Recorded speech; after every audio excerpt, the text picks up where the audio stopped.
gonna prove this. Prove this.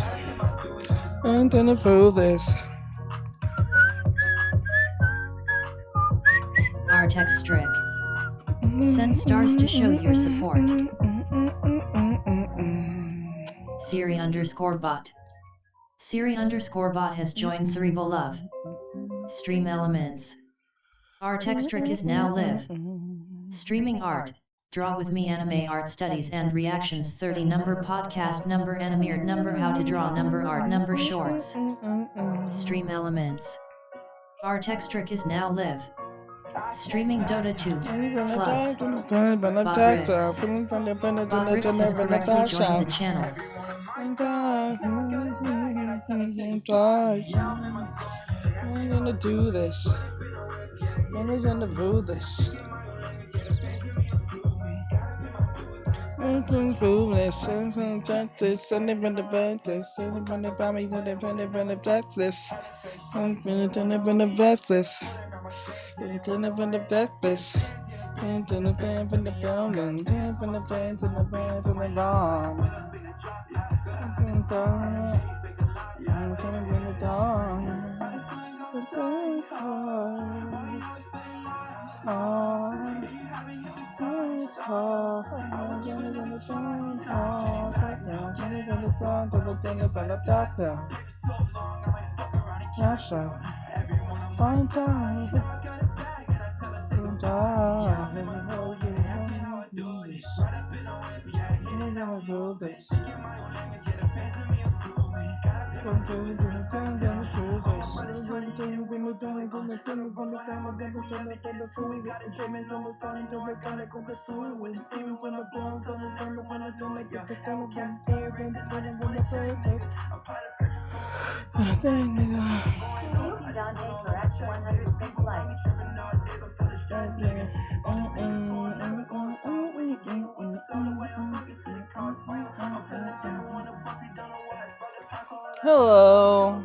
Hello, everyone that's here.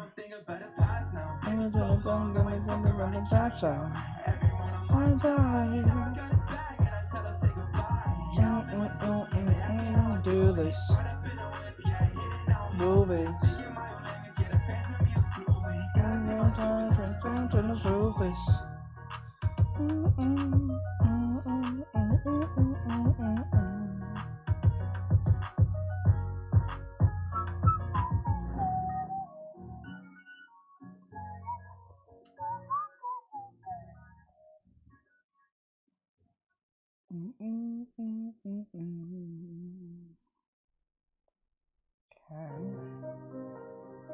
Like that. Hello, everyone that's coming in. I do appreciate everyone that's coming in right now. How's this music?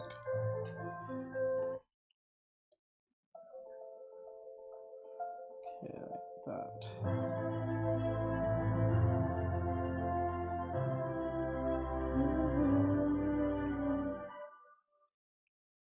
Okay, the gun here looks a little bit too blocky, so we're going to change it a little bit.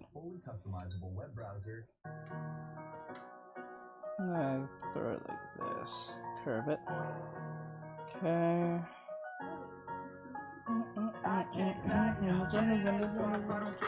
That's now. My side. Tell me how to do this.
Ah, there we go. Sorry about that.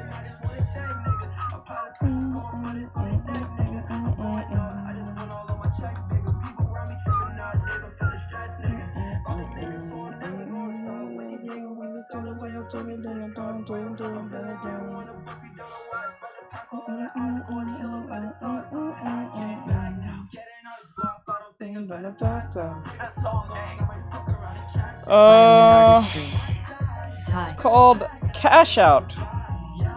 Rarin. Hello.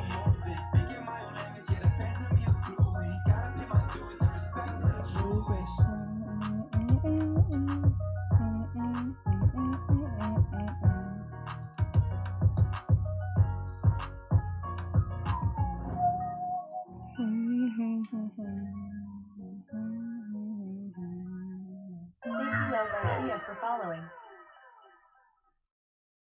Okay. Now what we're going to do is make the gun a little more space age and not looking so weird.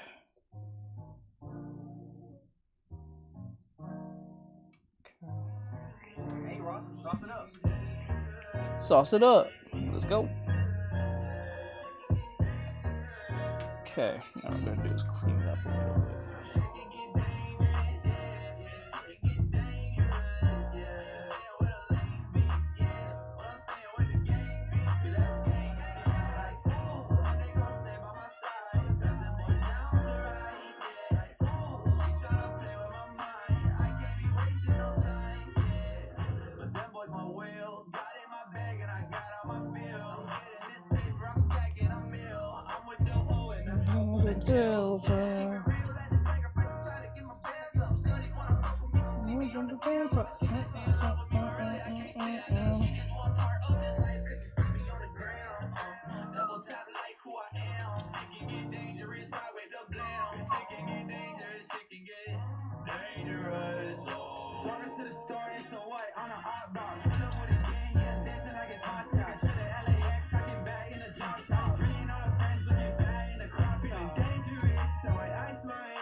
Track star, smoky like a pack in my backyard. That hard, shawty scream my name in the black car. Yeah, she likes me when I hit, when I take hard. Hey, shawty's the same, now without me she ain't function. Running out of Thank you, YITMN, for following. Thank you. Thank you, Star Jason Star, for following. Thank you guys, thank you for the follows. I do appreciate it.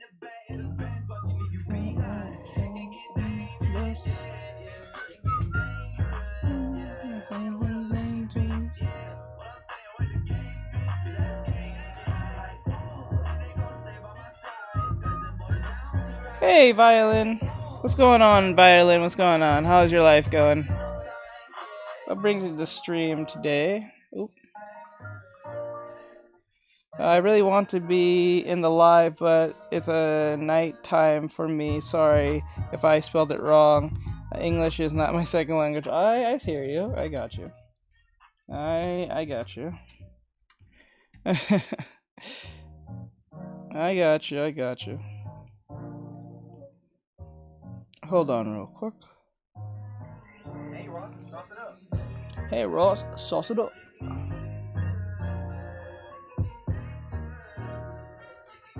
Is it replaying again?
Okay.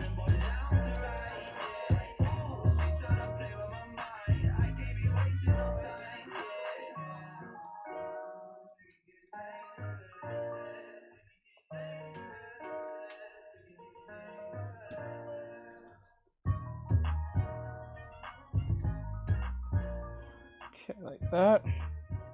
Wrap it around like that. Alright, I'll save this for later.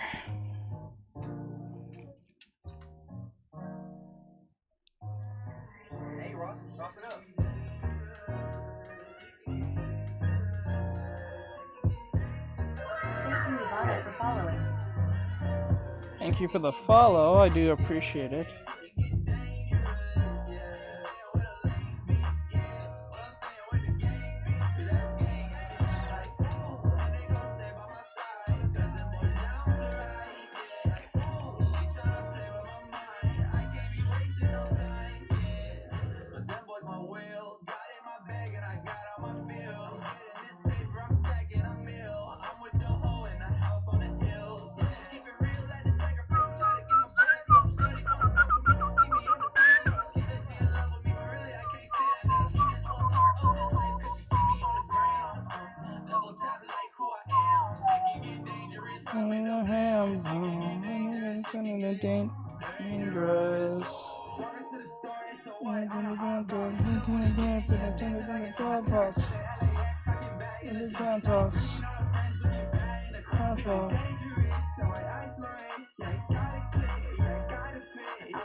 Thank you to Seppi for X95 likes.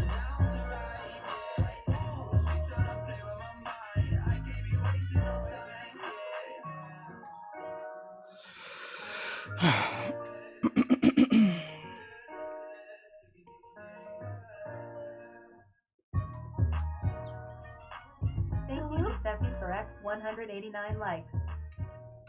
Ugh, don't like the pose. It's really dull. Okay, why is it replaying every time? I'm not liking that. Not liking that whatsoever. Hey, Ross, sauce it up. That's the same song over and oh, it's an hour long. Why is it playing that? Like, what the hell? I was like wondering why it was like always in repeat. That was freaking weird.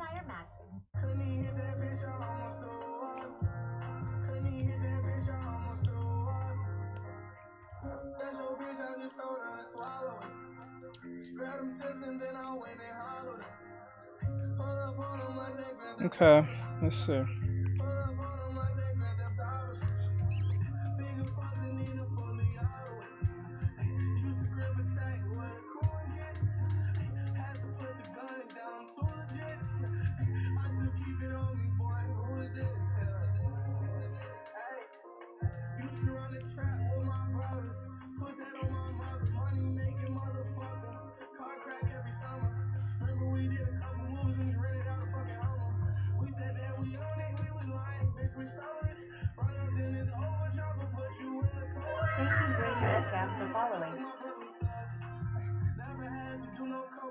Giuseppe for X 294 likes.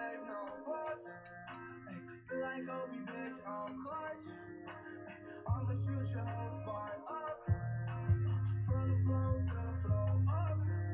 That's your main bitch, she toe up. Couldn't even get that bitch, I almost throw up. Couldn't even get that bitch, I almost throw up. Couldn't even get that bitch, I almost throw up. Rockstar still in the streets, Miami bitch, I had to heat. Niggas they don't really fuck with me. Burning on you, better make them bleed. Fuck this bitch, then I'm making it read. Move like ride like this, speed, yeah. Told that bitch to check her speed, yeah. Ask her if she got somewhere to be, yeah. Anywhere for here, bitch, you can't be with me, yeah. Like I said before, this ain't no Airbnb, yeah. Ain't no Netflix and chill, just Netflix and pills. That's how I live, ain't no Netflix and chill, just Netflix and pills. That's how I live, ain't no Netflix and chill, Netflix and pills.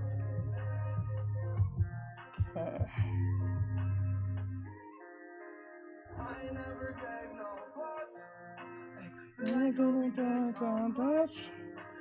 I'ma shoot your whole spot up. From the floor up. That's your main bitch, she toe up. Couldn't even get that bitch, I almost up. Couldn't even get that bitch, I almost up. Couldn't even get that bitch, I almost up.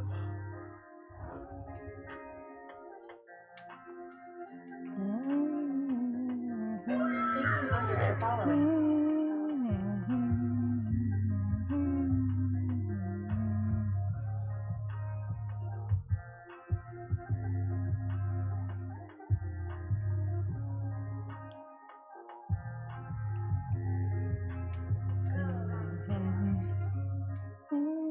Says noise.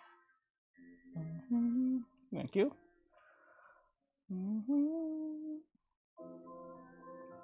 Hey Chris, bro, this one of the songs you don't want to smoke. You know them niggas if we get in a shootout, I'm gonna get that kid like a Russian. Since I'm made out of paper. Cool.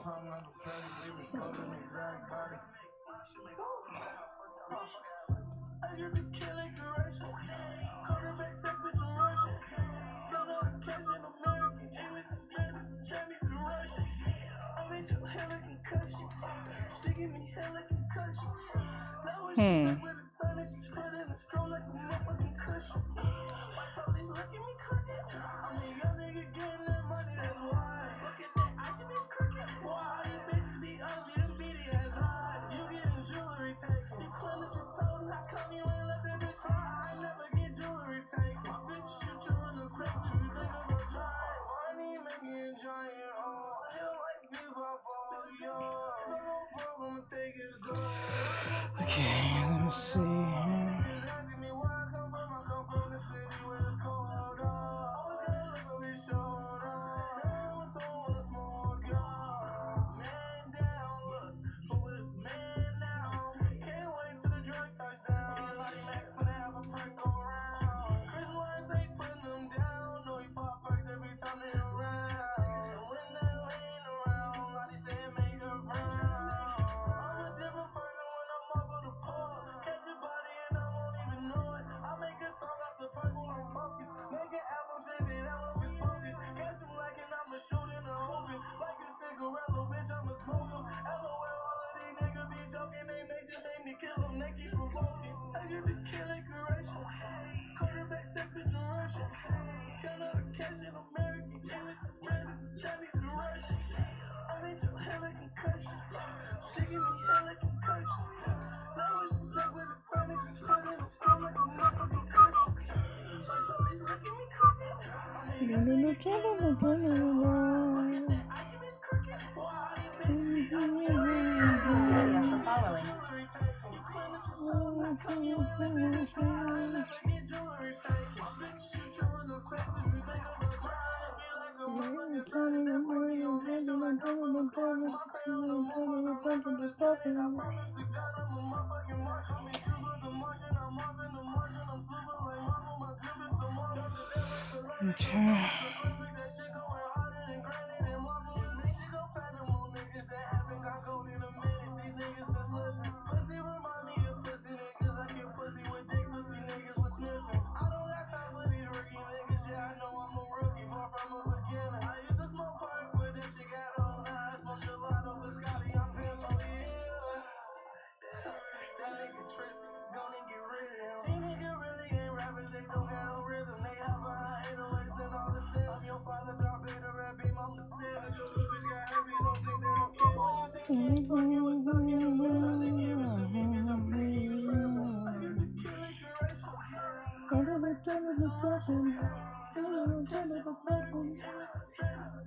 Thank you for the likes, I appreciate it.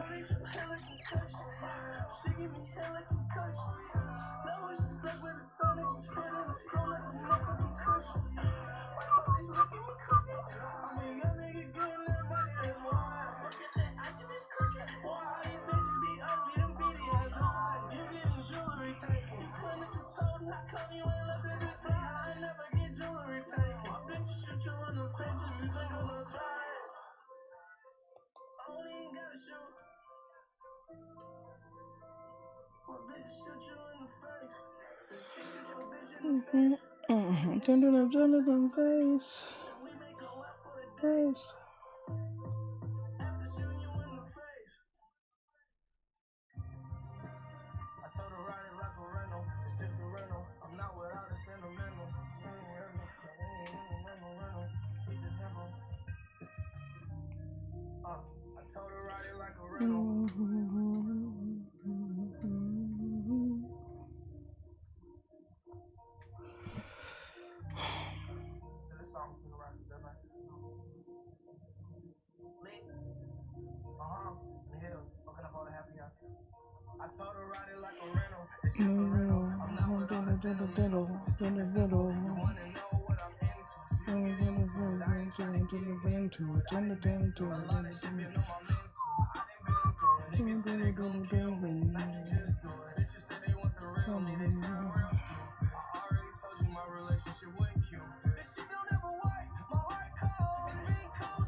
Says I love rental.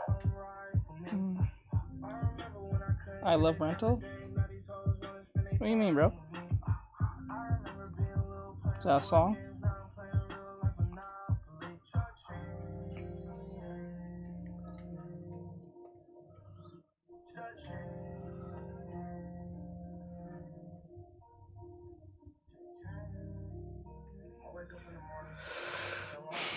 Yeah, that's the song. Okay, okay. Says that's the song's name. Okay.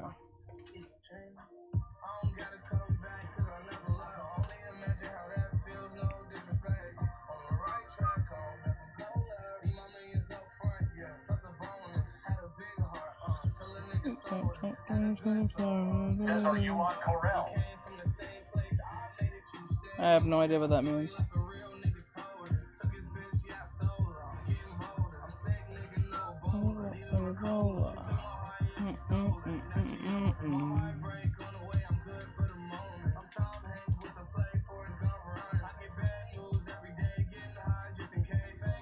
Says what program is that?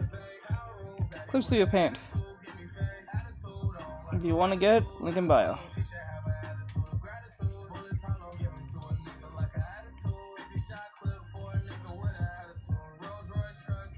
And tablet as well.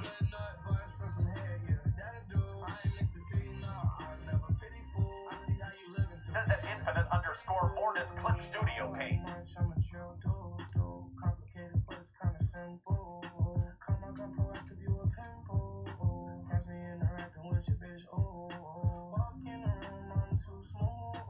Says thank you, Ja Ja Ja Ja Ja.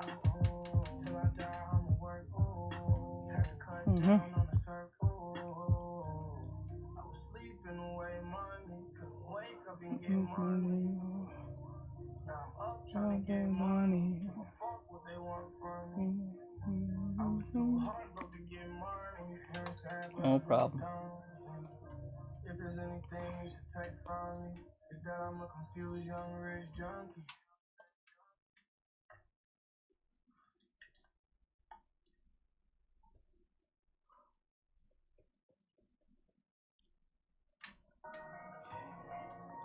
Working every day is non-stop, gotta stop. Fuck nigga, stop. Working every day is non-stop, gotta get it. If a nigga look close, see the Glock talk fitted. If I ever go broke, I'ma rob me a nigga. If I don't ever go broke, I'ma dog bankroll. Hold on. I have no problem with the song playing, but like I know this is going to fucking piss off TikTok, so I'm not even going to play that game.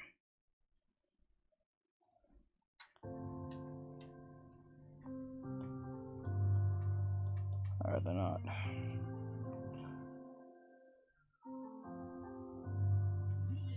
Says fair point. It tends to get mad when you tend to like when it starts hearing the same word repeating. That's when it gets pissed off and starts saying, "Hey, listen, we know you didn't really violate anything," because I guess it can tell between what's on music and what's not. And then when it sees it keeps hearing a repeating word, and it says we're going to age restrict the stream. We're not gonna ban you, but we're gonna age restrict it.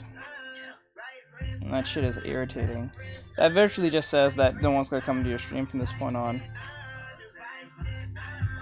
You're too much of a risk factor. It's annoying, but it is what it is. I will let it play, but you know.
The neck looks kind of weird, so we're gonna fix that.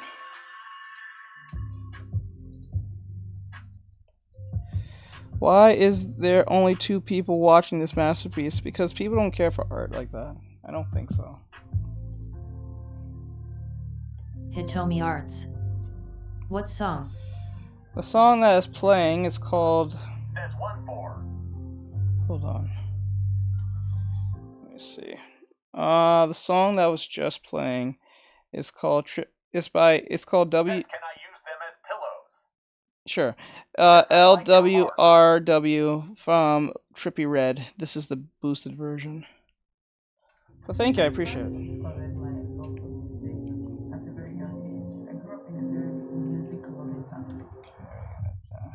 Thank you, JWF, for following. I'm Iris Star, aka Sabi Girl. I am a singer, songwriter from Lagos, Nigeria. Yeah. That's great. That's very good. Following.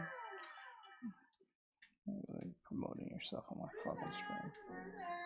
Thank you, Drick, for X 105 likes. Says I'ma get you to 1,000 likes. Thank you, I appreciate it very much so. Thank you. Thank you,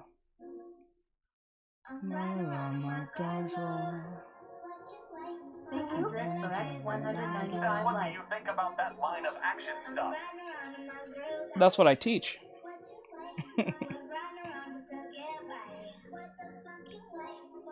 That's what I teach. I'm a teacher. I teach that type of stuff. I believe the line of action is very helpful. It should be something that should be practiced commonly amongst my students. Mint Pepper for X 101 likes. Mint Pepper, that's a cool name. I've been talking to need you to survive. You don't have to say it, cause I know that you don't like me. I'm not on the shit, and I'm cool with it.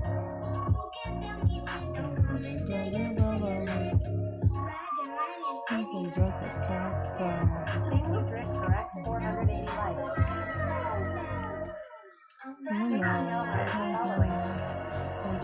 Thank you for the follow, appreciate it.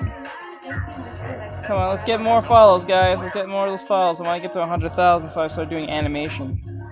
But I appreciate it very much so. Hitomi Arts. I like your taste I in like your music. I taste in appreciate it.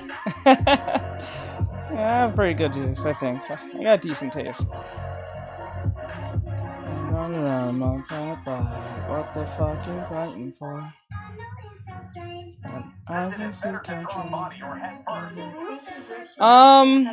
It really depends on the artist, but I would always say draw the head first, because that's where the body follows the head. The head doesn't follow the body. Can you understand? I don't need a man.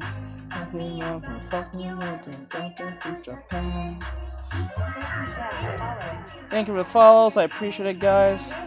Doing a character design right here. 765 likes.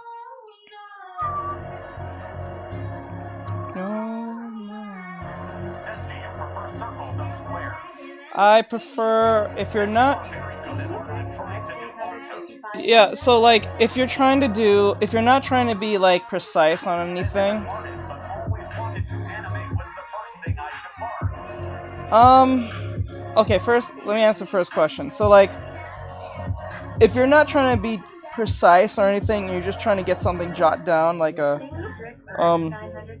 certain like pose, or you're just trying to do bodies or gesture drawing, you don't have to worry about squares. But if you're gonna use circles, I suggest use circles, but be very loose with it. Because right now I'm not doing any precise drawing, I'm doing more of a gestural drawing, so I'm using more softer and softer movements, or at least using soft shapes for the movement itself. So someone did ask a question. I'm an artist, always wanted to animate. What is the first thing I should learn? Oh, I think it's the 12 principles of animation. I think the 12, I don't think there's a certain order, but there isn't principles you should learn. I think number 1 is timing, number 2 is squash and stretch, I think 3 is like about what was the other one? It was something else. There's 12 of them. For X1325 likes. Hold on, I'm trying to remember. Can't remember the top of my head. Shit, what was it called? You can look it up. I think it's the 12 principles. You should learn those individually, and then What you doing today, Teach? I'm just doing some character designing and also some gestural drawings, making a character, and then we're gonna do some reactions later. I'm actually more practicing my, not only just my gesture drawing here, but also, hello. Says that Minnie_JIB888 hi G-Bon. Says, is that an afro? No, Says it bright or close high. it is not an afro. Says, what would you recommend when it comes to studying gestures? Learn your shapes. Learn your shapes first, your 2D shapes. And then once you think you understand 2D shapes, then you go down and learn your forms. Forms is your 3D shapes. You should learn those first. As an art teacher, that's why I teach my students. The first thing you need to learn is your gesture drawings. But to learn your gesture drawings, you need to understand your shapes. First, do your 2D shapes and your forms first. Get acquainted with those for a while. Then move on to what is it? Is it forms? And then do your gestures. That's when you actually combine these. That's when you start doing gestures. Now gestures, a lot of people get wrong. It's like they think it's like anatomy, but it's not. Gestures is not anatomy. It's not about detail. When people say your anatomy is off, they're talking about the overall detailing of one of your fundamentals is off when constructing said character or person or animal.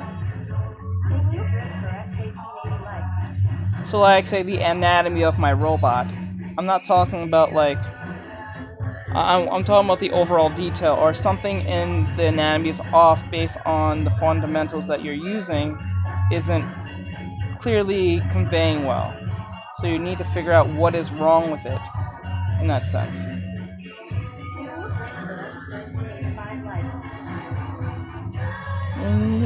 In the pouring rain.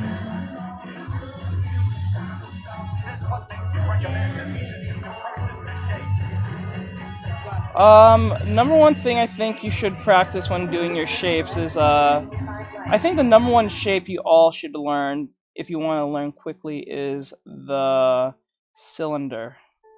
The cylinder is key to learning your shapes pretty fast, because it's 2 or 3 shapes in one, if you think of it. Because the cylinder from the side looks like a square, from the top of the cylinder looks like a circle, so it's combining 2 things at once. I think the cylinder is where it's key to really, because you're learning 2 things at once instead of just one at a time. You can learn your triangles, but it's not like you're out here drawing a bunch of triangles unless you're doing like robotic mecha type stuff. Then that might be more for you than anything else. What exercises should we do? The exercises that you should do. Right now I'm doing homework for art, making a portrait of me and my sister. Okay. So the type of exercises you should do is more on drills on. First thing, you should get your lines down. Like, make sure your lines are as straight as possible. So you should do line drills. So see if you can like keep that in mind. Like, make sure that your lines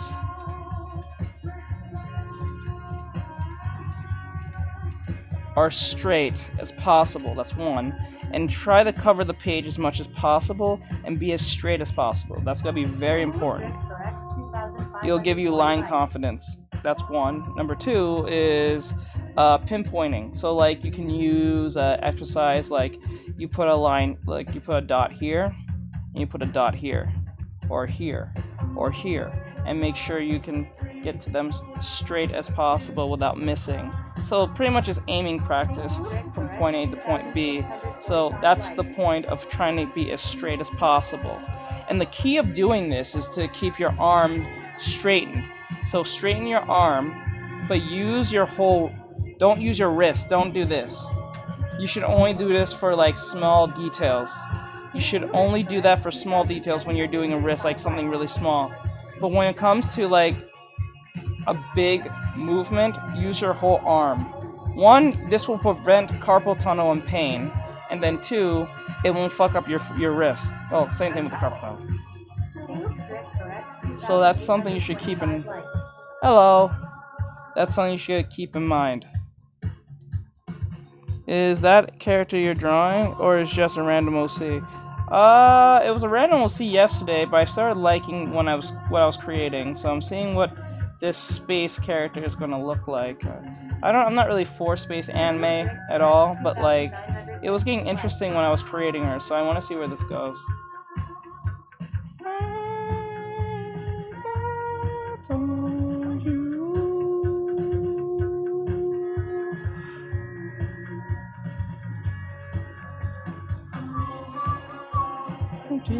A laugh, a kiss, a cry.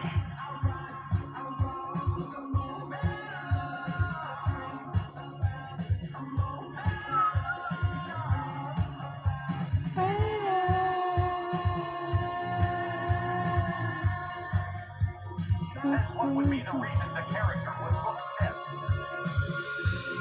So do you have another one exercise I can do practicing to these shapes? This is my last question.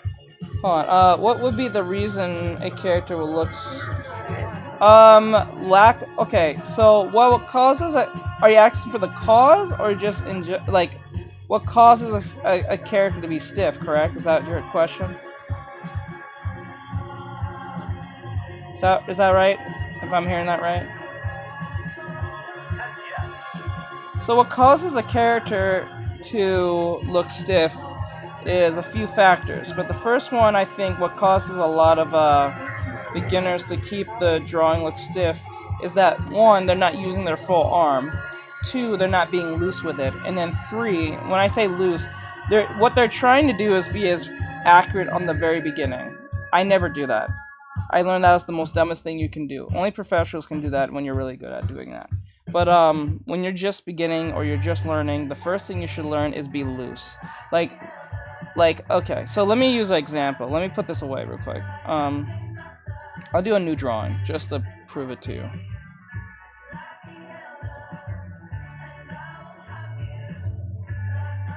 Okay, so hold on. Save. So I'm gonna use an example. Something really expressive. Okay, so like right here, I'm gonna use this as an example. So I'm gonna draw a head, a circle, and then what I'm gonna do is be very loose with it. This is the line of action. Line of your LOA, your line of action. This is right here. So what this is to make sure and keep in check that your character is being as expressive as possible. So what you need to do is make sure that when you make the shape, the shape is looking as normal as possible. So I'm going to construct the head real quick, and then make the torso, I think, or the chest, like this, like a circle, and then wrap this around like really bent in there. Okay, and then I'm gonna have the legs like. I'm using my whole arm when I'm doing this, so it's never like trying to be precise. It's about being as loose as possible. Now this leg here is too bent in.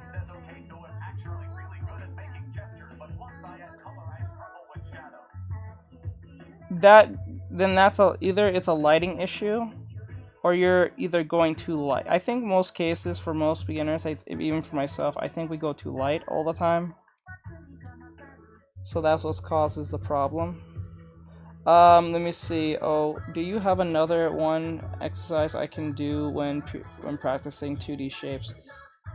This is my last question. Do you have another exercise I can do when practicing 2D shapes? I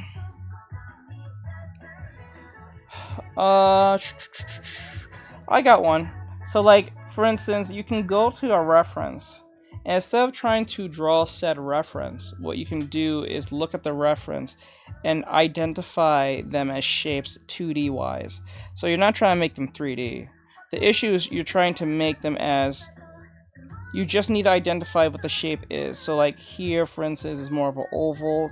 If we're using more softer shapes, this is going to be more of a diamond shape, oval, long oval, more of a rounded chest, square because the body, you know what I'm saying? It's like, if you do stuff like that, then you'll perform well. So that's something you can do. Or so you put the arm out, and we're using foreshortening, so like this. And then the hand will be, the stick is going to go like this.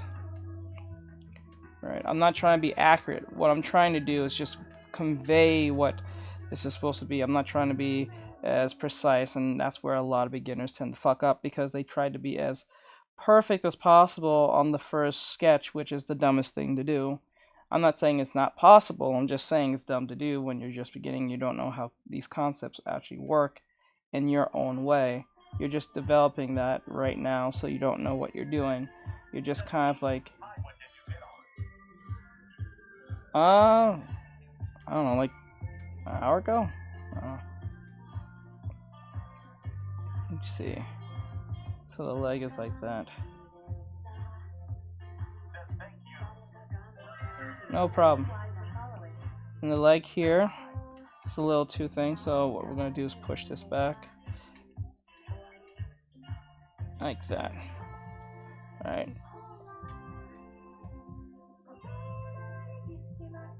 Okay.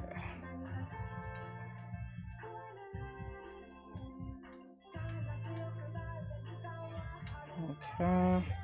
Now, what I want to do is make this head smaller because there's distance that's happening here.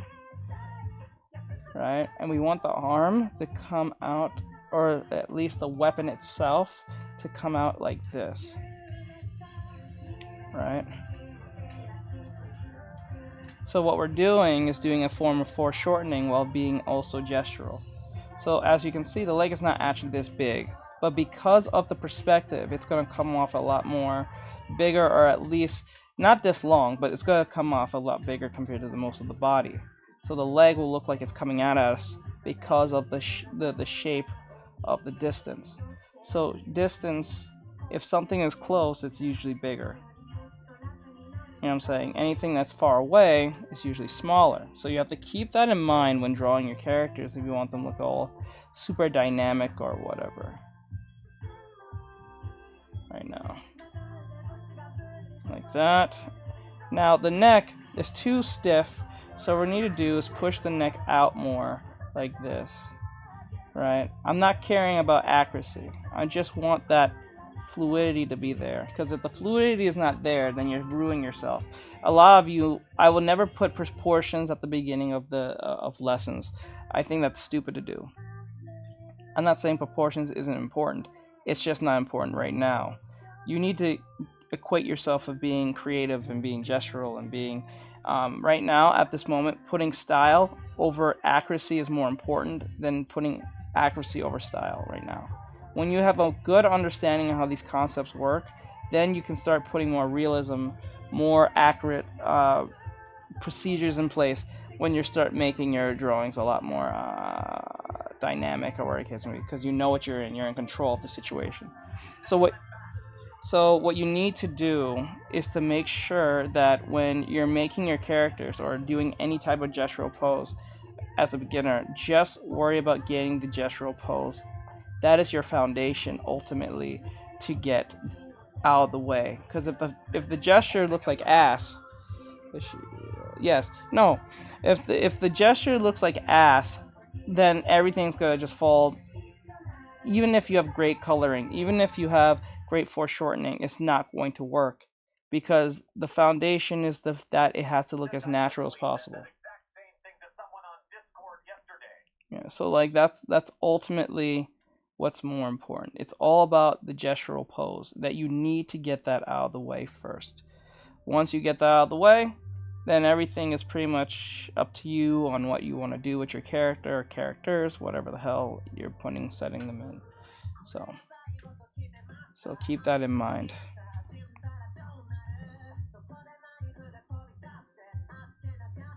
Let me see.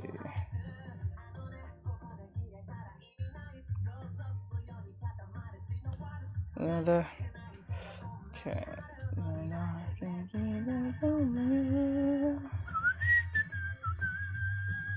Okay, and then I'm gonna grab this part and you pull it down, make it small.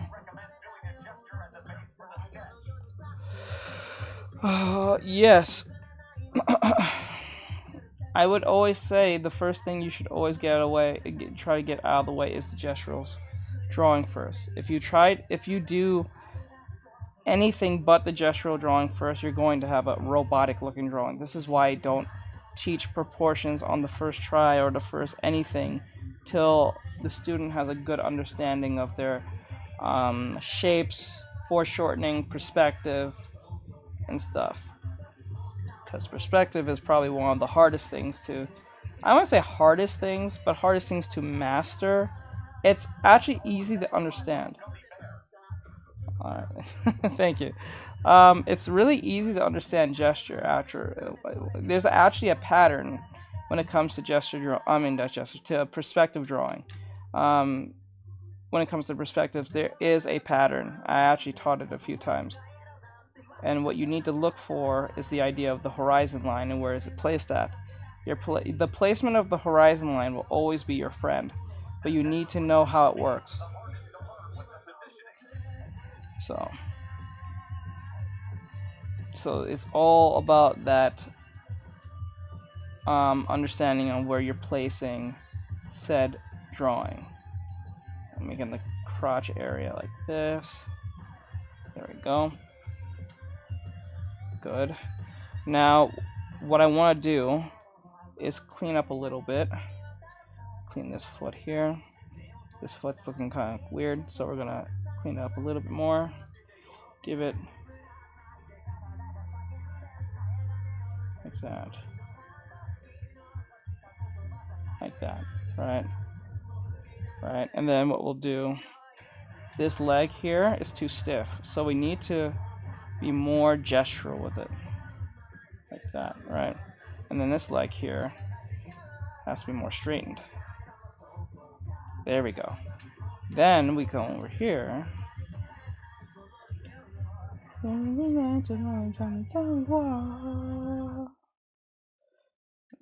that. Like that, see? Now it's making sense as we go. There's many ways of doing something like this. You don't have to technically draw everything.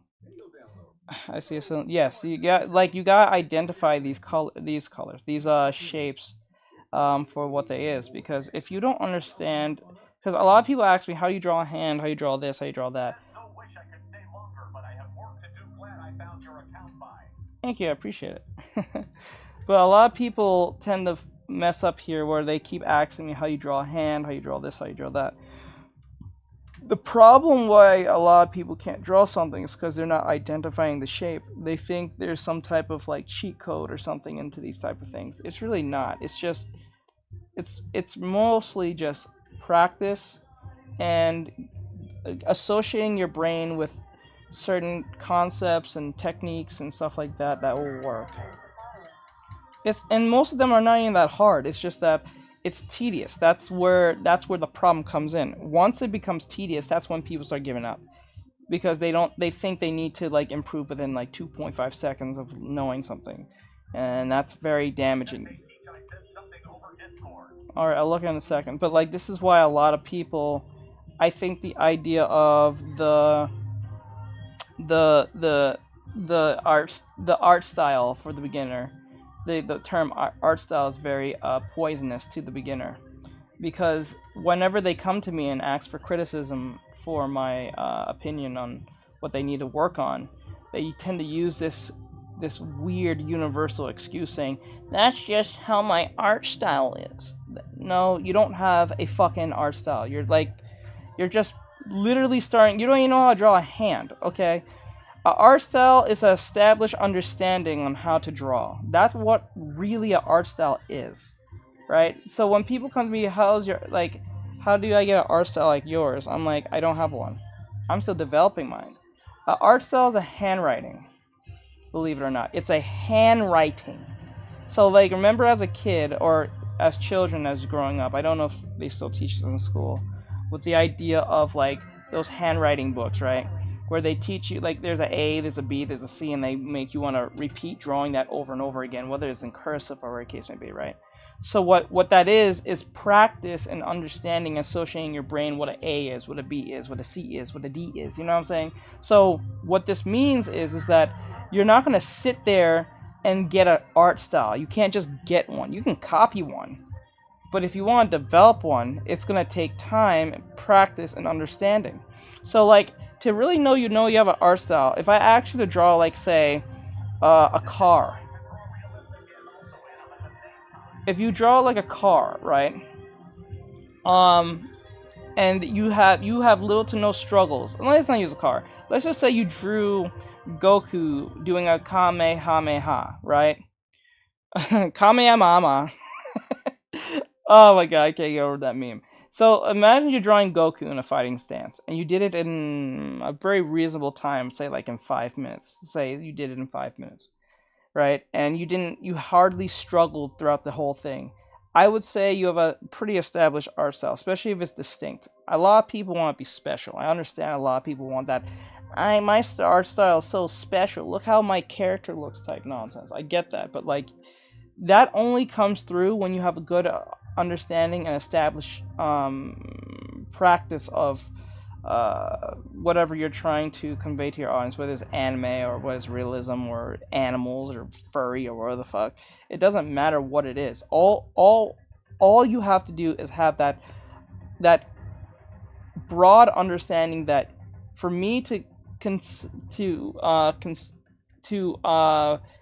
that so-called art style, you need to put in the practice or so. That's all you need to know. That's all. But a lot of you tend to think, oh, because someone's giving me a criticism on my work.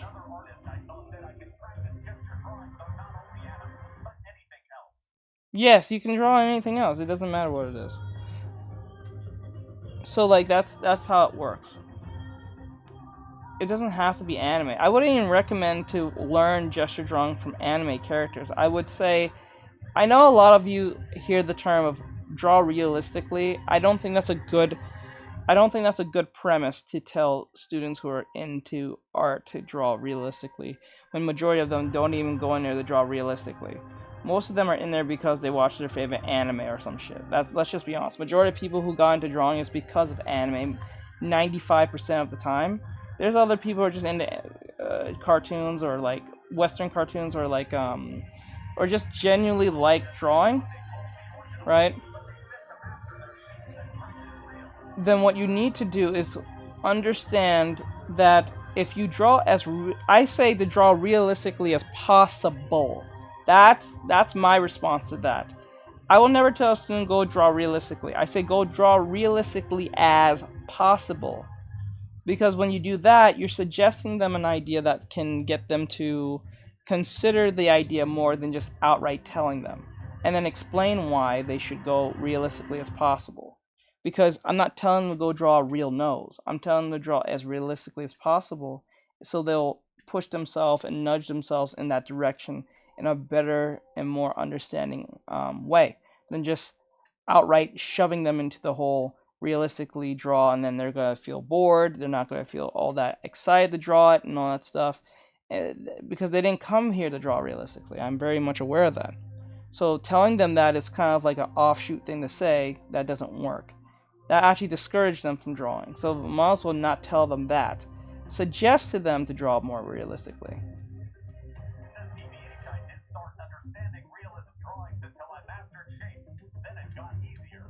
So like it's ultimately about mastering these fundamentals, and there's 8 of them. You must learn the 8. I only mentioned 5 of them in my YouTube video, but I will update that video eventually. What is the brush theory? I don't know what that is, to be honest. I have never heard of that till right now. I have never heard the term of the brush theory. What is like you get a brush and it's like it makes you a better artist if you have a certain brush or some shit? That's new to me.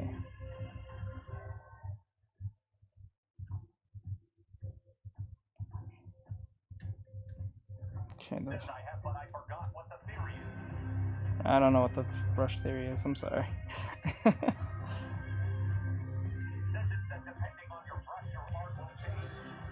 Well, yeah, it's not gonna look exactly what it like. Okay, so if you take like say a crayon, if like I used to do some of my sketches in the crayon brush, you can obviously see that it looks a little different because of the aesthetic of the brush, but that goes just so far. It's really how you kind of like understand things. That really what really matters. It does very little. I'm not saying it doesn't make much, it doesn't make a difference, it just makes a small difference, and you know, it doesn't make the aesthetic any more pleasing. So like for instance, if you're a master artist, you can give a master artist any brush or pen and they can pretty much make it look like what it is in their style.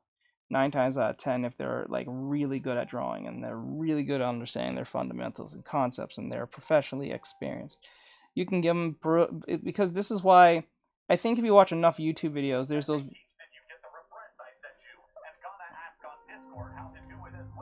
Hold on a second.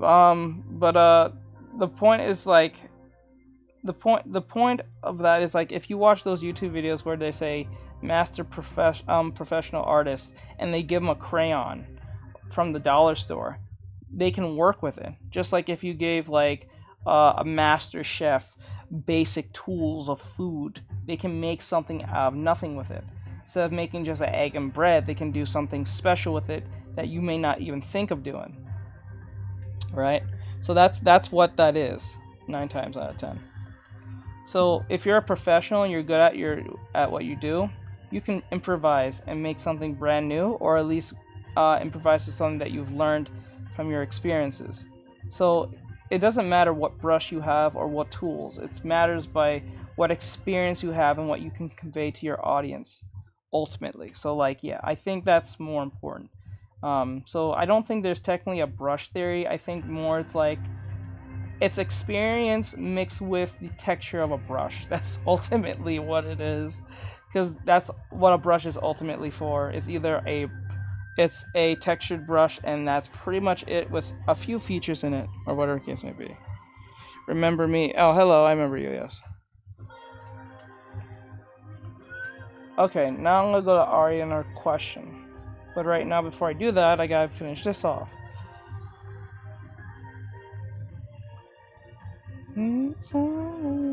Okay, now I think what we need to do is bring this leg more down. Like this. Right? And then bring this up higher. Like so. Arian. One artist I met told me the trick to learning how to draw heads and their angles and perspectives etc. was to try practicing with a sphere and draw it in the shape and angle you are going for. It helps establish the shape. Well, that probably might work. I'm against that idea, but then again, that only matters if you use the method. Let me see here. Okay, like that.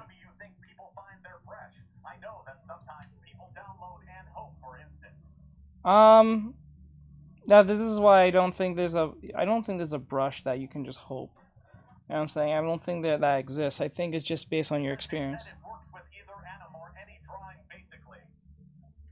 I think that's mainly on the idea of your experience. Because if you're really good at what you do, it doesn't matter what brush you use. I don't know if any of you guys have been familiar with the anime called Soul Eater. If you guys remember what that anime is, or you know what it is.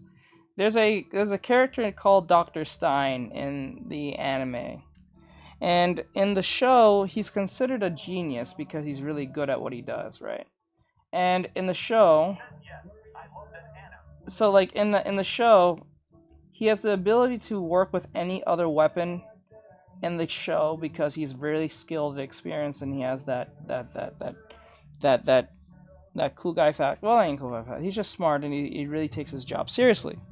So what that means is if you're really good at what you do and put the practice in, it will pay off. Right? If you put the practice in, you will be able to, like I said, improvise with any type of weapon, i.e. the brush. So it doesn't matter if it's a crayon or a color pencil or a pen. And I know this because I remember I did a stream, and the stream was just me drawing with a pen. Not a stylus, not on a tablet. I was doing it with pen, and I was drawing characters.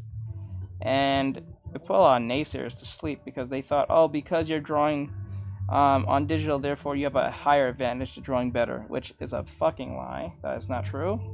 Just because you're drawing digitally doesn't mean you can draw better. You might be able to get away with certain things like moving a character around, unlike you would on paper. But like other than that, those are just small technical things that doesn't make much of a difference if you don't know what the fuck you're doing. So like if you don't know what you're doing, then it doesn't really matter. Right? It's a useless tool if you don't know what you're doing. But I taught a whole class for a good 2.5 weeks because my computer was out at the time. and I had to wait till it got fixed. And because of that, I had to improvise with whatever I learned from drawing so much on the digital onto back on my traditional ways, because I started traditional anyway. So it's not like it was not foreign to me. It just didn't. It was just a long time since I drawn traditionally, and the fact that I drew so well, I drew better on pencil than I did on digital. So it made me want to do another. It kind of makes me want to do another traditional stream again. The only reason why I haven't done it recently is because I don't know how to stream that all at once on every other platform. I gotta figure that part out, unlike what I do now. That's literally the only reason, but I will do another one eventually. And maybe just be on TikTok, I believe, but we'll see. Ariane. I like doing anime, but I've been recently trying to practice on the side drawing somewhat realistic SS or close to it, so the anime drawing looks semi-realistic and half anime. It strengthens my art practice a ton. That's good. Okay, let me see. Before I do anything, let me get this leg here. Yes, I was gonna do that today. I'm actually gonna do that today.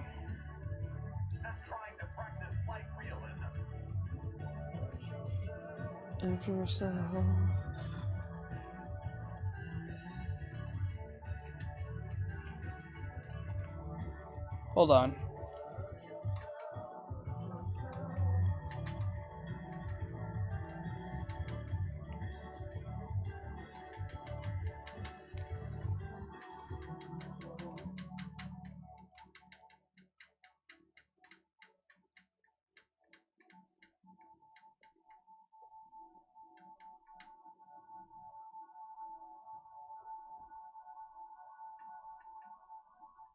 I made it a little bit too.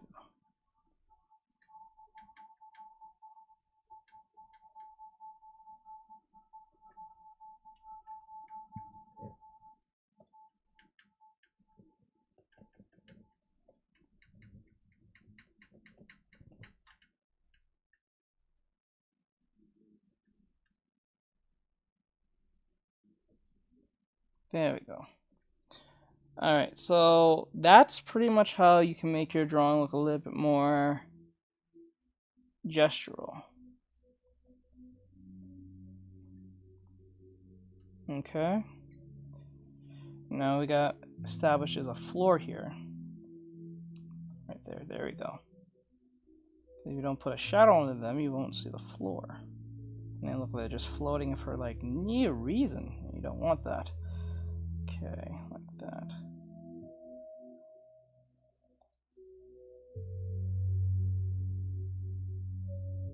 Says All Might's secret love child. Let me see. And that's how you make a drawing look like that. Mine's a bit different, but then again, it exudes a form of movement and gesture. Now, I think mine's just a tad bit more stiff, but then again, it does convey what's happening here. So what we're trying to do is get that line of action there.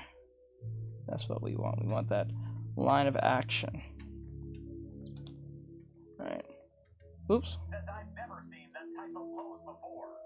Yeah, like that. So we need that.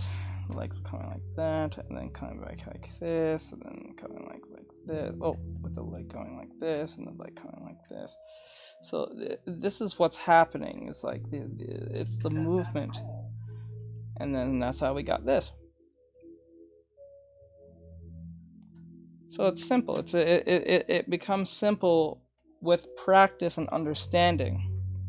So you need to put that in place. I don't get why most poses we look at on Pinterest always look so stiff. Alright, so let me see. Back here. So I hope that answers this question. Now, Ari asked me a question. She said, Tej, is it possible to show a rough sketch of how I should draw these on her feet with the way her feet are positioned. Actually, this is extremely easy. Especially, you're not even drawing the shoes. The only thing you need to do when drawing something like this is just draw it like a triangle. Says hello, Teach. I won't stay long. Just came to say hi. Hello, hey Mono. What's going on, bro? I hope you're doing well. And then you, since there's not really much to do with the leg, it's like the leg is going like this. Actually, no, I'll do this right. So the leg is going like this. Right. Right. All I have to do is just, you just gotta wrap. You just need to wrap the. You need to wrap the shoe. If you already drew the shoe or the foot, the only thing you have to do is just literally wrap around it like that. That's it. That's literally it. That's all you have to do. Just literally wrap around it like this.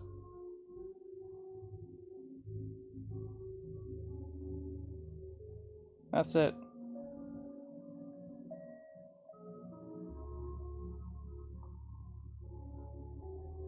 See?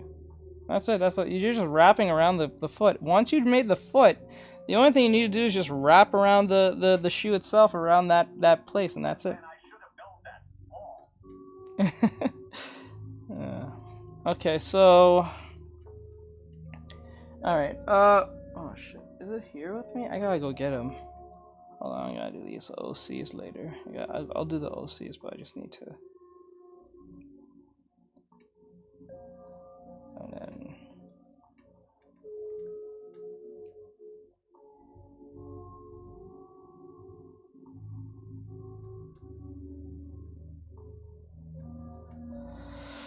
okay.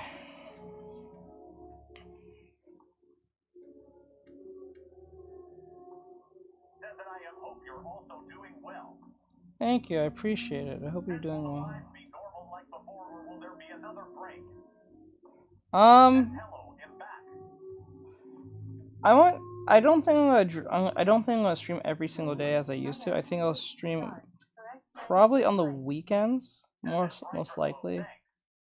I don't know yet. Well, I'm still trying to figure that part out. But I don't think I'm gonna stream every single day. I don't think TikTok likes it when I do that. Because it used to work, but I think since they made that algorithmic change, it's kind of like doing the polar opposite for my channel. So I think I should do it on weekends, probably like Thursday through Sunday. And take off on Thursday, Friday, like, yeah, Monday, Tuesday, and Wednesday. Maybe I should just do that from now on. Because I don't think they like it when you stream every single day. Yeah.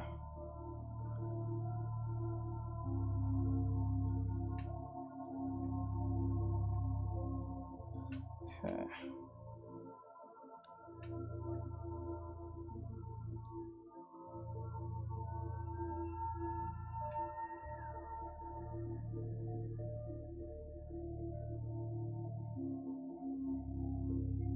Okay, there we go. All right. Oh.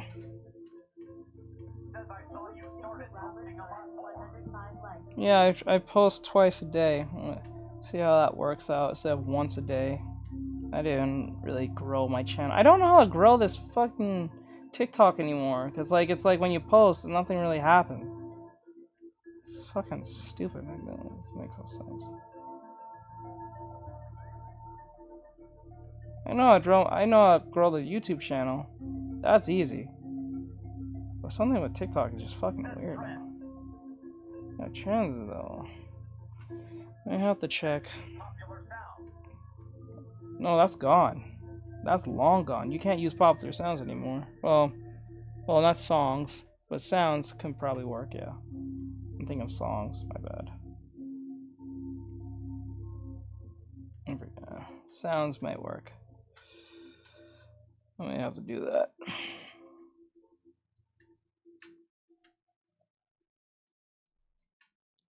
Okay.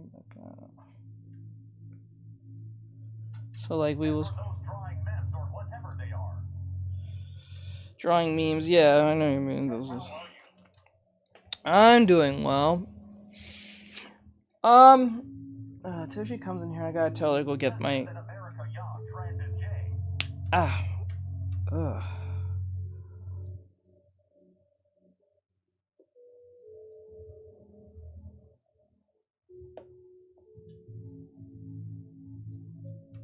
Okay.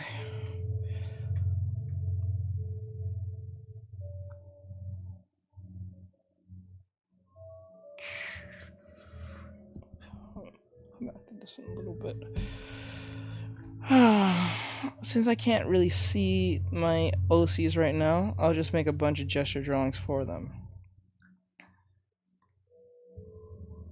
So let me think.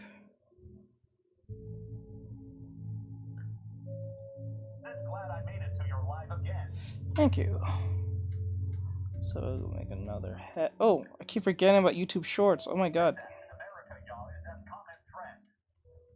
American Yaw. I'll have to check it out later.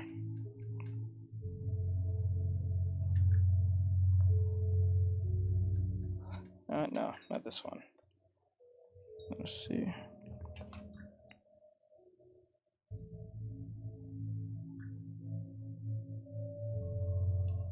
Oh, this is interesting. Let me do this one.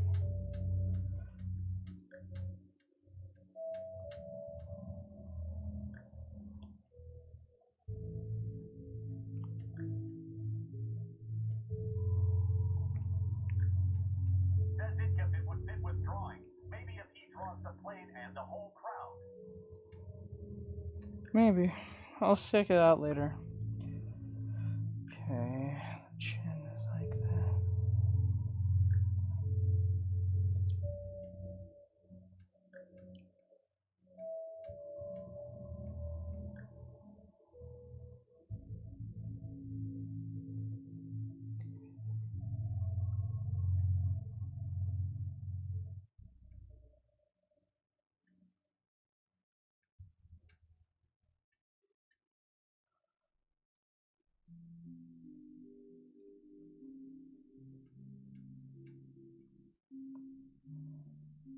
Okay. Our hand is about here. Says will these gestures you are drawing be in a video?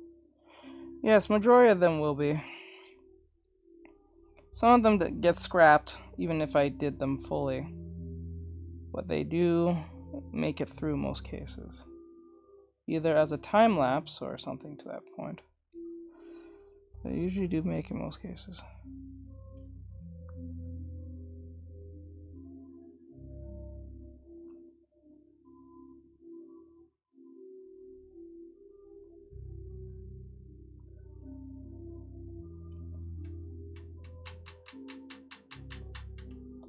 Says I was gonna say that color picker on, but BPL hate it when you move the pencil 1 inch.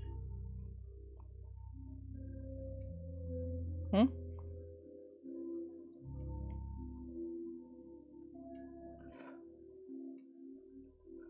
Okay, like this.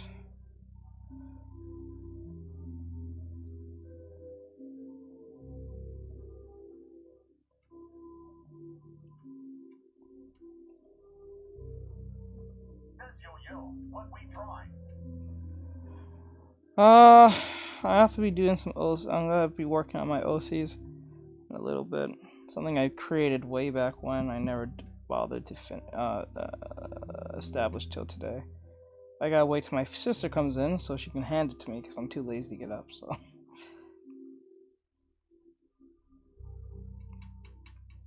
I mean, lazy as shit.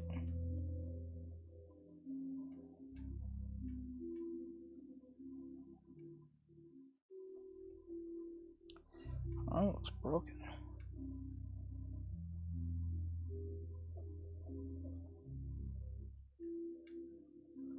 Okay.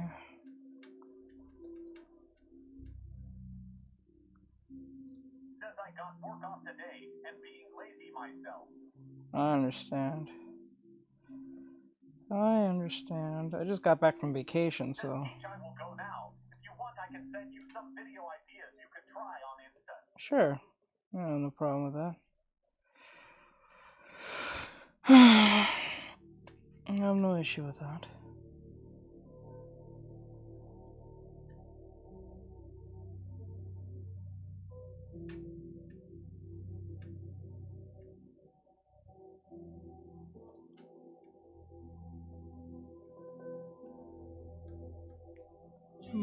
Says okay, bye. Jeez! Have a nice day. Thank you, I appreciate it, bro. You too. Keep safe. Keep practicing.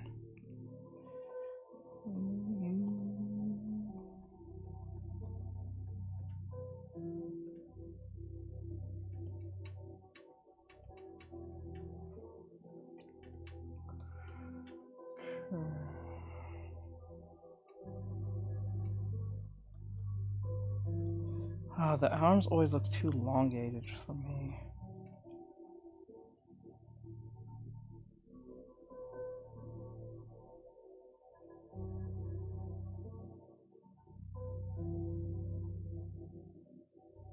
Says what do you think about 3D poses? How to use them? I don't use like 3D poses or 3D models. Like in your program type stuff, or are you talking about looking at something 3D?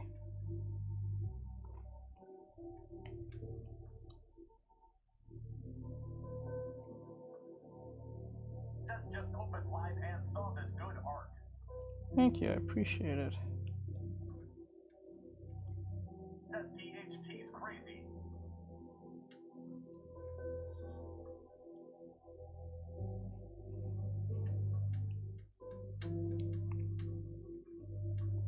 Roses and roses, baby. Thank you for the roses. IMTHECINT. I don't use 3D models in my programs. I'm pretty traditional. I just look at it and use my mind's eye, if that makes sense.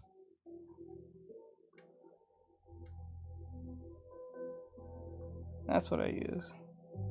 I don't use 3D models. Like, I don't use them to draw over. I think that kind of defeats the whole purpose of the whole thing.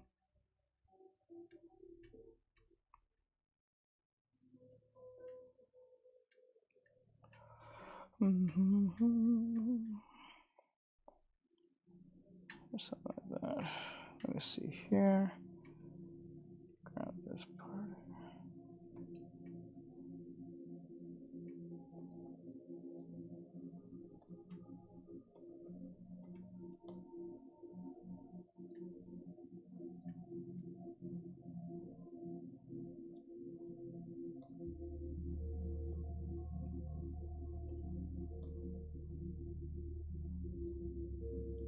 There we go. The leg needs to be a little bit more.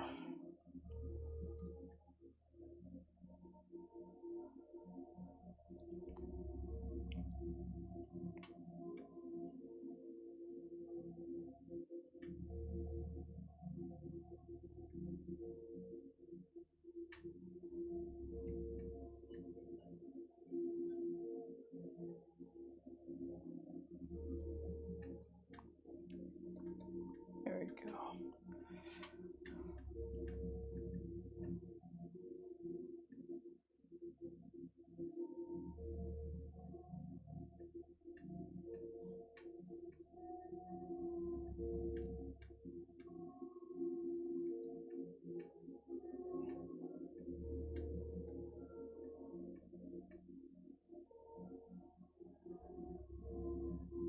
Says it literally Izuku Midoriya.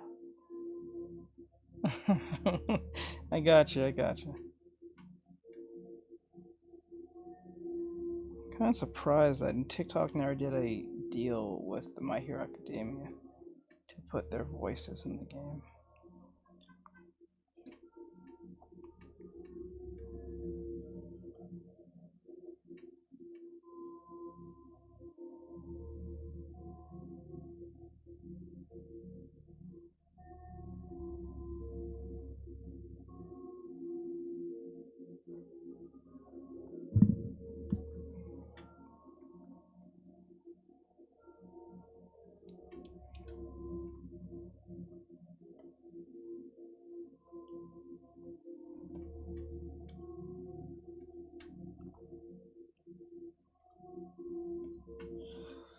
save that one.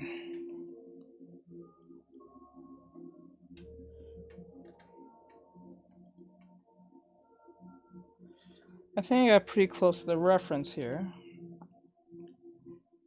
Based on the reference. Let me see here.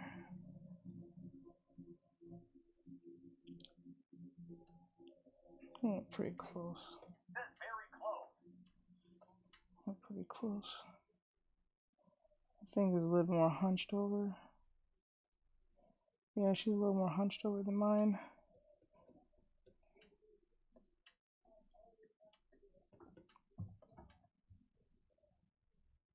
Oops. Says yep. Says yep. Okay.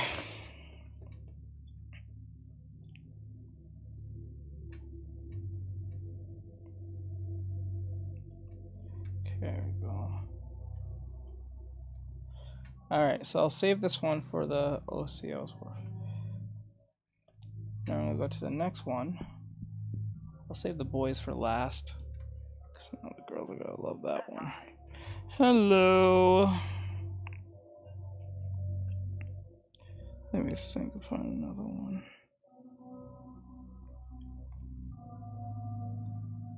This one's an interesting one. I have never done something like this. Let me see if I can do it. It's gonna be hard, but I'm gonna see if I can do it.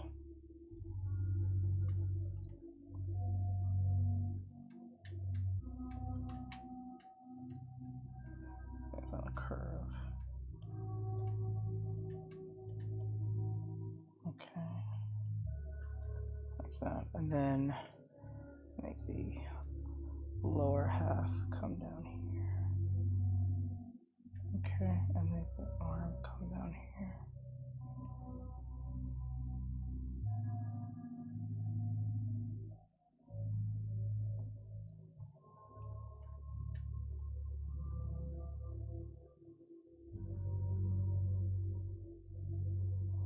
Okay. Okay. And then what we'll do,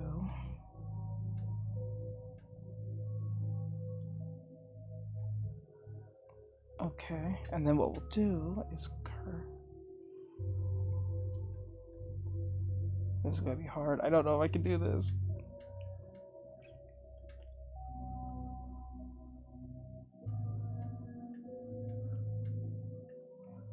Right. I'm assuming it's like that. No, that doesn't even look right.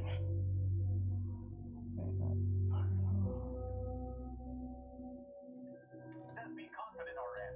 I already see it. I'll try. Okay. Alright, and then what we'll do,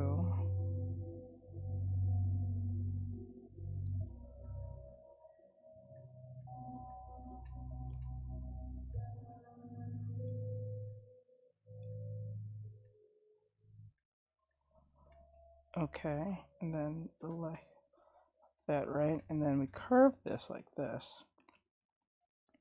Have the leg go this way, and have this leg go this way.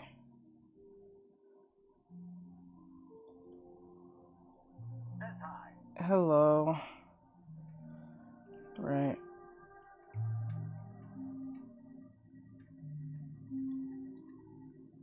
I'm assuming that goes this direction. Right. But the feet shouldn't be that long because JLOV9974. Aw man, and I was just about to sketch that one picture you had up to. Oh well, lol and hello. Hello. I'm sorry about that. Most of my drawings comes from Pinterest based on practice. So if you're wondering where I get my references from, it's at least from Pinterest. But welcome to the stream. I'm hoping you're having an awesome day.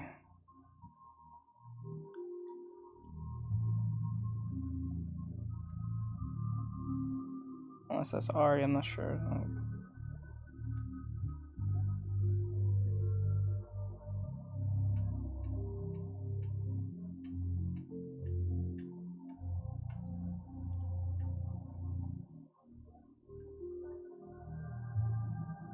JLOVE9974. Oh, okay, cool, and yes, I am having an blessed day today. That's amazing. I'm glad that you are. Love hearing that you're having a blessed day. Okay. I made this here a little bit too wide, so I'm going to push this back. JLOVE9974. Around, get the spine. How about you? I hope all going well for and your family as well. Yeah, pretty good, pretty good, pretty good. Thank you for asking that, J Love. I do appreciate it.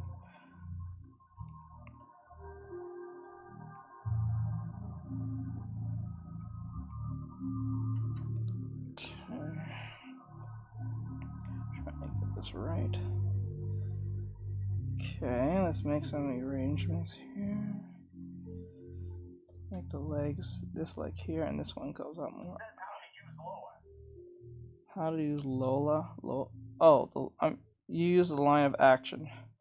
Oh, wait, let me explain that in a second. Hold on. Let me just get this out of the way. I'll explain that in a bit. Okay, now I think the head is way too big here. So I need to grab this here. Pull this down. So, and grab this piece. Wrapped around. Make this bigger.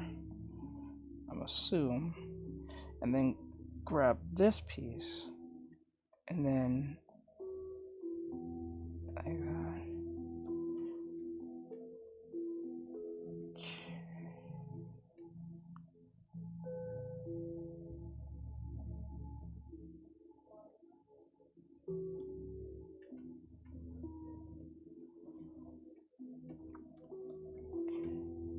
Trying to really figure this one out. Jesus Christ. I'm gonna assume that the knees are gonna be pushed out like this. Right?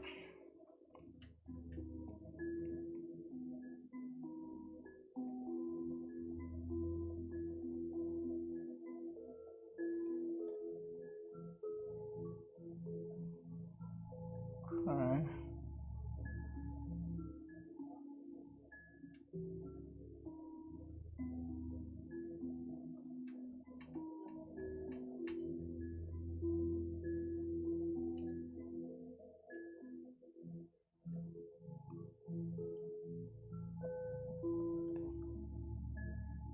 What's that?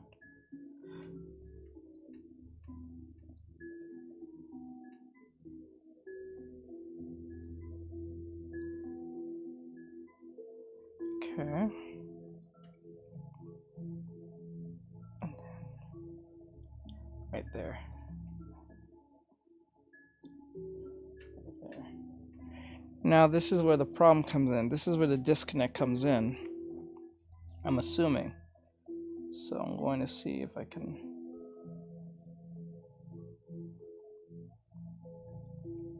That's where the disconnect comes in. There.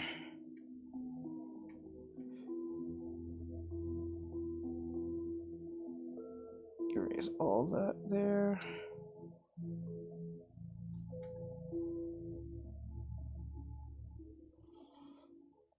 I don't think.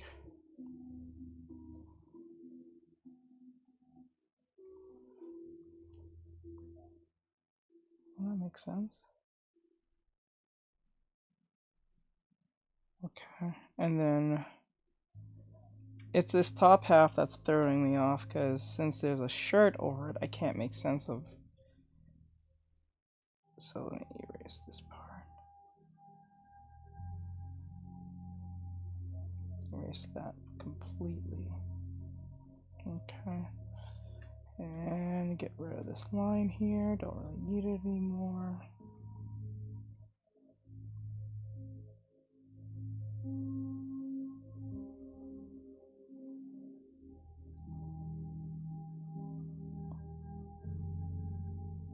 Okay.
You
know, hearing songs like this reminds me of playing the old Donkey Kong game.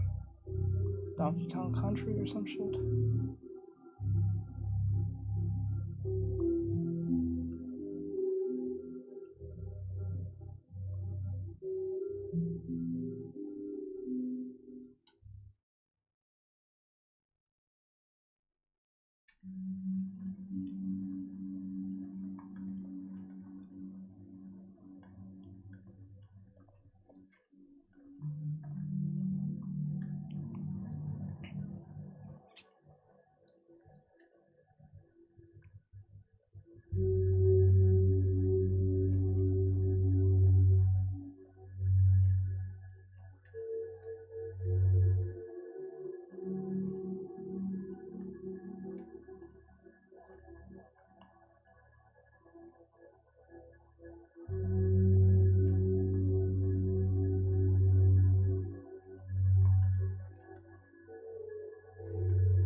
Says I'm going to play football. Alright, do your thing, bro.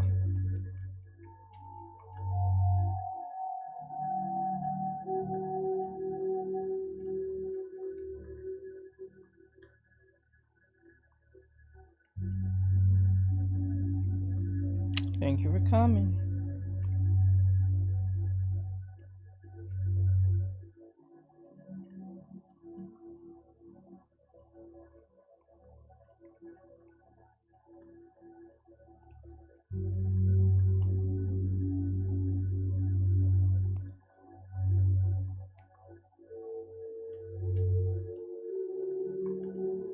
Says isn't just me or when I see beginner's color code, they're rocking so cute. Color code? Oh. Thank you, Retro Close, for X98 likes.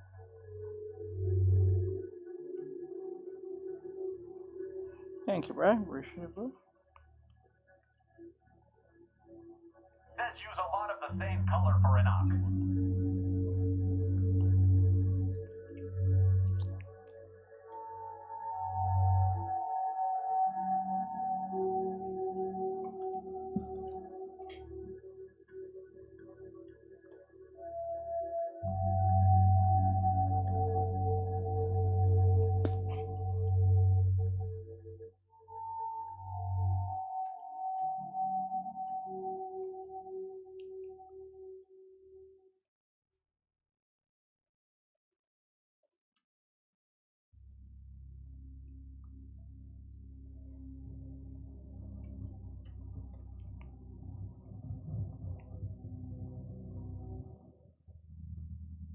Says what in tartar sauce are you doing, Teachy?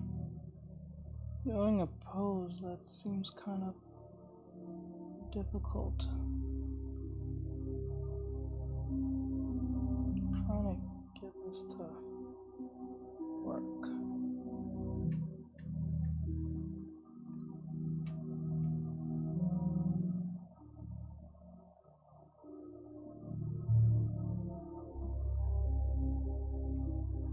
Says entering Ichi hi Aaron, and yes, I reminded him.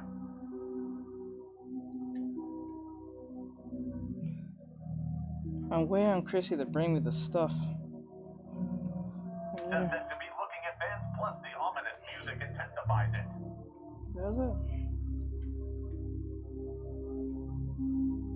Let me see.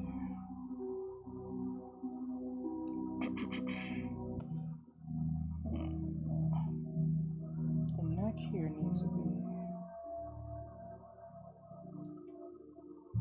wrap this around. Says it bright for close, hello Bry the Great. Okay.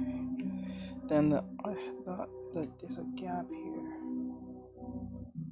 Now we need to make sense out of this arm. Something is technically wrong, but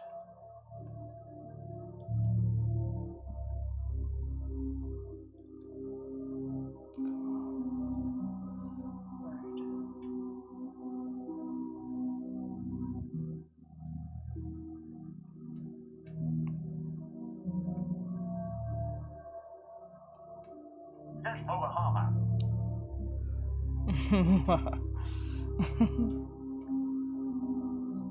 JLOV9974. Oh, and by the way, what drawing program do you use? Clip Studio Paint, link in bio. If you don't see it, it's in the about section where it says Linktree.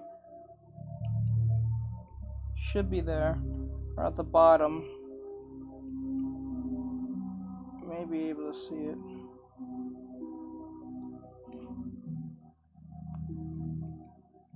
Okay, now okay. I need to get this right.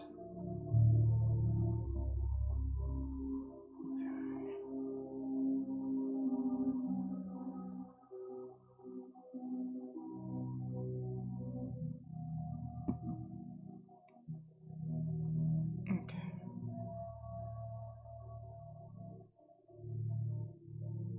Much easier to see. Okay. When chicken noodle soup dropped, they created a dance revolution.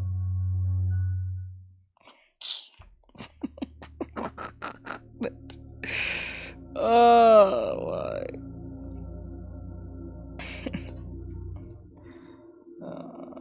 Says chicken JLOV9974. Made a dance revolution. Oh cool, I use the same program in the Alpaca Fire. It's a free downloadable art program.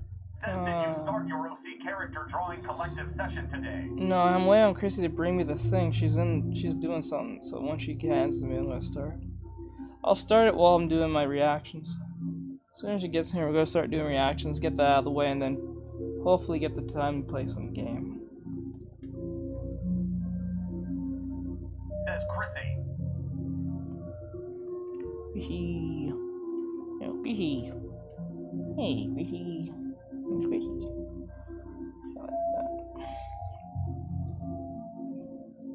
Okay, I think it's good enough here. Says we need to play VR together again, lol. I know. We will. We will. We will. We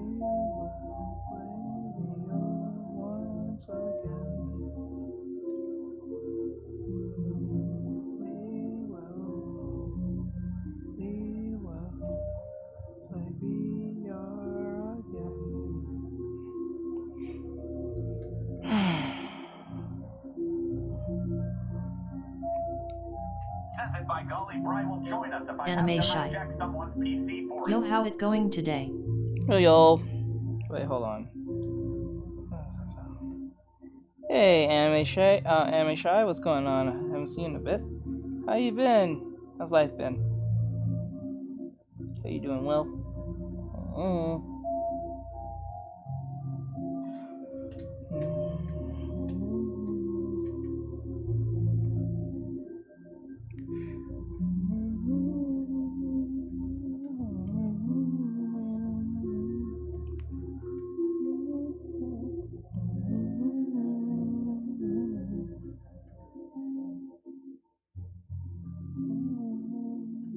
Anime shy.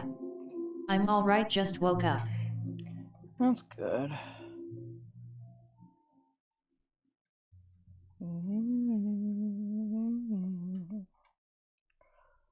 Says also, did you ever send me your trade, and if so, where lol? I will send it to you on TikTok after the stream. Since it's already done, I'll just send it to you. Actually, I'll send it to you in a bit. I'll do it. I'll send you on Instagram. Fuck it.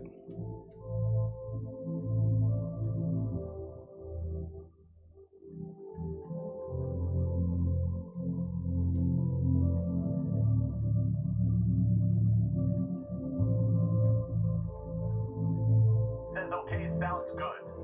Yeah, I'll send it there in a bit.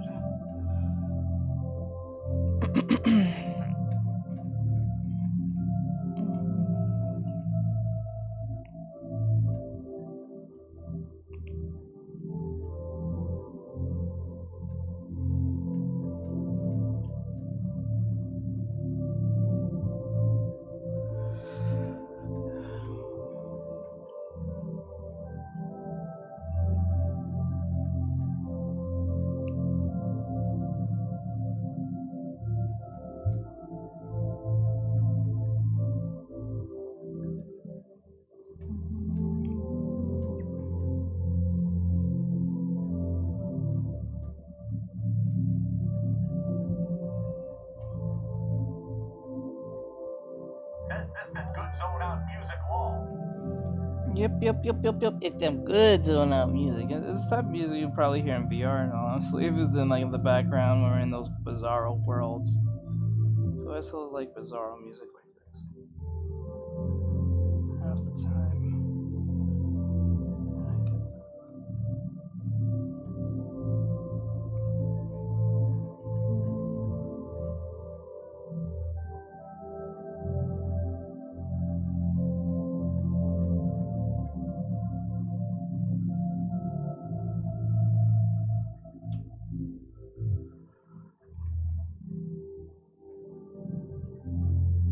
Says yeah, I dig it. Oh, you reminded me. There was a scary wood game I had found I wanted to play with. Ah, you did you? Says hi. Hello, Chaos? I think Chaos. Says you on VR, but I just scared to play alone. I gotcha. I'll join you after the stream. I'll join you after the stream.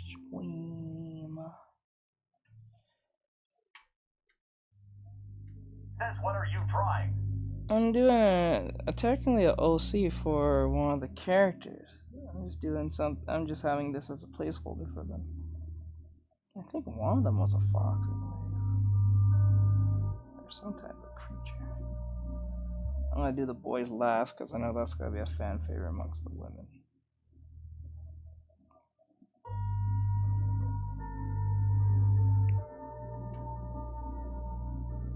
Says oh, alright. Oh, I'm sorry, I have to go. Alright, I got you. Says yee if we can try it before it gets too late. BC kinda works, and if he's asleep, I can't be loud. Okay.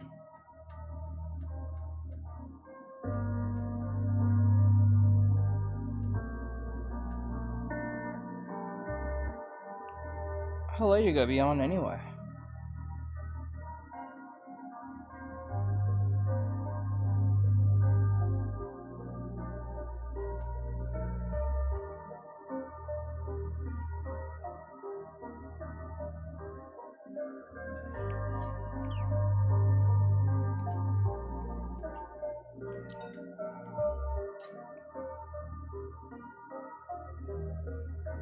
Okay.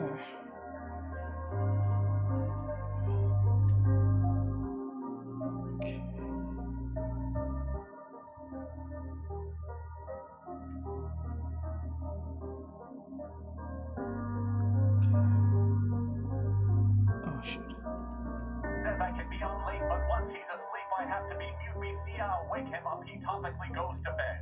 Okay. Says at about 10 p.m. Okay, I gotcha. Damn, we have a 6. Okay, let me Okay,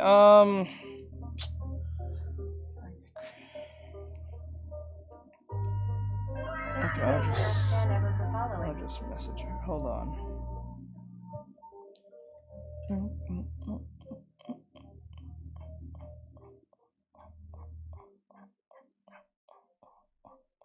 Oh shit, I just realized it's hold on. There we go. Because I always know that the tail is right over this. If he works, he'll just text in DR. Alright. Oh, he's working now?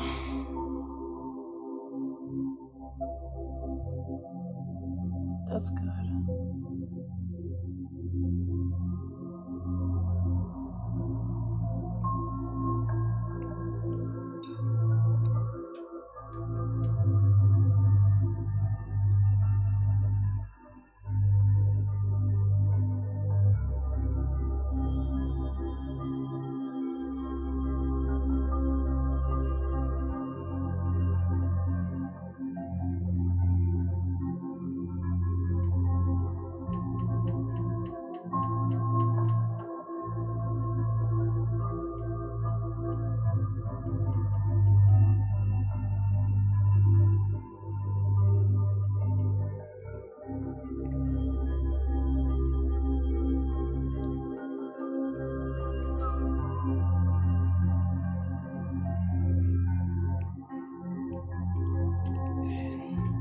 Says is that OC or you drawing someone? I'm doing an OC. See if I can actually fit this. I'm just getting the pose. Let me see. This is gonna be one of the OCs that we mentioned. I'm from the book that I did way back when.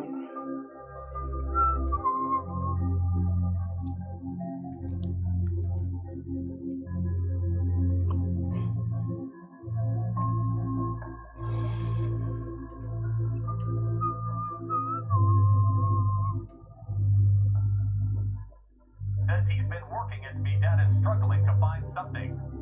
I understand finding a job is almost virtually impossible these days. That must suck.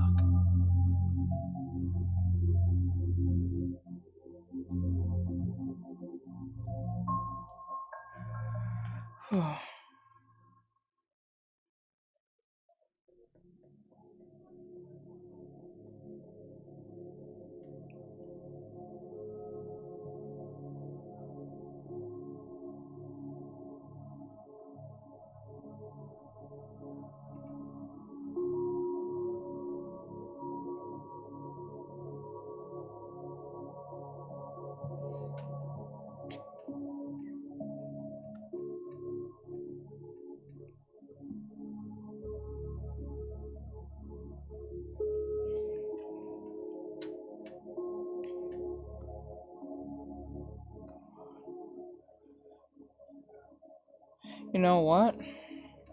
Get rid of these real quick. I'm gonna go to. Says exactly in anything willing to hire you right away pays below a living wage. Like, what's that point? Yeah. I know it's bad.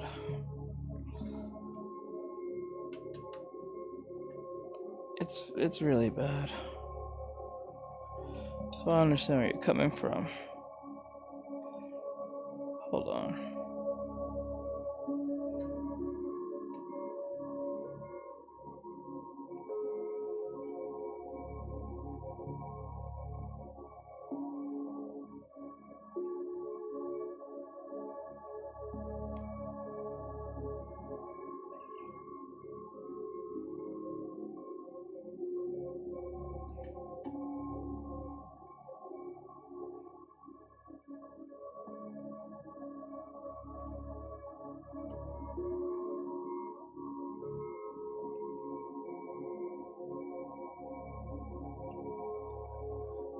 I have a good idea what's causing all these problems with this whole living wage, other than just the coronavirus problem with the whole like housing market Says if I issue. worked at Artextric's Art Academy and Design, aka DIDB, I'm law.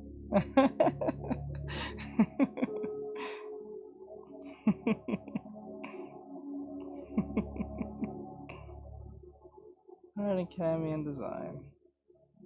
It's not bad. It's not a bad sounds like an actual institute. That sounds like an actual institute. The Artextric School of Academy and Design.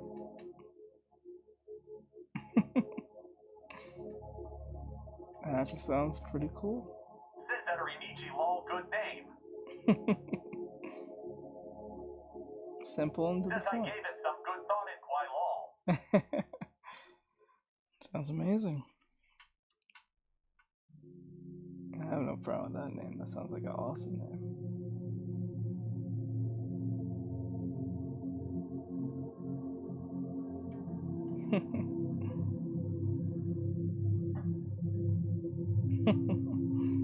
Has a really good ring to it. Says I was like, dang, I wonder what Teach would call his business.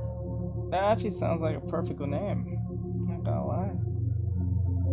I have nothing against the idea. Take a long time to get to that point, but that'd be a great name.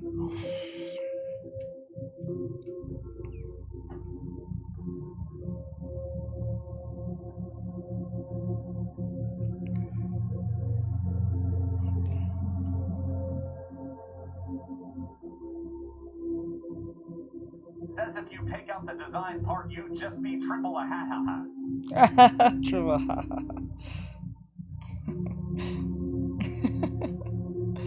Triple ha ha ha.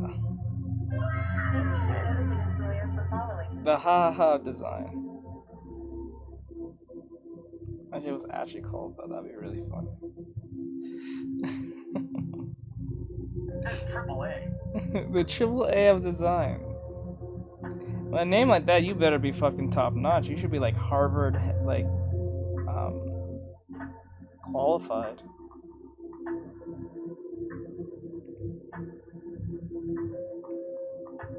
Full university. Triple A of design. Says it quiet, didn't say that part, but still funny. That'd be cool.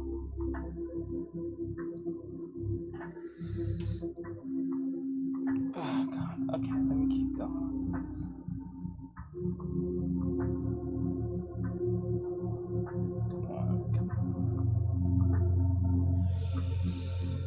Okay, so if you want to see the reference I'm using. Interesting. I want to challenge myself to draw something that I wouldn't technically draw, or at least something that would be really challenging to do. And I find this very challenging because it's based on the perspective that's happening, but I think I got pretty close. So what I had to do was that.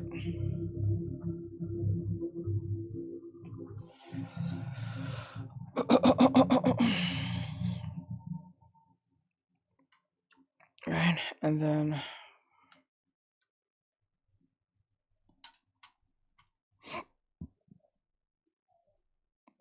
Says triple a grade art design school days of art design. The list goes on what you can do with it. yeah, you can throw that shit in the AI. It will give you a bunch of suggestions.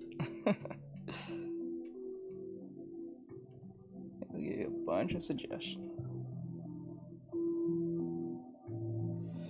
I'm gonna leave it alone for right now, and I got not the thing we're talking about, but I'll leave this alone for now. Put this in its own place, and put it in this here. Because I was earlier working on a design. And design, like, okay, so I was working JLOV9974. Nice, but I think I found on sketch to draw, but us still coming along well. Nice. Hold on, let me get my sister. Hold on, I'm gonna get her. Maybe she can.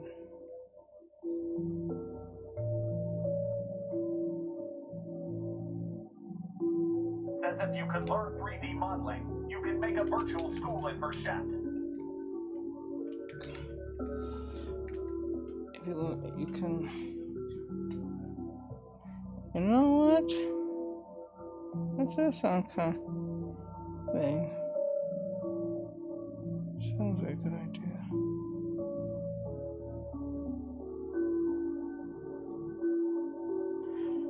Doesn't sound like a bad idea.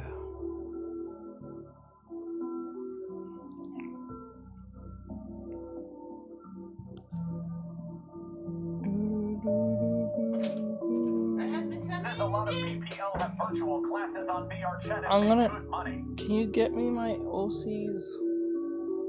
Oh, wait. If you have to get the big class first.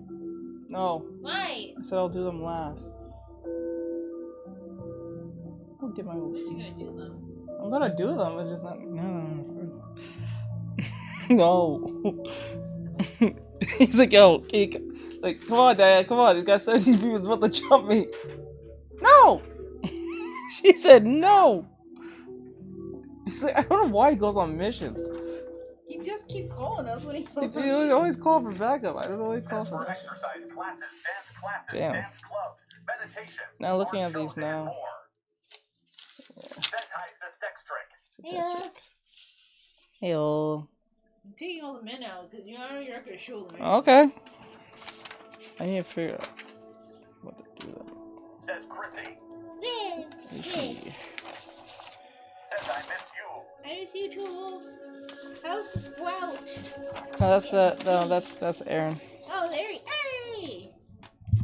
Hey! How you do? Bunny. Oh yeah, the bunny.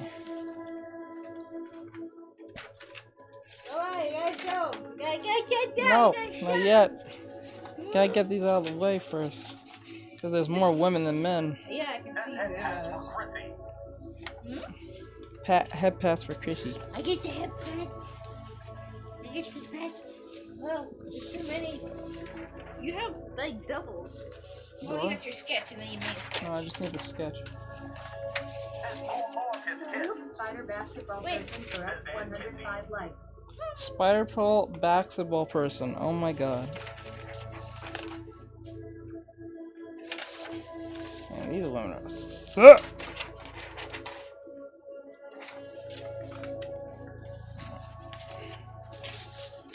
Okay. Well, that's the sketch and this is the outline. Oh, that's the outline. I think that's. You had more than this. You I had think so. way more than this.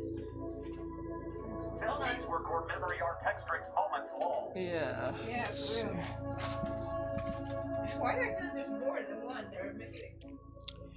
Okay. Hold on. No, his nipples are showing.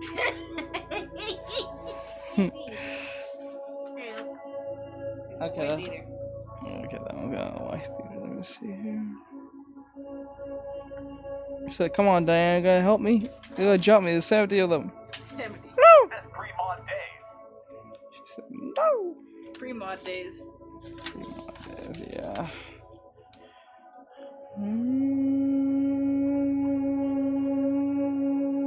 Yeah, Brian popped up when you was doing this, right? I think so, around this time. I think so. I remember. How many cars? What cars? This is the. And Says this he one. did some as a rough sketch on one paper and redrew it on another paper, so maybe that's why. Yeah. Says you dubs me. Yeah, what's up? Hey, what's Wits. up? Oh, that great papyrus is here. So let me see. Oh, Wisp. You worked in progress, I think. Alright. Yeah, there was a bunch of Wisps in progress. Maybe I should. Dirt cars. No, Yes. there you go. Last, because there's only so very few of them. And then you gotta have to deal with girls all the entire time. So let me get that out of the way. Leave me the fuck alone. I'm stressed out. I'm gonna go bake. Make one. Wait, does that make sense? Yes. Stress baking is like the best baking, so you can put it in trauma eat. Says Skylar. Oh yeah, where's Tyler? He's right there.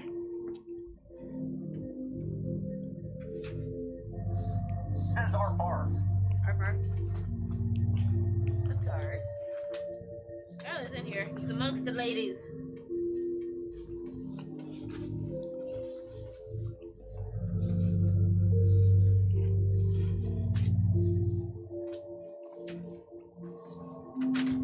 Oh, he's somewhere. He lost in here, though.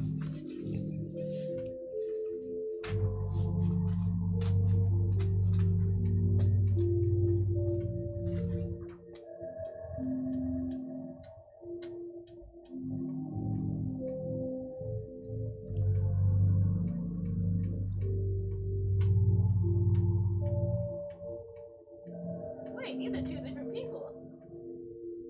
Yes. They're twins. But I was 128 and the other was 180. No, they're going by age and species. Well, it can't be twins if one's 23 and the other was 24. You know. Could be brothers. That makes sense now. Fine. More retail in this one, I swear.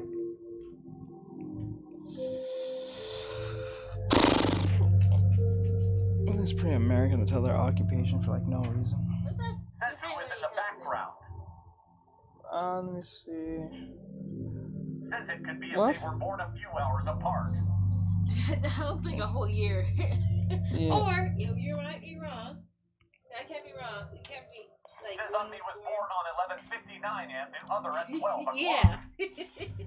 Hold on. Yeah, that's the only thing you can actually say. Says dang a whole year long. Whole year.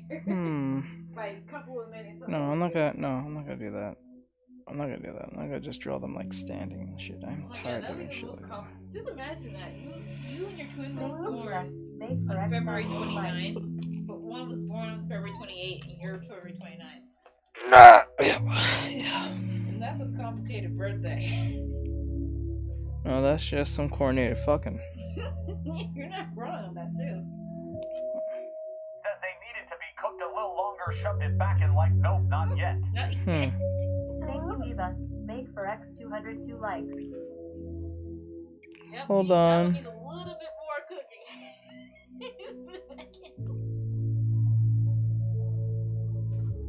Says that Rinichi, the other twin said I must stay here a little bit longer. Make our birthdays a little Thank you, interesting. Eva. Make for X 285 likes. I like how you gave the men occupations, but the women don't. I don't think that was entirely my fault. All of them did.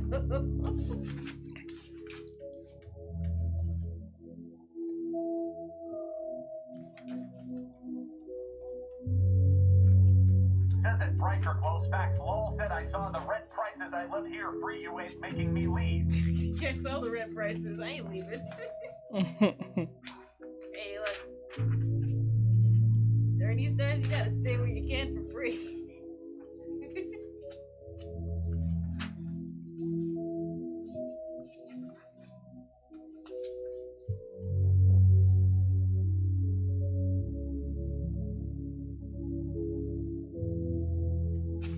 Says what is the song called? It's called. I don't even know. I think it's one of those. Says let brothers cook. Oh, I don't even know. It doesn't tell me. Prissy about AAA. It doesn't tell me. But you can type in end memory song. Just type in end memory. It will be like a picture of a guy on a green dock or something. It's on YouTube. Says oh that's okay. Thanks for looking. Beautiful baby. Yeah, it doesn't give me the list of the names of the songs that's played in this hour-long, what do you call it? I would have answered that if I could.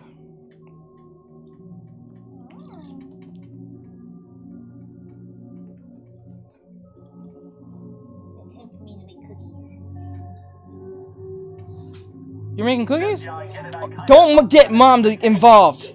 Don't get mom involved. She can't make shit. No. Wait, how? Says I want cookies. I was looking at. Says thanks anyway. No problem. I was scrolling on TikTok and I saw cookies, and Mom came to me and actually, oh my god, how dare you? How dare you leave my cookies in the oven? You ruined my Yes, last batch do of not cookies." get She was so her taken aback. involved. She fucked up the cookies twice. No, She was so she lost her mad. privileges. She can't make cookies anyway. She can't eat cookies anyway. She's too old. She'll die. Don't give her no cookies. She was so taken aback with my outburst. She's like, "You don't talk like this." I'm like, "You don't ruin my cookies." Yes, for real. You fucked up the cookie. You don't fuck up cookies when there's hardly any. No, she can't get no. She can't make cookies. She get none. You can give it to Dad though. Don't give it to Mom. She don't deserve shit. Says he's real passionate about them cookies. Them cookies was lit, and she fucked it up by making it hard and burnt. You burnt the cookies twice. How you do that twice? They're both too chewy. And you're not even the one cooking them. How the hell did you do that? I told her deliberately, let them take it out at the time. That's some bullshit. And she said, "Nah, leave them in there." Nah, fam, leave them in. Yeah. Burnt the cookies. Shit. She likes hard, crunchy. No. Which is Her upsetting. teeth sucks. Her cooking sucks. Her judgment of food sucks. Whack. Me, I'm tired of You're tight as fuck. Now go and make them cookies. I am. I'm very upset about that. Says Lamau. Never again. She can't touch shit. It's non-edible. This one not edible. That shit made me so mad. I was like, why it tastes like ass? I got you an option. I am gonna make regular chocolate chip cookies because I gotta get rid of all those chocolate chips. But I'm gonna make another batch.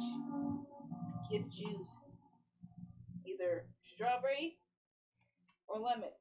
Strawberry. Strawberry. Okay. Says mail me a cookie. No one's I'm gonna not even cookie. I don't need to figure out how to do that so I can sell cookies. sell the cookies.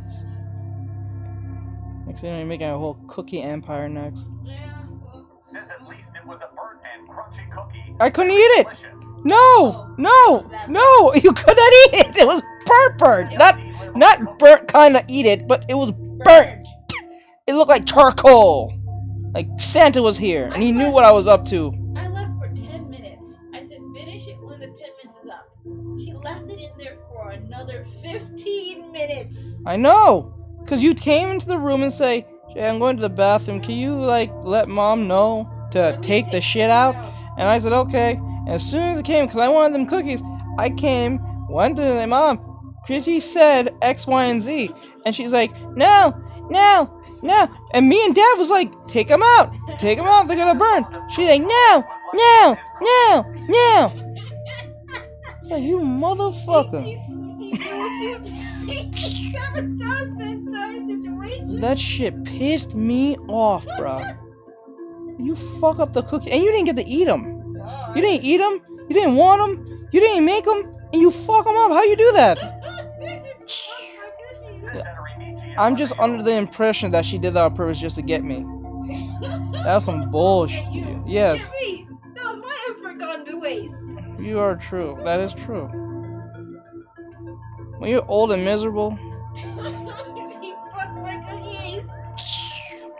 you don't fuck another man's cookie like shit. Especially when you're not making it.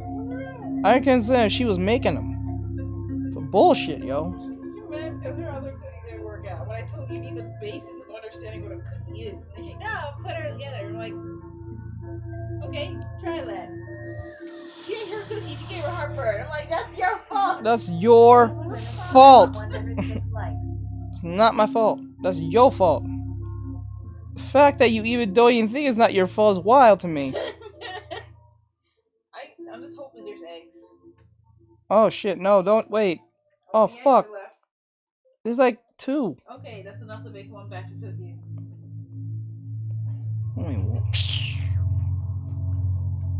Some bullshit, yo. Is there ever cantaloupe left? Yeah. Give me. Put it in this. Put it in this. I like how you went from, oh, I want cookies. Like, any more Says it's her cantaloupe? method to evict you. It's our method to evict you. For real. It's working. Says he can't elope law. Let's see. cantaloupe. I need my cantaloupe. Oh no, need my cantaloupe. Oh no.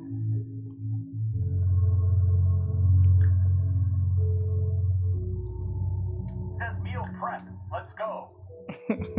Meal prep, let's go. I gotta bring that back. Meal prep.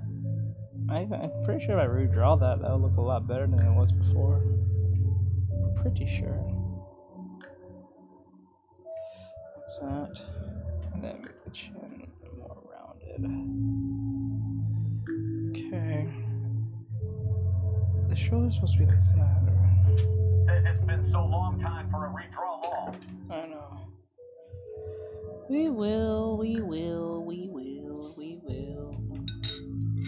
We got that cantaloupe. You're pretty wild. I leave a bowl for a cup and then no fork. Oh shit! I was about to fight you. Like you didn't feed a fork. I was like, what the fuck? I gave you a fork. Like, what happened? Not sure. It disappeared. Okay. Let me see. All right.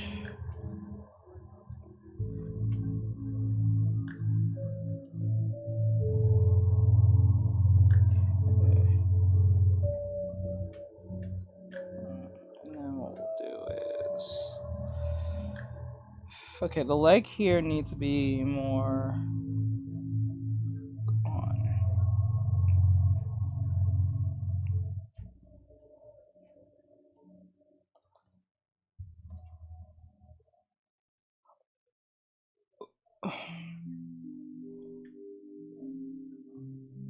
Okay, I think we should start doing the reactions.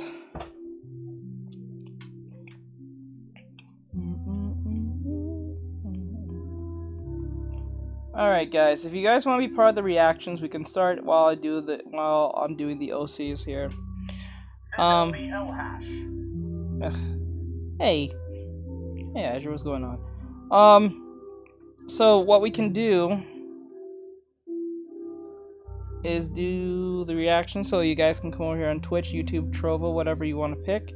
You won't be able to hear it on TikTok because obviously TikTok is a pansy. So I need to, sorry my Chinese overlords, I'm sorry, I didn't mean to offend you. But then again, it is true.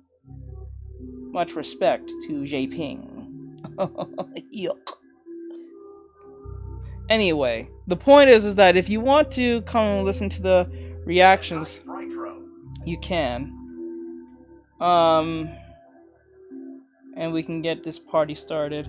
We're only doing 3 videos, so don't worry, it's not gonna be like a X amount like yesterday. That might get me banned next. I'm not even gonna lie. I really believe if you laugh like Goofy, it might get you banned. I got mad at me doing the whole thing, so like, can't do nothing on this fucking app.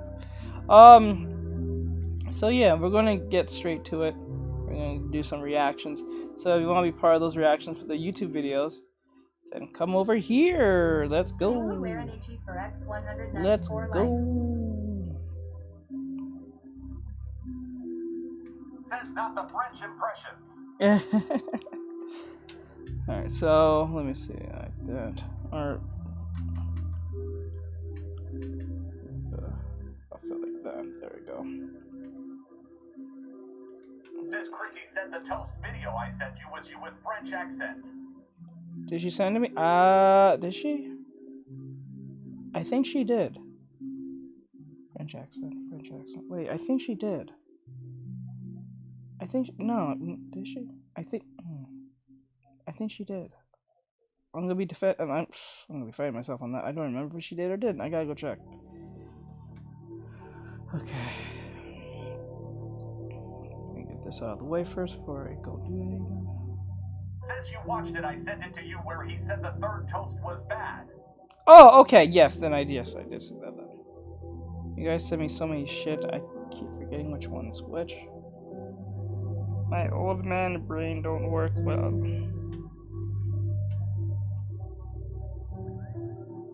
I get so many. You'd be surprised how many messages I get from not only just my mods, but like people as well who tag me in random shit. I get tagged in the most strangest shit ever. It is so weird. I don't know if that happens to anyone else. I'm pretty sure it does. Says I send you an army of videos. Yes, you always do, and I tend to take forever to get back to you, and then when I finally see them, I answer to at least all of them as best as I can, as long as they're not being taken down. Try to get to all of them as best as I can.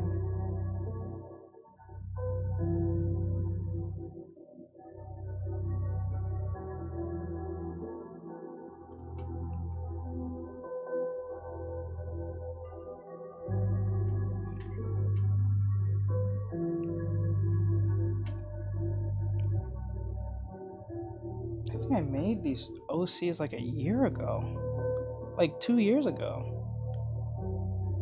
And the pandemic was still like kind of around at that time.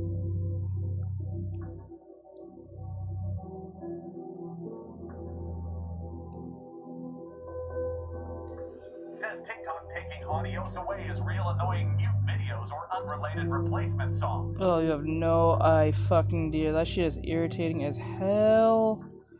That shit is irritating as hell. So I know either if they don't get bought out in the next 3 to 6 months, it's gonna be over. It will be over. No more TikTok for me. Azure_J. TikTok is basically a Karen. Yeah. I can vouch on that one. Says sad times. Yeah, sad times.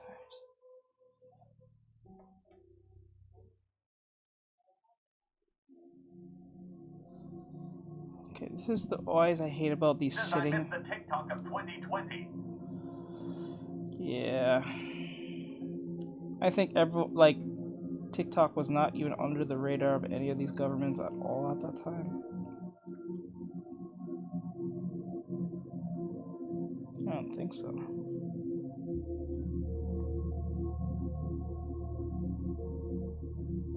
Come on up like this.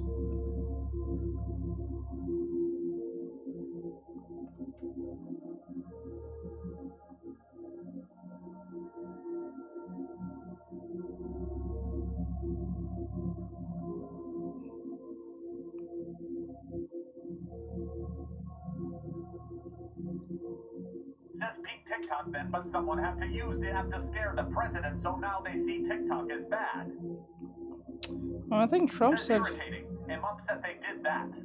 Last I checked, I think Trump said he wants it back. He doesn't want it to get banned now, for whatever political reason he may have. What I can do is Azure_J. When they released the TikTok shop, it was a breeding ground for scams. Yep. Once that happened, it was already going left. And then somehow TikTok, well, not TikTok, I think Instagram kind of just followed suit with that too. No, I think Instagram did it a little before TikTok. I think. I don't remember. Says he wants it back to own it like all the other PPL who want to buy it in the US. Yeah, I know Rumble wants to buy it. I don't know about that Elon Musk rumor, but I really doubt that one. I can see Mark Zuckerberg trying to buy it though. Motherfucker can't compete with it. Might as well buy it. And that would be probably the best strategy for him. Like I can't like get Instagram Reels to work, so might as well just buy the app that's been screwing my entire like situation. That would make sense on his behalf. I was surprised like someone like Jeff Bezos wouldn't want to buy it, but like I don't want that motherfucker even near this app. Says he seems to be in a lot of trouble with his current apps. Yeah.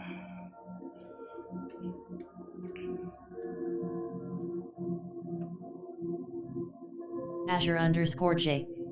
Instagram was already hanging by a thread. Yeah. Hold on.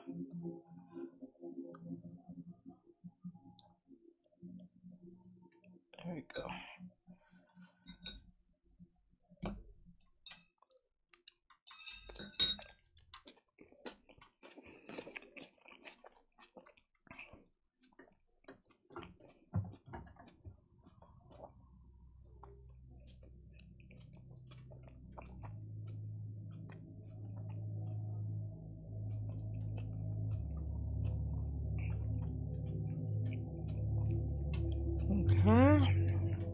says I had to run back to here real quick.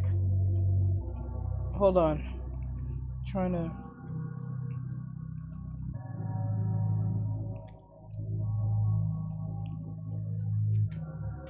Okay, clean this up a little bit more. Says my dog has morphed with the pillows lol. Morphed!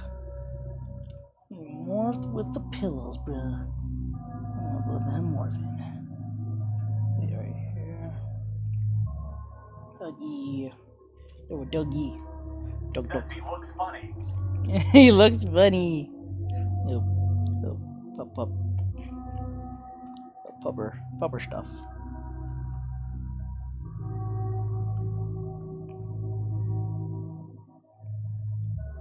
Here is this part that's kind of confusing.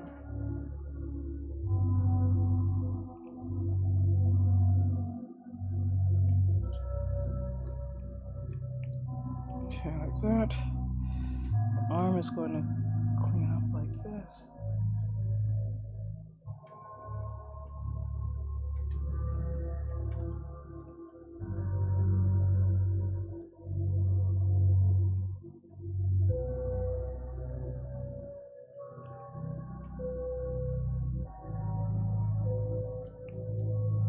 Okay.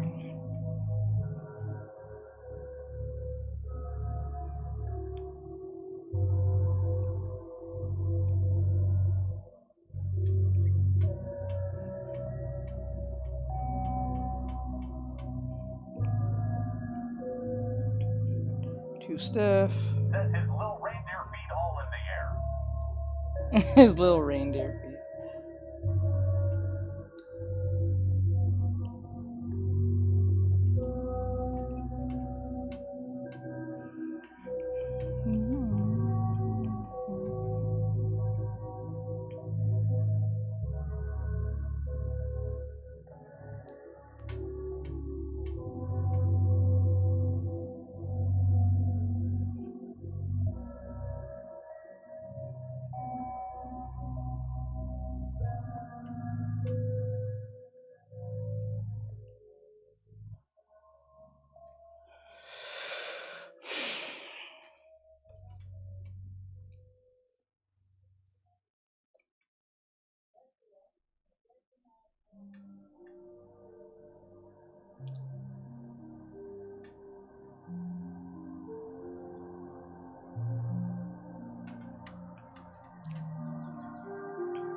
Says I made corn in a cup earlier and Lemma say that screamed fiesta when I ate it lol.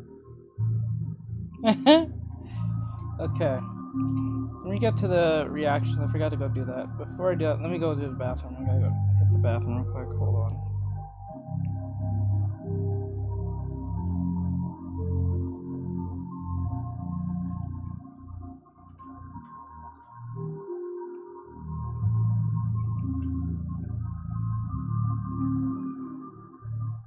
Says on duty he goes. Okay. We're almost there. We're almost there. We're almost there. Just gotta clean this up a little bit.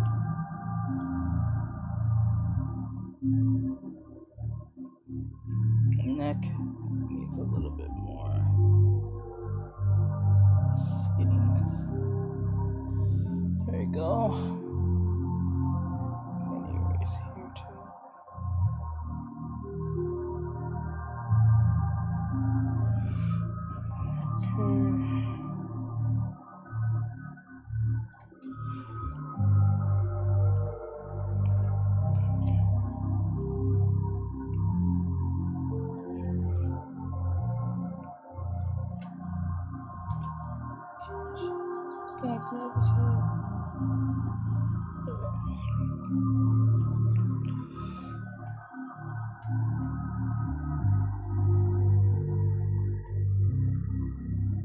I think it is pretty good, but not perfect. this part here needs a little bit more.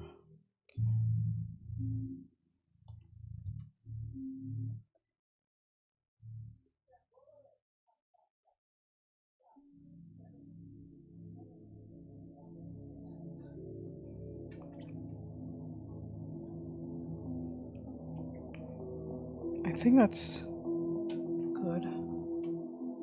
Not totally sure.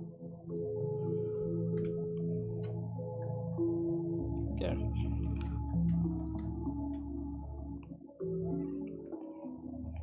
Oh, that's another problem. I tend to do too much. I was supposed to connect these like this. Like that. Or something like that. Says W drawing as always, though. Thank you. Hold on, I'll be right back. Let me put this under a...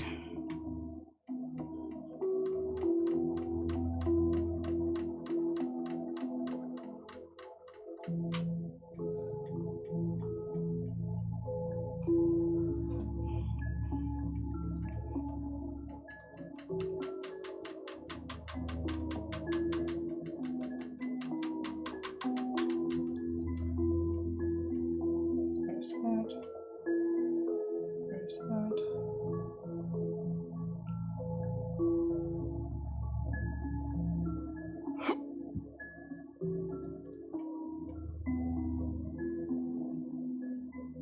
That's right there.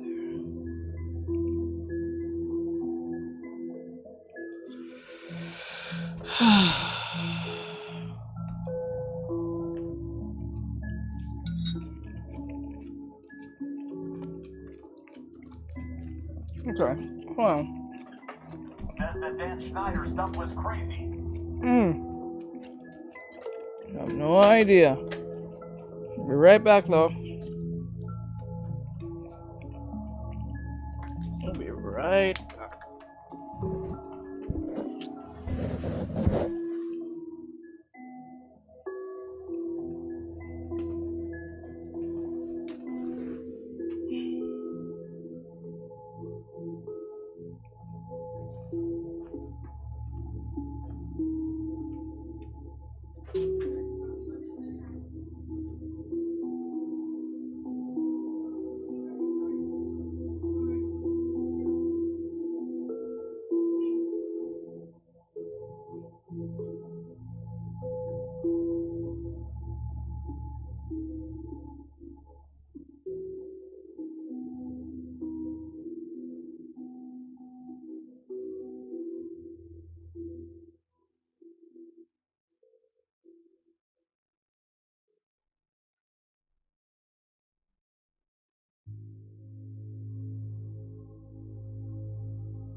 Alright guys, we're gonna do the reactions as I'm making these characters. There's a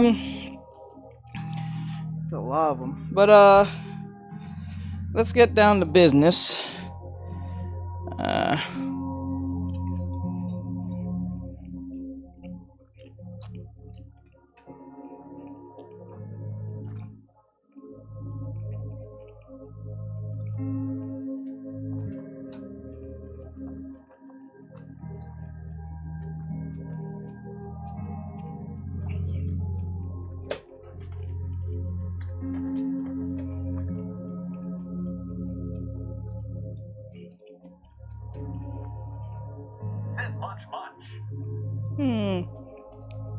Okay. Now, for those who don't know, we do this section called the reaction section, where I'm still doing artwork, but we're listening to like videos that are going on in the world, and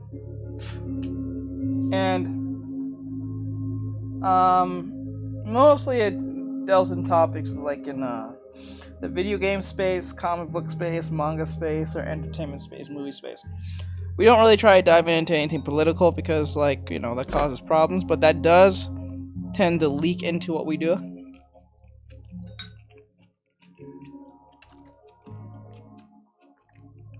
Once we get that out of the way, we'll go play some game probably. So let's get down to it. Alright, let's stop this music. I'm gonna have you guys listen to the terrible music that TikTok gives me. I'm so sorry. Says ASMR Munch Sounds. We'll play, I guess these.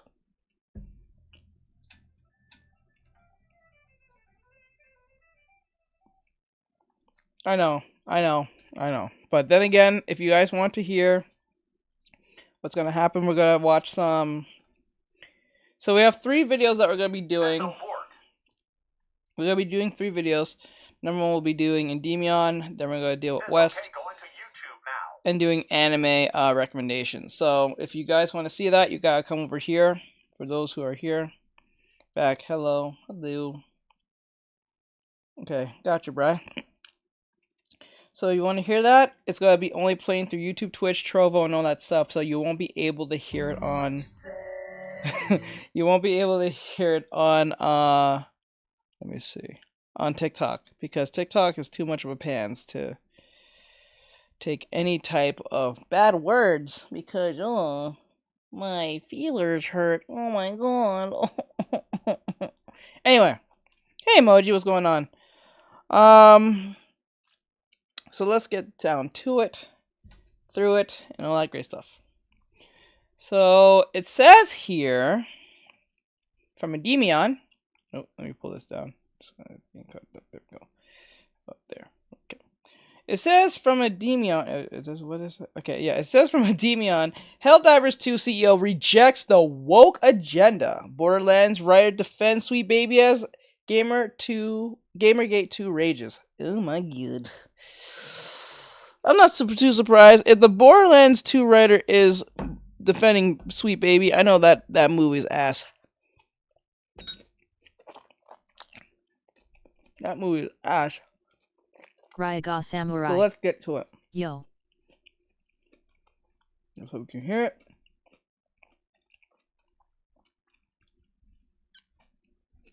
Nope, you can't not hear it. I see it. Okay. Pull it back. There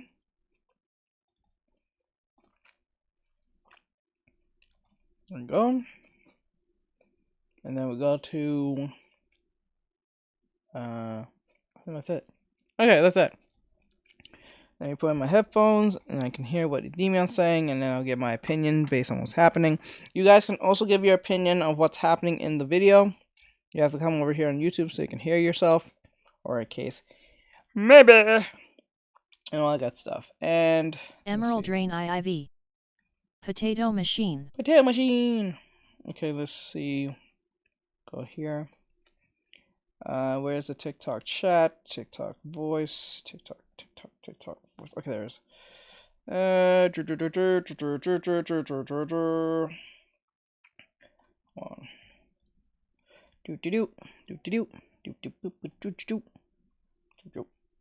Okay. Okay, we got that. Here. Cancel. Oh. There. Alright. How loud is that? Put it down. Put this 30. But there. Alright, there we go. Alright, so like I said, let me reread this so I can put this for the video. Alright, so Endymion has this video called Helldivers 2 CEO rejects the woke agenda. Plus, Borderlands writers defends Sweet Baby Inc. Like, as Gamergate 2 rages on. So let's see what happens. What's up everyone, it's Endymion, and I got another video for you today because there's some shenanigans going on around the internet yet again. Big surprise, right? Yeah, I know, what else is new?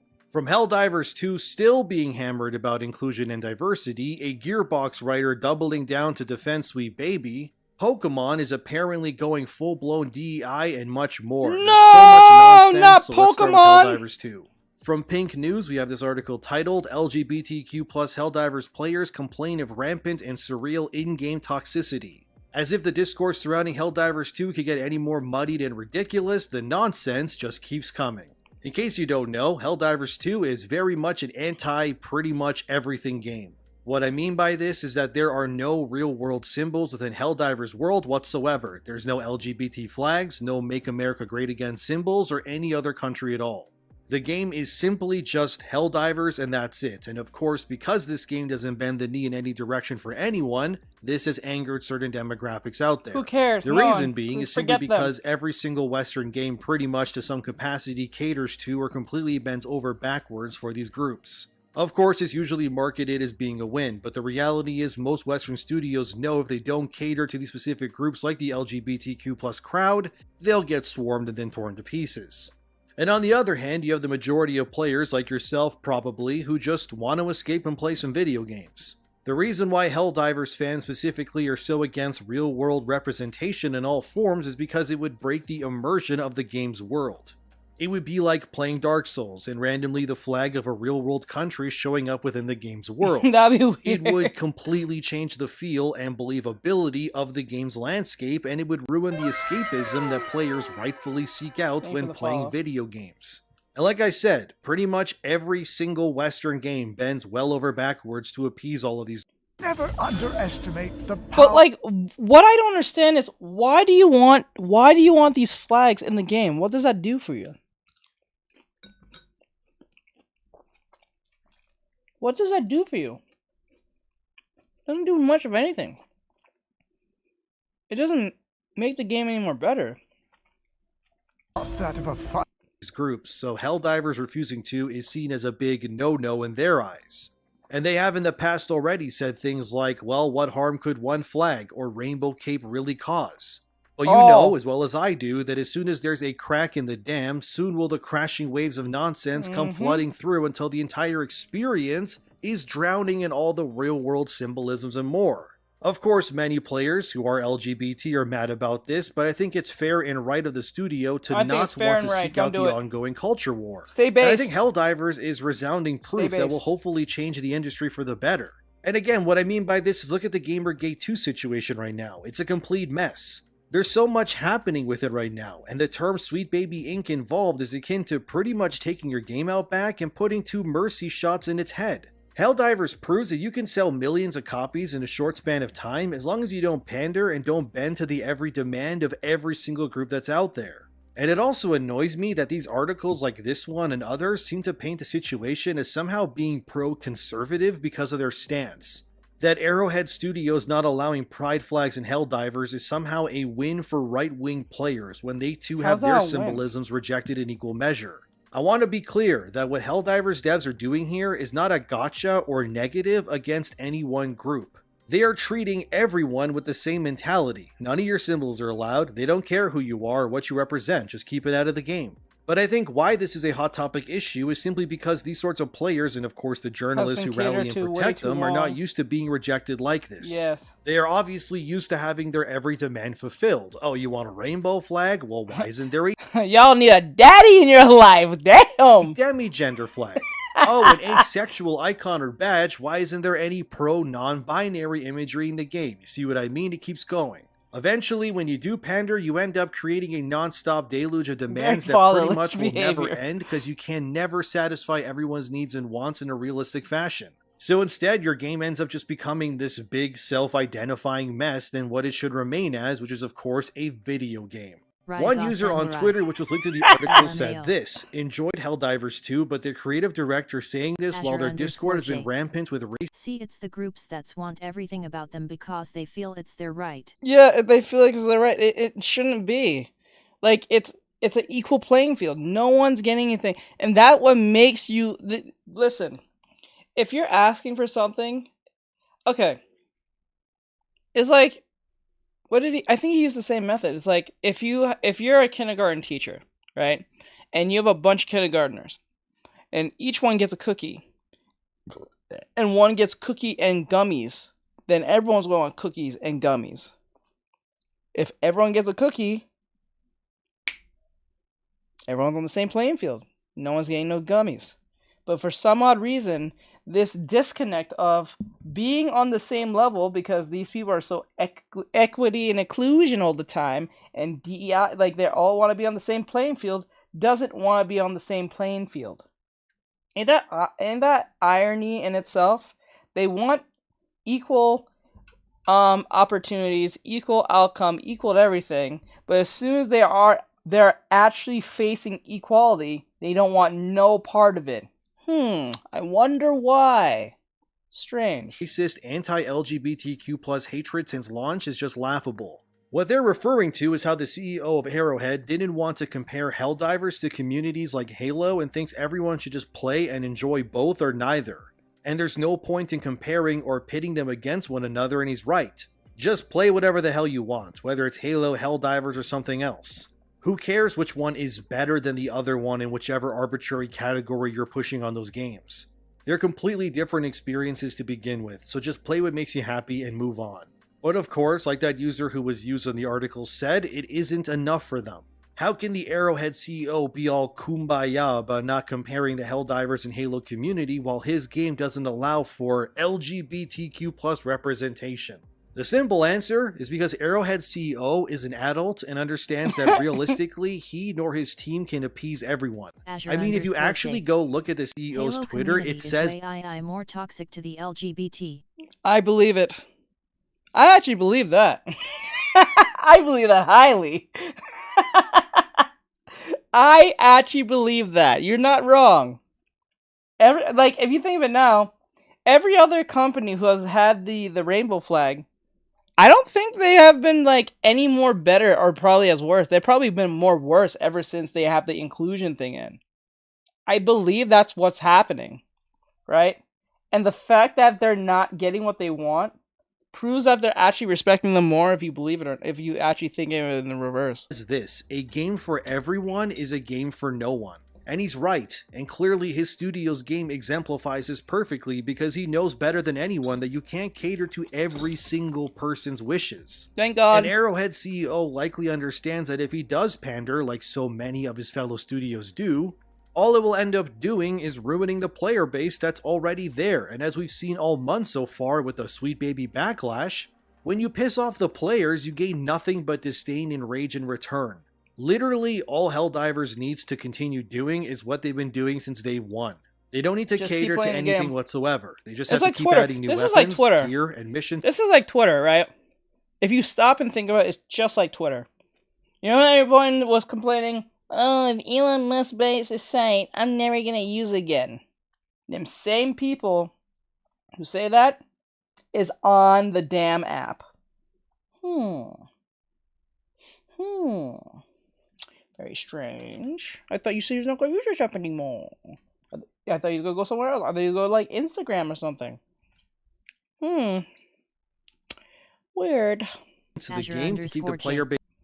But y'all notice how Activision is ignoring TF out of them and they can't cancel it, so they gave up.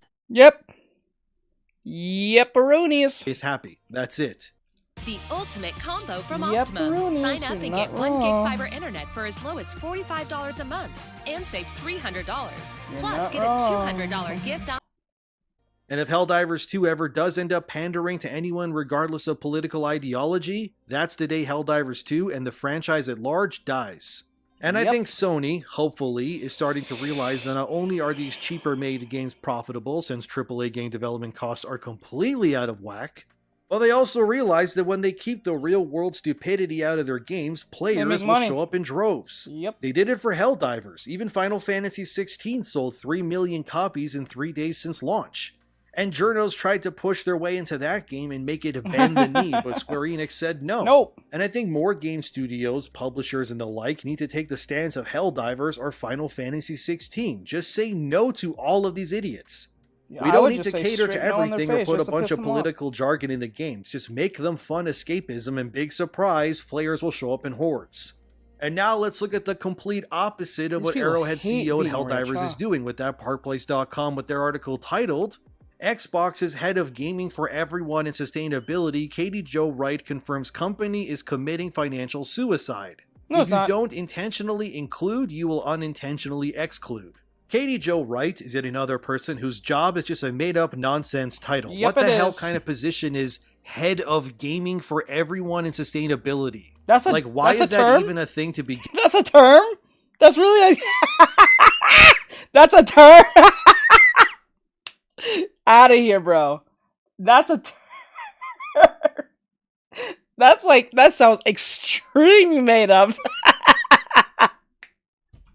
We're not a DEI officer. It's whatever Demian just said. That sounds made up as shit. Intentionally, Wright confirms company is committing financial... Ain't no way. Oh my god, it's really called Xbox head of... Yeah, Xbox head of gaming for everyone and sustainability. That sounds made the hell up.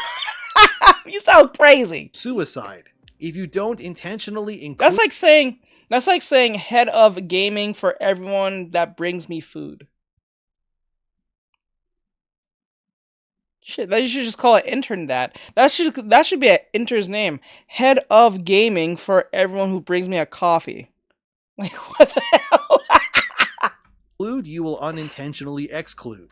Katie Jo Wright is yet another person whose job is just a made-up nonsense title. What the hell kind of position is head of gaming for everyone and sustainability? Like, why is that even a thing to begin with? Like, I've been saying for well over 2 years now at least, you cannot make a game for everyone. I can't believe I need to say what I'm saying next, but I feel like I need to explain this like I'm talking to a toddler so these morons will understand. You see, there's these things in entertainment. They're called genres, and each genre caters to different groups of people. There's the action genre, horror's one too, comedy, and with video games you even got stuff like RPGs or RTS genres. The reason the entire concept of genres exists is because you can't make games for everyone with one single product. Unless someone out there manages to make a live service action RPG horror game with real life sim elements that also has a full-blown Civilization RTS mode attached, but is also a first-person shooter, third-person at times, and the game also somehow manages to switch to 2D animation. The sustainability part is basically preventing suicide because someone didn't get what they want, in my opinion.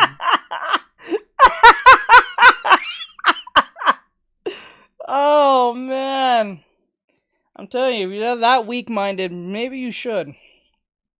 That's crazy. Too, while also having a battle royale, well, this will ever exist. You just can't do it. You can't. Obviously, this Xbox head with their made-up job title exists to simply only push ESG practices into video games. As Katie Wright puts it, if you don't intentionally include, you will unintentionally exclude. That is how we are as human beings. There is no shame in that. If you want to include, you have to be intentional about that. No. As that Parkplace.com... You do know, it's just as human to exclude it is to include. That is just... Excluding is no more or less human than including. I like how these people like to tell you how it is to be a human. Humans are a mix of good and evil. And grays, right? You can't just point out the stuff that you consider human and then say that's human. That's stupid. That's just your opinion at that point now. Because these same people, if their family member said something that was out of line, but then again they like them that much, they'll play favorites and say they didn't mean it that way.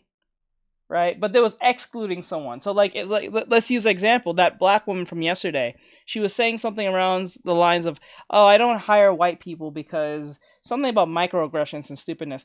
But these same people said that it's racist to be mean to them, but they're doing racist things to other people. You see how that's wild? They'll say inclusion is needed, but they'll exclude people they don't like. Says hello. That's wild. Hey, hon. That is wild. That shows how evil that truly is. That's evil in itself. And the fact that they're not calling it evil shows how more evil you truly are as an individual. Imagine I said to my mods, we need more inclusion. But we love everyone. We care about everyone. We respect everyone. But we're going to be rude to Kyle. Let's just say Kyle. No, let's be rude to Bry, and just Bry only, because he comes from a bloodline of people who did bad things in the past that he had no power in or had no say in. He was not even born in that era. We was not even born in that era, but we was told that era was terrible. So therefore, because it's the future. That's what I need more of. Just want food. I know. You want food? You want food? I'm hungry too. Is all your packing done? And then plus not only that, imagine we're mean to Bry at all costs, no matter what. And then when Bry defends himself, we call him the racist. You're literally tying my hands behind my back, pulling a blindfold, punch me in the chest, and expect me not to breathe. Oh, okay. Oh, she leaves tomorrow. Okay, hon. You excited or nervous? Maybe a mixture of things. But like that's evil. That's just born evil. Points out what Katie Wright is saying here is very similar to what Larry Fink, the CEO of BlackRock, said back in 2017, which was, you have to force behaviors, and if you don't force behaviors, whether it's gender or race or just any way you want to say the composition of your team, you're going to be impacted. And really what Larry Fink said in what way? 7 years ago at this point, still... you don't have to tell it in the chat, because it's being read not only on the TikTok, but also in YouTube, Twitch, Kick, and stuff. You can send it to me in a message if you want. Rings true today. It is all about forcing behaviors. And you can circle that back to Helldivers 2 and the push for LGBT representation as well. Even these groups who get catered to like crazy, it isn't just about representation for them. It's equally about forcing every studio, franchise, or whatever else to cater, because if they don't, you have to force them into doing so. And thankfully, with the rise of Twitter's free speech being more prominent in places like YouTube here to an extent, the forcing of these policies have lessened to a degree. And people are becoming more confident to speak out against these things because they obviously don't agree with it. What Wright and Fink are saying here about forcing, I mean, it's like trying to force someone into being interested into you or something. You can't force someone into liking you, because the basis of human emotions have and always will be a natural thing that happens through free will. Once you have to strong arm or push someone into believing or doing something, then ultimately what you're doing is obviously not natural, and it ends up happening through intimidation. This behavior is just called them knowing damn well they have the numbers to cancel these studios. They do. That's what they're banking on. Nightbird. Ultimately. At Azure_J, you are the missing link. Goodbye.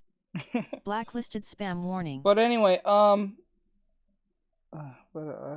Says, but I found out from my doctor that I have thyroid problems that can lead to cancer. Is that... Oh, wait. Does that have to do with the pregnancy? With your pregnancy? Does that have to play in anything in your pregnancy when you had your son? Or that's just a genetic thing that just overall happened because of family stuff? Because I know my mom has it, and I think the girlfriend has it too. Our warehouse is overloaded with survival food kits, but our mess is your gain. You win. I don't remember. Because right now you can intimidation or fear instead of genuine passion or willpower. But that's what this is all about. They know what they're pushing is not what the public wants. And I think Xbox is head of imaginary job positions over here, pushing these concepts onto the multitude of teams beneath them is very obviously a bad decision. And I think when developers are forcing to make games they obviously don't care for, that's how you end up with misfires that review and sell poorly. But if devs are allowed to make what they want, that's how you end up with Helldivers, Palworld, or even previous hits like Hollow Knight and more. You can try to force your behaviors all you want, but ultimately the human spirit will eventually, and rightfully so, push back when enough is enough. Like you know as well as I do, when you go to a job you genuinely like or get to enjoy the things you like if it's video games, maybe going for a run or playing with your pets, you do it because it gives you joy. And how much does it suck to go to a job that you hate? Believe me, I've been there. I've had quite a few jobs in the past that I absolutely hated with every fiber of my being. When I was 17 years old. Hell yes, it was a GOAT. I love that game. That was the only Metroidvania game I actually enjoyed playing. I'm not kidding. I actually enjoyed playing Hollow Knight. Like, it was the only Metroidvania game I played that I actually genuinely enjoyed when playing it. I had no issues playing that game.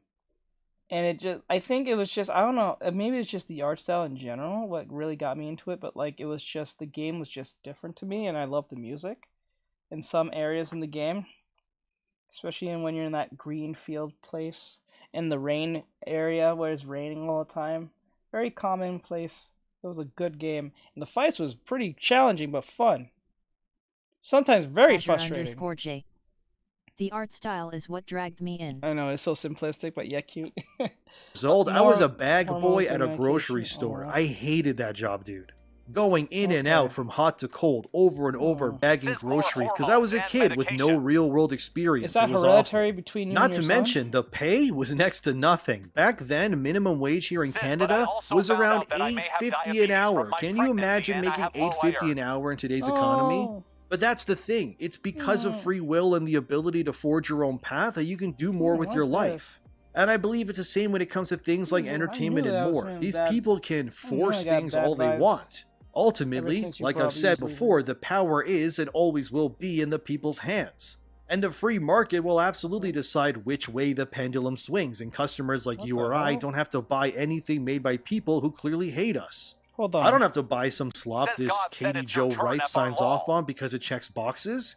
And if enough things flop because of her made-up head of gaming for everyone in sustainability position, which is still such a stupid name for a job title, but regardless, no one needs to buy or support anything any of these people make.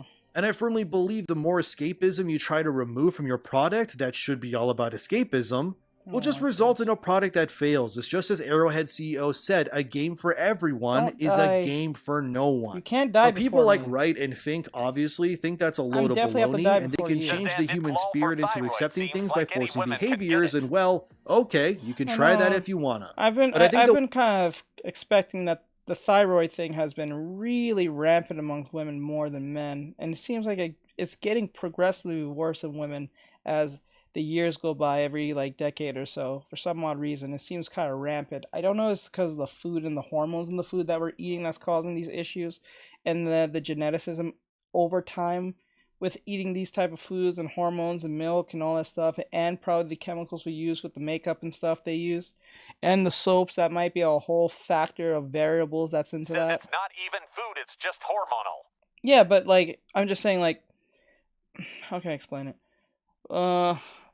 Like the medications that they take over time. So like, say you're not taking medication for thyroid, but for other things, and because you take it, let's just say you take it before you had children, right? You know, say you take it. Says that might be the Kasich whim. Yeah. So. The way things are going, it doesn't seem to be working whatsoever. I mean, you're watching this right now, aren't you? You probably don't want to play nothing that forces anything on you, and who can blame me for that? I don't. It makes perfect sense to me.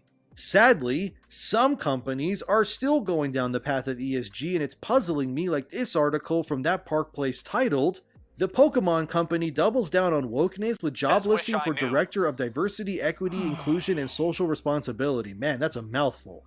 Yeah, unfortunately, Pokemon of all things is doubling down on ESG and DEI practices. When if you ask me, Nintendo should be prioritizing quality control over Pokemon instead of pronouns and whatnots, because Pokemon Scarlet and Violet were some of the most mid Pokemon games I've ever played. Look, I would consider myself a longtime Pokemon fan.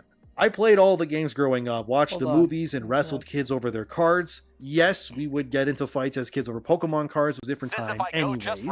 But isn't it crazy that you can look at this footage of my Violet playthrough and realize this game is barely a few years old? It looks terrible. But beyond looking bad, they run like dog water. Yet Nintendo and Game Freak are not prioritizing fixing that. Instead, they want to put messaging into the games instead. This job position is for someone in Washington. The actual job title is Director of Diversity, Equity, Inclusion, and Social Responsibility. I figure I just read you what this job posting requires because it's, and I quote, "The Director of Diversity, Equity, Inclusion, and Social Responsibility facilitates and promotes the Pokemon Company International's global culture of innovation, diversity, equity, inclusion, and belonging. Oh my This God. role will partner with the DEI SR team to build diversity, equity, and inclusion and social responsibility initiatives and programs to influence employee engagement, talent." So we had a customer reach out, and they couldn't decide which knives they wanted to pick. Our support team made some suggestions. Acquisition, talent management, charitable community engagement, and marketable opportunities across our global team to engage and retain talent and foster relationships in local and global communities. This role will ensure that the core elements of the Pokemon Company culture are well defined and ever present to employees, highlighting engagement as an essential component to support a positive, diverse, inclusive, innovative, and high-achieving environment. They got him. This position will report to the Vice President and Chief Diversity, Equity, and Inclusion Officer, lead the DEI Social Responsibility team, and will partner with stakeholders across the organization and operate as an internal business consultant, end quote. The position will start around $177,000 a year to around $211,000 on the higher end. And the position can eventually scale closer to $267,000 with experience. Pokemon is sealing the grave for the fall of them. Bro, they mentioned that you see what they did, right? They mentioned the pay. I wonder why they did that. I wonder why that they mentioned the pay for this.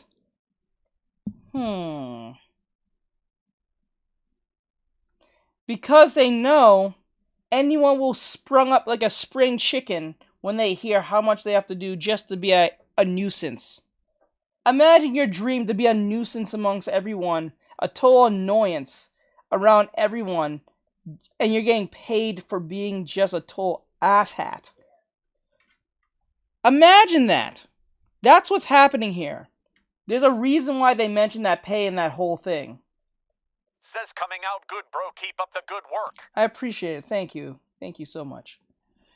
Try my best here with this OC I'm working on. Okay, like that. But this is wild. It's a lot of money for a made-up job about nothing. But I should point out, in that job description, it says the job will be used to push programs to influence employee engagement. Right. That's another way of saying forcing behaviors, by the way. They pay you to ruin the experience for everyone, basically. Yep. You're literally being paid to be annoying. You're being paid to be an insufferable ass. That's literally what they're telling us right here in this article. Or whatever the segment is. Same way the other two executives prior in this video were saying. Also, Nintendo and Game Freak have pledged $25 million to other groups within their company to enforce and push diversity. Some of these groups include Women of Pokemon, the Rainbow Gym, you can guess right away what that one's about, and stuff like Familia Pokemon. That last one, by the way, even uses Western Mind Virus language in their mission statement, which reads, "We are a group of Latinx Hispanic employees who are united by experiences, food, language, and so many other aspects." They're using the term Latinx. Or Latinx, or whatever the hell they're using the term. Oh my god. Yo. If this is not like open raises, like unself-aware or like lack of self-awareness of racism, I don't know what is. They're still using that term when Hispanic people who speak Spanish do not like it. Jesus Christ, they use the term. Didn't they not learn or heard what happened to Insomniac when they try to do this very thing? These companies just don't learn from each other. They just ignore what the last person did and just double down more than the other one. Of our culture. We come together as a familia, which means family in Spanish and Portuguese. And our purpose is to foster the professional development of our members in the interactive entertainment industry, as well as to facilitate recruitment and retention of our talent while promoting awareness You have no idea. and inclusion of the Latinx Hispanic community and culture. Latinx. Oh, that term doesn't even make sense in their language, because the entire dialect revolves around male. I am a teacher. The reason why you see 10 subs is because they're my students. And female gender. Anyone's a sub is my student. Words. There is no Latinx. On TikTok or Patreon. And now you're telling me this nonsense will definitely influence the future of Pokemon? So not only are the future Pokemon games cooked from their tired designs, piss poor performance, terrible frame rates, and more, but instead of fixing any of the real problems, they're just adding a bunch of nonsense on top of the shit pile. No idea if these groups, including a whole other diversity group as well that's called the— How are you gonna be diverse when the majority of Nintendo is Japanese people? Like, I don't understand. Nintendo resides in Japan. Like, that's most where Nintendo comes from. There's Nintendo of America, but like, let's be honest, no one pays attention to that. We pay attention to the actual Nintendo in Japan, where the actual good games being made, or at least the games are being made. You know what I'm saying? Like, why do they even need this? They imagine if they had this for like an African video game company, and they're saying they need DEI and inclusion, when ultimately it's in the deeps of Africa, right? Where they're gonna find a random like person of color other than being black is going to be into that, right? You gotta find some random Hispanic or some random Asian or some random white person that's there. If they even add the white person, actually they ain't made the Asian, so it's just a Hispanic and some Native American and some other groups. Like, what the hell? And Japanese people are morally against the LGBTQ groups and they're very conservative people. Groups. What the hell? Pokemon Diaspora, which is another DEI group Nintendo is pushing, the which lack is for of black representation in Pokemon, will have any influence on future games. But imagine waking up hungry, not knowing when your next meal will come. In Lebanon, for many— I think what's happening is that the world, like, us as Americans, we're trying to make everything like the UNSC from like Halo. We're like, we're not united. We're a united globe. There's no states, there's no countries. We're one united globe. So we have to be under the same tyrannical rule or some nonsense. I think that's what this is. This is ultimately the whole goal. I think it's safe to say that Nintendo is clearly not hearing the pleas of their player base whatsoever. You're about to get more Pokemon games of either the same terrible quality or worse with enough DEI to drown a Magikarp somehow. Wonderful. I can't wait.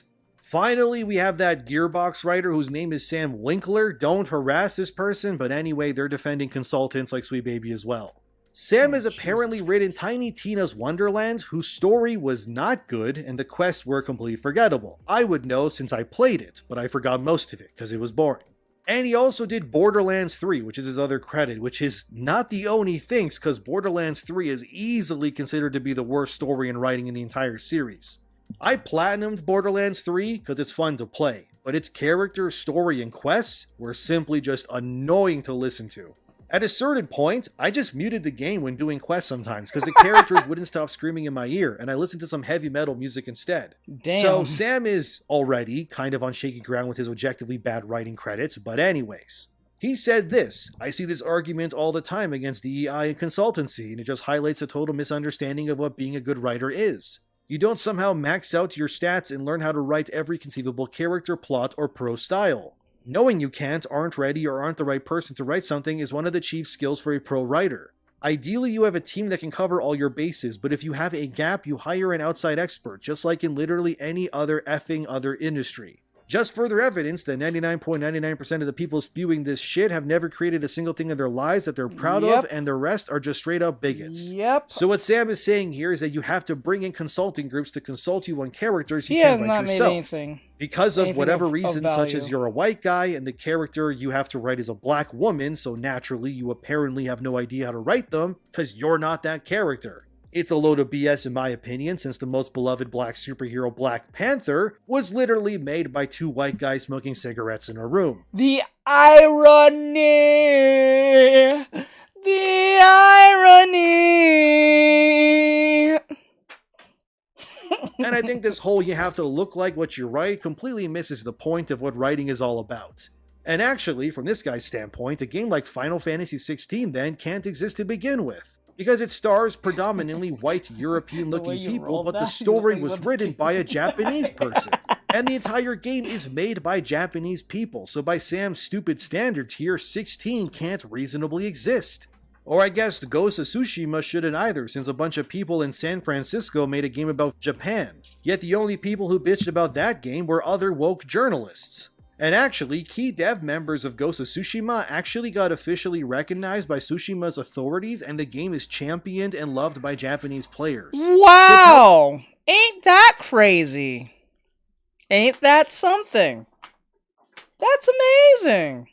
A bunch of white guys and white people got together who was talented enough to research the culture and all that stuff, did their work, and then made a video game based on Asian people. And the Asian people saw this and said, "This is effing awesome. We love this." No, some woke white person's gonna walk up in here and see who made this, and then you say San Francisco or whatever, Santa Monica, I think it's called, and they say, "Isn't that a bunch of white people?" And you're like, "Yeah, so," and they're like, "So, you are culture appropriating," and they're like crapping out of the mouth. You know what I'm saying? Like, bro, the Asians said they have no problem with the game. What's the issue? There's no offense of anything in it. The game's awesome. People love playing it. What's the issue? No, because it has to be made by Asian people. That's racist. I hope you know that's racist. That's pretty racist. If it has to be made by Asian people, then that's racist. Tell me, Sam, how do you... A lot of people don't think that hard. It's like, it's really strange.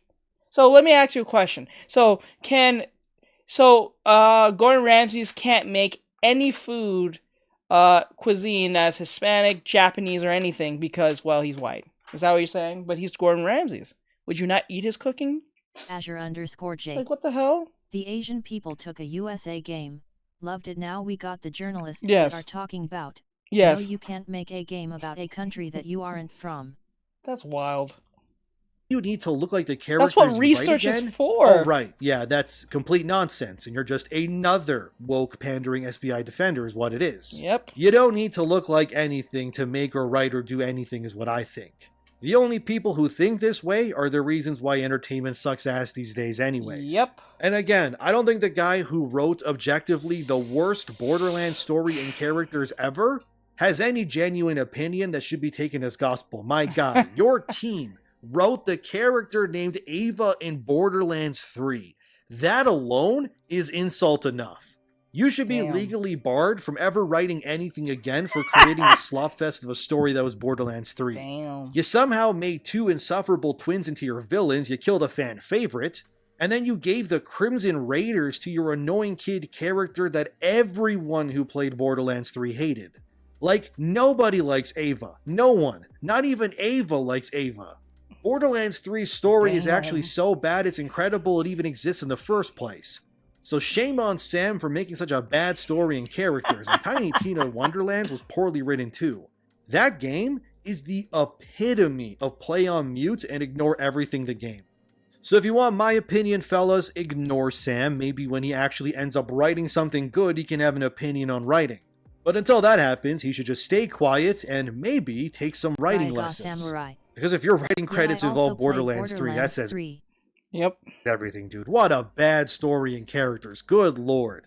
Anyways, you can see from forcing behaviors and rejecting them in Helldivers, Xbox, or the Pokemon Company, or this Borderlands dummy, there's still a lot of stuff going on in the games industry. Yes. You ask me, forcing behaviors OC, is lame, write whatever the hell you want, and Pokemon has sucked for years now, so we just gotta accept it, I guess.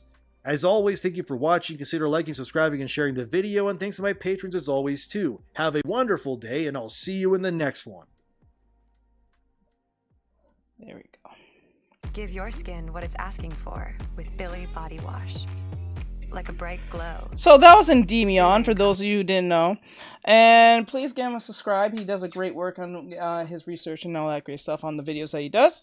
And also, if you like these videos that we're doing based on these, what do you call it, reactionary videos, give it a follow, like, share, follow, and comment, and all that great stuff. So, with that said, I'll see you guys in the next one. Thank you. I appreciate it. Bye-bye.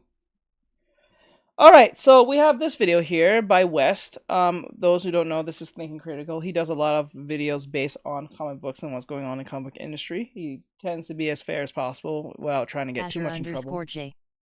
How you spell his name? How you spell his name? I'll put I do most of his videos in my stream. So like, if you go to my YouTube channel and type in, it's spelled Ademion. I know it's spelled really weird, but if you go to my channel and type in Artex Reactions, you can see I tagged his name as Endemion. If you put in Artextris and type in the word end and press enter, you might get the video, or reactions and put in the word end because his name starts Endemion. And you can follow him. He does a great job of what he does. He posts, I think, nearly every day or every other 2 days, but he does a great job at what he does. But this is Thinking Critically, or critical. He does a lot of videos, also known as Wes. He does a lot of videos based on comic books and the comic book industry, and he usually is collaborating between, I think, Aaron and Doc, if I remember right. I think this is Doc right now. They're about to talk about Wonder Woman and Superman roast Batman for being an orphan. So some activist idiot probably wrote some story about Superman, or making Superman and Wonder Woman make fun of Batman for being a orphan. Maybe they just doing this because they hate Batman because he's a rich white guy or something. Probably around that line. This is why this is happening. We'll see. So let's see what Wes has to say alongside Doc and give their thoughts, and we'll give our thoughts alongside what they say as well. So you don't have to read the comic to know. They'll let you know and give you a rundown what that is if you care about that or so. So with that said, let's go. If you haven't had enough of Tom King's mommy wife Wonder Woman, you might feel differently after issue number 7, with special artist Guillaume March on here replacing Daniel Sampere for just one issue. Once again, Tom King is trying to be Alan Moore, for the man who has everything. Now it's for the Batman who has everything, as we basically see Wonder Woman and Superman go in search of the perfect gift in outer space. This comic starts with 4 pages of trying to park at the mall. Yay. Now, the art itself is actually really, really good. Doesn't really fit the tone of the book itself. But I would say he even did Superman a bigger disservice. Thank you, Bri. Even... I hope that helps you, bro. Thank you, Bri. He always comes in clutch. I love my mods. They do great work. I don't even have to ask. They usually know what to do. That's why I have good judgment in Bri. He does his work well. I don't have to tell him anything. If ever, rarely I have to say anything to him. So, yeah. Hey, play. I didn't even have to ask him. That was amazing of you, bro. You're Azure_J. You're amazing, bro. Thank you, BRYYYY. One day when I start getting some crazy about that, I'll pay you, bro. You should really give your services as a mod, bro. I swear to God. Wonder Woman in this comic. Oh God, you're basically lampooning DC's Samurai. number 2 superhero. And I understand you got to kind of poke a little bit of fun and like try to make Clark fun sometimes, but at the same time, this was basically mommy is better and super daddy is a big dum-dum. I guess we should get started, Doc. But this guy is mad. He claims Wonder Woman took his parking spot, and she says, I've been searching for a space in this hellhole in the sky for seemingly a lifetime, and I have a deep driving primitive urge to tear a monster in two. So please, one more time, call me girl, because he had referred to as girl a couple times. This doesn't feel like with great power comes great responsibility when you decide that you're actually going to murder somebody and rip them in half because they called you a girl, which isn't even like a bad name or anything. All it was a men are bad and misogynistic thing again. I mean, he might as well have just been calling her female the whole time because we've heard how many times. Says that you draw that. The original one, I mean. Misogynistic. Call a woman female. I did this on my I imagine when Tom King's mom was working at Warner Brothers, maybe one of the other execs called her girl once, and he saw her put him in his place. And then maybe we're replaying that situation. Distinctly possible because mommy is good. And her rage is justified Azure_J. He was, I guess, marginally misogynistic. I wouldn't say that. He was just mad that she took his parking spot. Yes, exactly. You get mad about stuff like that. But you shouldn't put it in a superhero comic book to begin with. And Tom King tries to make himself relatable by showing how much he hasn't been out in the world and experienced the fact that the American mall is dying. Murdering somebody just because you have the power to do so because you're a little bit angry at them, even though they're really not doing anything wrong, probably is an improper use of your great power. Not very super heroic, Diana. to threaten to murder people because they are upset about you taking a parking spot. Jesus Christ! Is this Tom, really you about a wasted parking a third spot? of a goddamn comic on this. Are you kidding me? There is a worse moment, perhaps the worst moment of the entire comic book. Superman and Wonder Woman are sitting down. They're trying to decide what to get Batman for his birthday. This is what Superman says. All right, what about like a time travel thing where we can go back, see his mother and father for a day or something? There's a store here that does that. It's by the place where I get Lois her jeans, because that was really... What? Roses and roses, baby. What? Did I just hear what he... Did he really just... Suspected... Are you serious? We have... It's so... Wait. Clark is suggesting to Diana we go up in space to a space store that allows you to go back in time for, I don't know, 24 hours or a couple of hours or something, so he can see his parents again for, like, from a distance or something. If that's what I'm hearing here. Huh.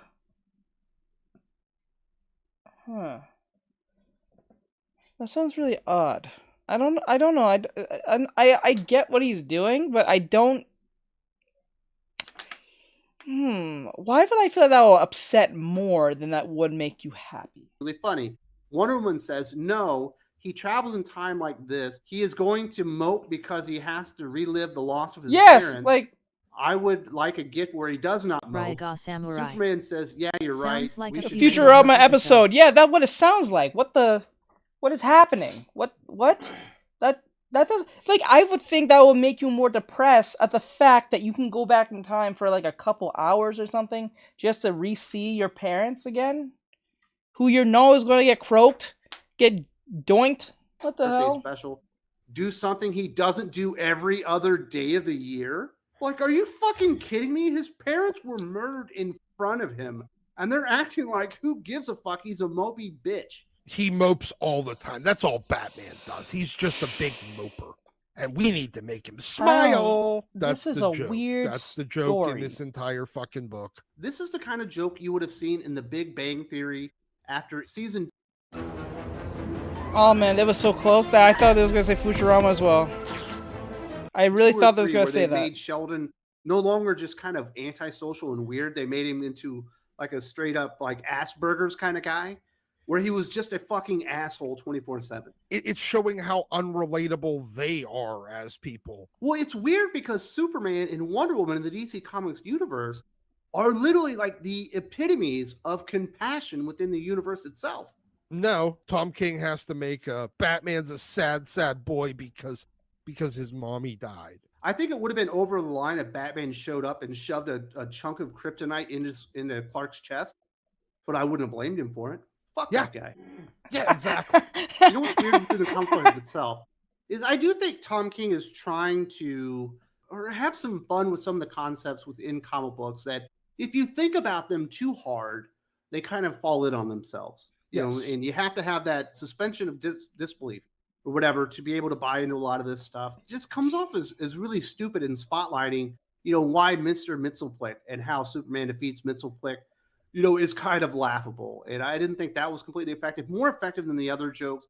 We have another one where Superman explains that Batman is completely broke now. You know, he's living in an apartment with somebody, you know, maybe we can make diamonds out of coal. Wow. Are you telling me that Superman could help all these like poor homeless kids by making diamonds with his bare hands? Why would you want to point that out to me? And then we have probably the biggest, I don't know if it's the biggest sin, the stupidest part of storytelling. We do have Wonder Woman and Superman in the same room and they're talking to each other basically the entire time. Wonder Woman is fighting basically solo against the entire United States government led by the Sovereign and Amanda Waller. Yep. Superman is not helping her. He has not tried to intervene on behalf of Wonder Woman or the Amazons or any of that stuff. Doesn't make sense whatsoever because they're friends and it's completely established here. And so they start talking about it and she's like, well, it's an Amazon problem. As if that's the reason that Superman wouldn't come in and intervene and try to help out one of his friends when something bad is happening to her. I don't feel like any of the people that write these comics have friends. When your friend is obviously struggling, even if you respect them and think that they can still take care of the problem themselves, you do what you can. Regardless, you might not try to overstep too far, but you still at least stand there and try to help.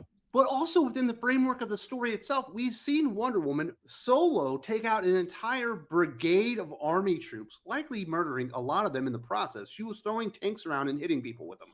We saw another guy kill himself and blame it on Wonder Woman. Superman is supposed to be about truth, justice, and the American way. Why wouldn't he intervene on that? There are Americans losing their lives. There are poor service members that are dying, and it's being blamed on Wonder Woman, and he wouldn't step up and make sure that maybe that wasn't the case? Yeah, exactly. You've undermined your own story. It doesn't make any sense after that. The next thing, well, we'll start to wrap this stuff up with just some of the really bad storytelling in here, because Superman is done pretty dirty throughout this entire thing. A lot of people have said, well, I want a Tom King Superman series. I was like, are you out of your fucking mind? I don't care if Up in the Sky or whatever that book that he wrote for the Walmart $10 specials was supposedly good. He does not like this character. He thinks Superman, because he's from the Midwest, because he's a country boy, is a fucking bumpkin. He thinks he's an idiot. So the entire time that he's looking for presents, it's like, doesn't matter where you go, there's always a Christmas store. We could get him, a fucking Christmas tree for his birthday, or maybe we'll get him weights that he can't lift, and would clearly murder him because he's not able to lift this up. Or maybe we'll get him cats. And one of them's like, well, he likes cats, but not those kind of cats, which was a nice tongue-in-cheek kind of sexual reference there. And it just made him look really stupid, like he didn't even know his own friend and really just didn't even care. The entire point of this entire thing was to shit on Superman for not being as metropolitan, I guess, as Batman. Well, and also it's just Wonder Woman kind of shitting on him the entire time, telling him how stupid he is. Well, yeah, that as well. God, it wouldn't be empowering. Don't people get tired of this? Don't people get tired of this nonsense? Like, this is wild, man. I would be getting tired of this, like, this crapping on men on the constant. Like, doesn't this get boring? It's like a Trump question, like a Trump joke. Like, doesn't that get boring after a while? Orange man bad. Okay, great. But can you think of any other jokes? What the hell? Who likes, like, making fun of Superman and all these? Like, what the hell? Where's the respect, right? And shit on it. No respect. Exactly. You can't empower Wonder Woman without tearing down Superman, because none of these people know how to actually empower anybody. They just know how to tear down other people. Building is difficult. Destruction's easy. I will give Guillaume Narch this. I did notice the mannequin with the 3 boobs. I also like Total Recall. Well, I see it too. Yes, exactly. It was that in the maternity store. You saw it as well. Yeah, exactly. This whole comic was an attempt at a X-Men baseball issue. Tom King I'm sorry, I didn't see you there. He doesn't have. I don't feel like he's ever actually had friends, because at the end of the day, they decide it has to be a sentimental gift that means something. Can't be anything that's useful for him. And I think that someone has cast a level 10 Endless Winter spell. What are you suggesting, Elf? Stan has been... It has to be something that just meant something to him. The little 3 or 4 photos on a strip, Clark also decides to crush a piece of coal and turn it into a diamond and put that in the box too. And of course, in Batman fashion, he keeps the photo and hands off the diamond to the orphanage that he runs. Well, since Tom King wants me to overthink all these concepts and what they actually mean to the big scheme of things, so they went to another space station out in the middle of fucking nowhere, light years away from Earth, took time away from Superman protecting Earth, took time away from Wonder Woman, I guess, fleeing away or evading the U.S. government or whatever. How much fuel do you think Wonder Woman had to burn just to get to this thing? Probably not good for the environment. Yep. And they ended up taking something from a photo booth that they could have done anywhere on the planet Earth, in 5 minutes time, and ended up, people probably died because Superman wasn't there. Since we're supposed to be thinking about all the little plot holes within superheroes and shit, Tom King, you made Superman and Wonder Woman look like idiots. And the fact that apparently shopping on this place in order to get everywhere and look at all the stores takes millennia. So good job. At the end of the day, you bring a Batman a gift, a birthday present, like a couple of weeks late. This is the comic for the writer that doesn't have a clue on what made Alan Moore. So you get Wonder Woman #7. It's maybe the best issue of Wonder Woman so far, but it's so bad with the characterization. At least it just wasn't completely stupid from beginning to end. There were a couple of scenes that weren't completely terrible, but this entire series is just an absolute shit show. Well, I mean, and at least there was some decent art in this. March was pretty good. I liked it. I have no complaints other than the fact that he made Superman look kind of dumb. And the thing where they got fucking pedicures together. Yeah. Well, remember, Superman got a manicure, but Wonder Woman didn't because she said, do I look like the kind of woman that would get a manicure as Superman is getting his cuticles done? Now, they did try to... I like how they give women... This is the problem. This is the very problem. They do role reverse on every hero now. Anyone that was considered masculine as like a man has more feminine traits now. Superman's getting a literal manicure as the Wonder Woman says no. No one finds that strange?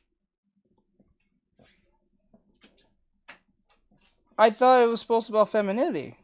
That was the whole point of Wonder Woman's stance. Equal rights and femininity. Now she just has masculine traits. What the hell? Less bitchify this by saying, well, it's the only place that has the hardware to actually cut my nails. I used to just bite them, but my dad said that was crude. So now I have to come out here to get my nails trimmed. And while we're here, let's get pedicures. It's just so stupid. Like, do not think about what Superman does with his fingernails and his toenails. Do not think about how he cuts his hair. Because once you start thinking about these things, and then the DC Comics universe kind of starts falling apart. Once you think about these things too hard, like Dan Slott said, once you start thinking about where's he going to park the Batmobile? Yes. You know what it's like it gets stupid. You just kind of got to this. go with it and realize he's found a way to do his nails. Tom King had to throw it in here just because he thought it would be funny, I guess, but it doesn't really work. Yes, suspension of disbelief only works whenever you don't undermine the disbelief that you have to suspend. They spent an entire issue here undermining the disbelief that you have to suspend. I will give this comic book on a 10-star scale. I'll give it a 3 because I do think the art in some places was very, very good.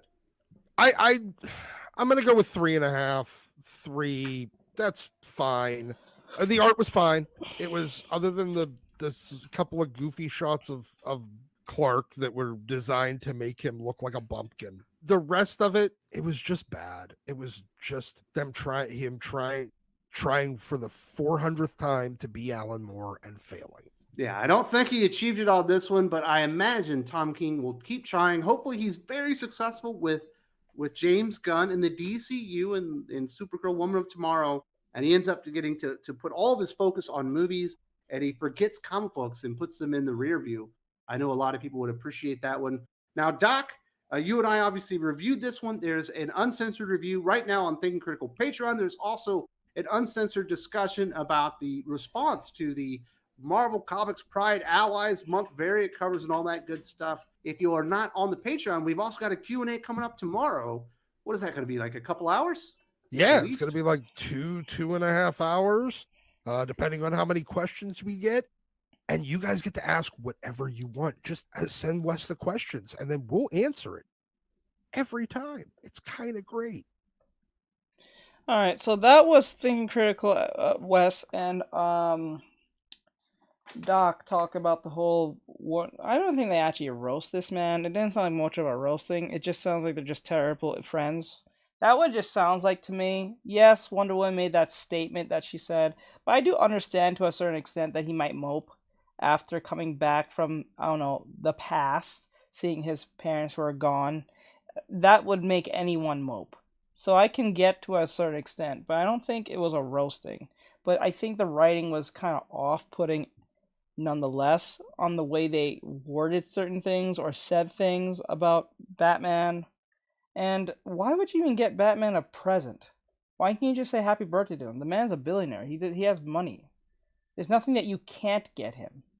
Well, I guess it makes sense to get him something from space, but like, Jesus, like, I don't think he cares. And if he did, I don't think he'll say anything, because Batman don't look like the type, well, based what I know on what the actual Batman is, does not complain about stupid stuff about that. It just doesn't work. It doesn't sound like Batman will complain or, you know, have a diatribe about like him not getting a birthday present. That'd be like the last thing on his mind, if anything. That'd be like he can buy virtually anything. I don't think that ever bothers this man. I think it's just the respect that he probably wants, and that's it. Say happy birthday, Bruce, and that's it. I think that's pretty much what that should be. Or if you do give him a present, give him something from space that he can't just go buy off on Earth. I guess that makes sense. But something that he can use to fight crime, I guess. I guess that would be a better... Says hello. Hello. Hey, Bob. A better gift. Because it's going to be in use. And it could be really helpful. Like, get him like a new alien technology spacesuit or something. So whenever there's like a big, you know, fight or a big galactic whatever, like say like in like say Avengers as an example, he has like a spacesuit he can wear or use, or a power suit or something that he can't just construct himself. You know, that would be something you can get him, and he might have fun deconstructing it himself. He might actually take it apart and do something with it, you know. So it's not like it's gonna be like not in use. It's gonna be in use eventually. So I think that makes more sense instead of just trying to be. Roses are roses. They just sound like they don't know who their friend is. Like, you're around this man all the time. You have no idea what he likes. You know his name. You know his. Like, what the hell? Like, it's just weird. This is a weird conversation. Like, why is this even a thing? You know, it's just weird.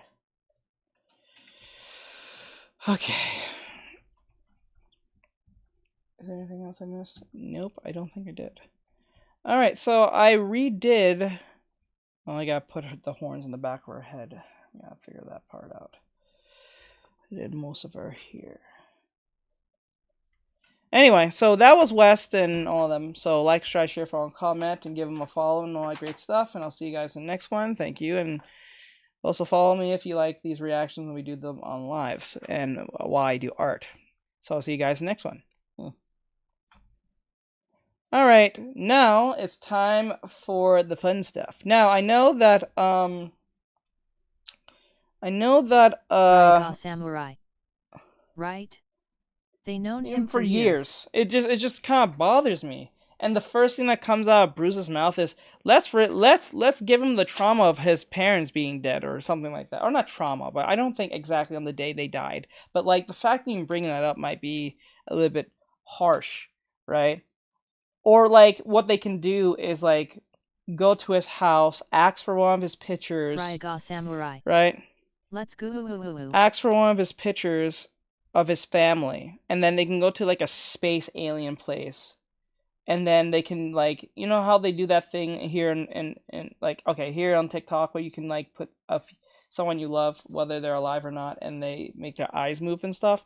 They can have like a reconnection of like how that scene was played out, so he can forever see like a movement of his parents when he was young, when they was about to take a picture together, both of Martha and what's his name? Martha and Thomas Wayne. Like that's something he can do. That would make him probably happy because it's not reliving that trauma.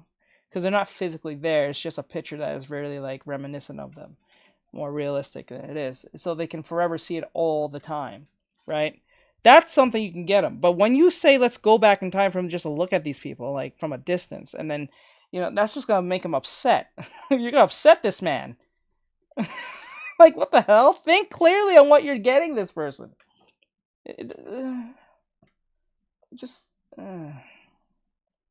This is why you don't let these writers write. Don't let them write. They don't think too far into what they're doing. They just think of, that sounds like I'm pretty sure most of these writers, like, their ideas, there's like a raffle and a hat, and then once they pull it out, they just go with that raffle. They don't even question the raffle. They just do it.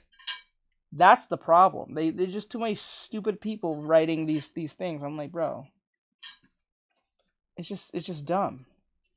It makes no sense. All right, let's get to the fun stuff now. I'm done complaining and ranting. Okay. With that said, let's see. It says from here, this is Austin St. Pierre. He has 1.75 thousand followers, He's a newcomer as I am. And he says, anime update, March 2024. What to watch? Now, this is not a manga recommendation. This is an anime recommendation. I'm trying to look for more anime recommendation videos, but I think I've kind of burned through them. That's not too old or too new. So, I never really did any anime recommendations, and that's just as good, I believe. So, let's see what St. Pierre over here has in store for us, so we can hear what animes he's going to watch, or what animes we should watch. Maybe there's some animes we never heard of. Maybe a slice of life, isekai somewhere that might be a gem. Don't know. So let's see what we're going to see here. So let's go. Get internet from the cell phone company. They're really forcing us to look at this commercial. Are you serious? The Bald Brothers. Spectrum Internet. I don't even think you're Switch now. I don't think you're really brothers. Me. Oh my god, come on. Get to the point. God, I hate this reaction. Stupid shit. Come on. Compare and find top financial products today. NerdWallet. Hello and welcome to another video. In this one, I'm going to be giving my latest anime update. I try to do one of these every several months or so. It's been since December, I think, so this will be my first anime update for this year. I basically kind of go through and talk about what I've been watching, what I've finished watching recently, whether it's anime movies, television shows, and give my recommendations on the ones that I'm watching. So I have some really exciting stuff that I'm really looking forward to sharing about, some new all-time favorite animes that I've recently checked out over the past few months. So I'm really looking forward to giving these recommendations, as well as hopefully getting some new recommendations and input from you based on what I've been watching. So let's get ready to jump in. Let's talk about the latest anime update for what I've been watching.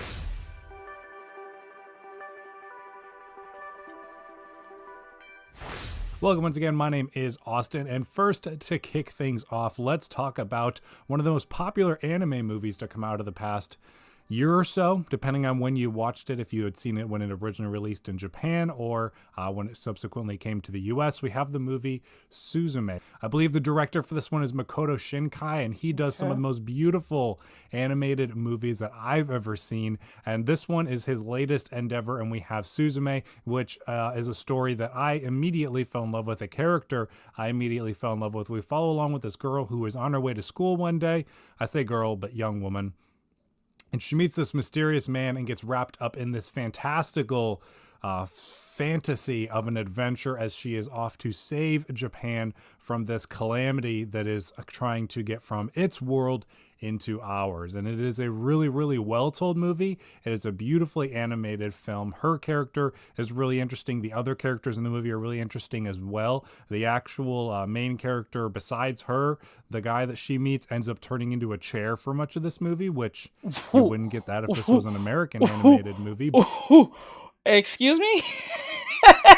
What? Metaphorically? Or a literal chair? I don't know how I feel about that, bruh. I don't know how I feel about that in the slightest. Does he really turn into a chair? Or is just a metaphorical term of being a chair, like he's babysitting or some stupidness? Or he's guiding her around? Is that what that is? Is that what he's being a host, tourist or something? Is that what that is? Because I hope you're not being on that he turns into a literal chair. But it really works well for the story. He's still a really interesting character. So really? We get to follow along with her journey. You know the Japanese are onto something when they make their main cast or they make their male character into a chair and he's still interesting. Unlike us Westerners. That's crazy. That tells you something. Her exploration beyond the world that she knows and understands as she kind of goes along this coming-of-age type journey and story, becoming the woman she wants to be. That's wild. And it is very impactful and inspiring throughout. As I mentioned, this movie has beautiful, breathtaking animation all throughout the film. It also has a really fantastic score that I've really enjoyed going back and listening to since seeing the movie. All of this stands out for what was a really entertaining, great film that I would recommend to check out, and I'm really looking forward to giving another watch sometime in the future. Next, we have another anime film. This one is called called Wolf Children. It's actually from 2012, so this one's a bit of an older anime film, but it is one that was recommended to me from a friend sometime in the past year or so, and I finally got a chance to give it a watch over the past few months. And it tells the story of this woman named Hana, who basically falls in love with this man who ends up being a half wolf, so he's kind of like a werewolf. And they two fall in love, they start a family, they have 2 children together, and then he dies suddenly in an accident. Not much of a spoiler, it happens pretty early in the movie. But then it is up to her to raise these 2 hybrid children that they have, who have this ability like him to turn into wolves. So it's this really, really compelling, heartfelt, very emotional, moving story of just motherhood, being a kid, childhood, coming of age. It's packed in with so many different themes and different developments all throughout the story. It really follows the children from birth all the way up to them kind of becoming young adults and choosing what to do with who they are and this hybrid ability that they have. So it's a very, very powerful story, one that I really enjoyed. Another one that is very, very well animated. It's not Miyazaki, it's not Makoto Shinkai, but it's another really good one that I really enjoyed and definitely would recommend to check out. Next, for the last anime movie for this one, we're going to have the Sword Art Online Ordinal Scale movie. Now, if you've been following any of my recent or I guess past anime videos, I'm a pretty big fan of the first season of Sword Art Online, and I've watched some of the subsequent stuff. I've watched Gun Gale Online and a little bit of other stuff as well, but it's been a while. And I had always kind of wanted to continue with Sword Art Online stuff, but just knowing that it didn't hold up to what the show started off as kind of deterred me from doing so. But then in looking up, doing some more research on it, I heard that this Ordinal Scale movie that came out years later was actually pretty good and a pretty solid continuation of the story, specifically from that first season, because the show, or the franchise I should say, had become kind of complicated between Sword Art Online, Gun Gale Online, all these different alternative type things within the world. So it became a little more complex and hard to follow, and none of it kind of captured the magic of the first season. So I never continued. But then hearing this Ordinal Scale was a pretty good continuation and an homage to this first season of Sword Art Online, I went back and checked it out, and I thought it was really great. I had a really good time with it. It was a really good next step in progressing that story. You get to revisit the characters from the first season of season 1, kind of get an update on them, where they've been, how they're doing, and then you get this new, really interesting story of this game world that they spent so much time in, kind of bleeding into this world. Not only do you get kind of the VR stuff, you get this new augmented reality type game that is kind of taking their world by storm, and it presents new challenges for the characters that I found really interesting. It's another one really well animated, a really good story that I really enjoyed. It's definitely one I want to add to my collection, as it'll be a good kind of companion with the first season of Sword Art Online that I have.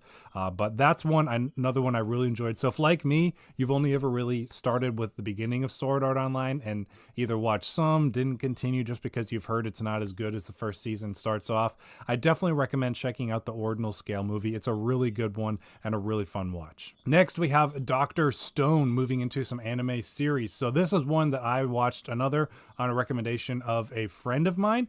Essentially, this one tells the story of Senku and Kohaku. We get introduced to them at the beginning of the series. Senku is a scientist, a high school scientist that is, and Kohaku is one of his best friends, and they're kind of like complete opposites, but it just works for their friendship in that Senku is the scientist, Kohaku is kind of like the grunt of everything. He's super strong and not very smart. But basically, Senku's working in the lab, and Kohaku's about to profess his love to this girl he's had a crush on, and this green flash of light comes and turns everyone on the entire planet to stone. It's then we jump over 3,000 years into the future. Nature has reclaimed the planet, and Senku miraculously gets out of this stone state. He then determines to figure out what happened and use his scientific mind and processes to develop a way to free others from this stone state. And so he's able to free his friend, and then they start kind of using all these different experiments and processes to attempt to free more people and rebuild society. It's so cool seeing the scientific evolution of everything. They basically take what has been hundreds of years of scientific progress and try to pack all of that into the series of the show as they create new technologies and innovate. You get recreation of the wheel again, you get creation of glass, gunpowder, eventually technology with electronics and computers and stuff. And it's so cool to see all of that done all throughout the series, and the science for it all is legit. It's a real science that they get to apply throughout the show. They'll set up a roadmap every once in a while of, okay, we're here, we want to get here. To do that, we need to invent this, and this, and that'll progress us to what we need to get to this end goal. And it's super cool watching them because you get this huge roadmap and you're like, how on earth are we going to get there? And then they go step by step and piece by piece through it. It's a really cool, really inspiring story of not only just like human progress and the capabilities that we have, but getting to see all the science that has gone into it at the same time. Besides that, you get a really good story. There's a lot of different characters in this one as they are kind of bringing back society and world to get us back to the state we were in. You get some conflict stuff with some people who disagree with their philosophy of wanting to free everyone and rebuild society, who would rather live in a survival of the fittest, only the strongest move on type thing. So there's some good conflict along the way, a lot of really good story developments and character evolutions and arcs throughout. If you're at all interested in like science especially, but like post-apocalyptic type stories, but done from a more fun, unique kind of way, you definitely want to check out Dr. Stone because I've thoroughly enjoyed it. It's become one of my all-time favorite anime series, and we only have one more season left to go. I can't believe how much it's grown already, and I can't wait to see how we wrap things up. Next, we have another anime series that I've been really enjoying. It actually finished up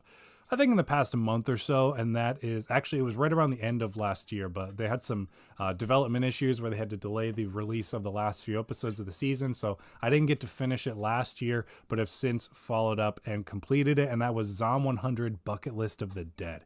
This is another one I really enjoyed, one of my favorite shows from last year, at least from the anime side of things, and it basically is this extremely fun, stylized world of a zombie apocalypse. I don't remember if I've talked about this show before. I feel like I might have. I think I gave it an honorable mention in my top 10 favorite shows of last year. And so you get to follow along with this group of people who kind of find this new exciting life in the zombie apocalypse. They're so tired of the mundane type rigmarole of world society that they have had, and then the zombie apocalypse breaks out and it gives them new opportunities and a new perspective on life. And I think it's really cool that we take something that's traditionally done in kind of a horror and depressing type story, and it's done for a more hopeful and exciting kind of mood. The style of this one is super fun, like the zombie gore.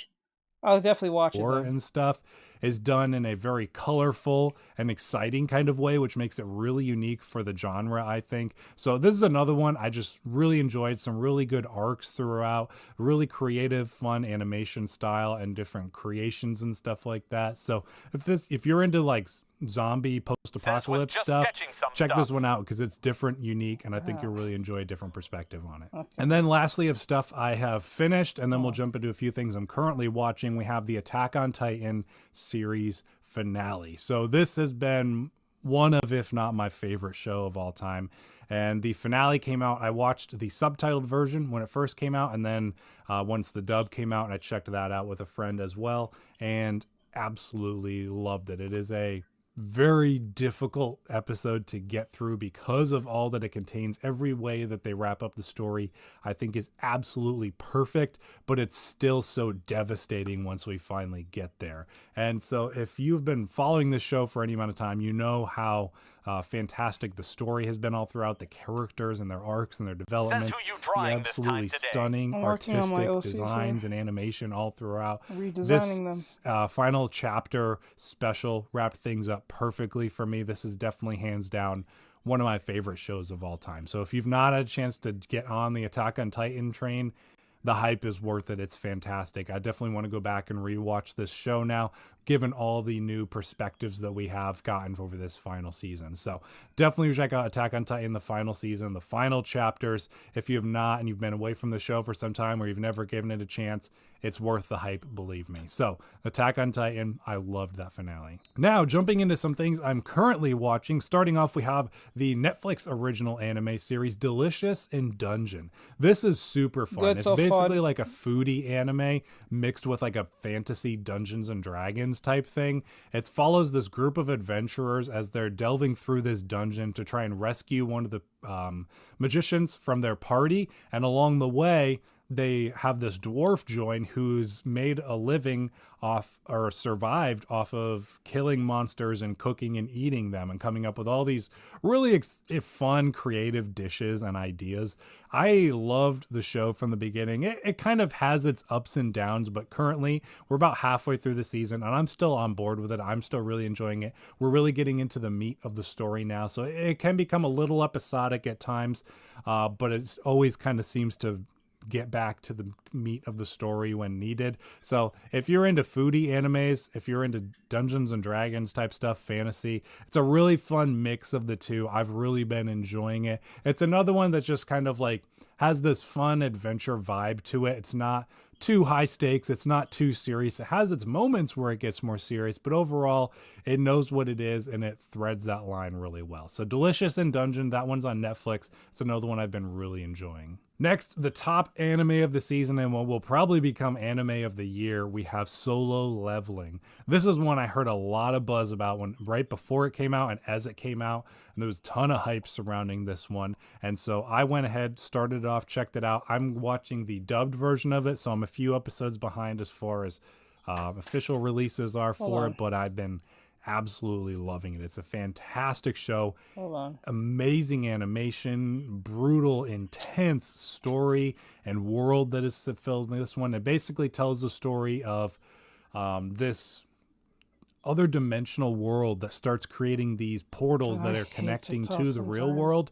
And so people start awakening as these hunters, what they would be called, and they go in through these portals to fight these monsters, to close these gates so the monsters can't get into their world.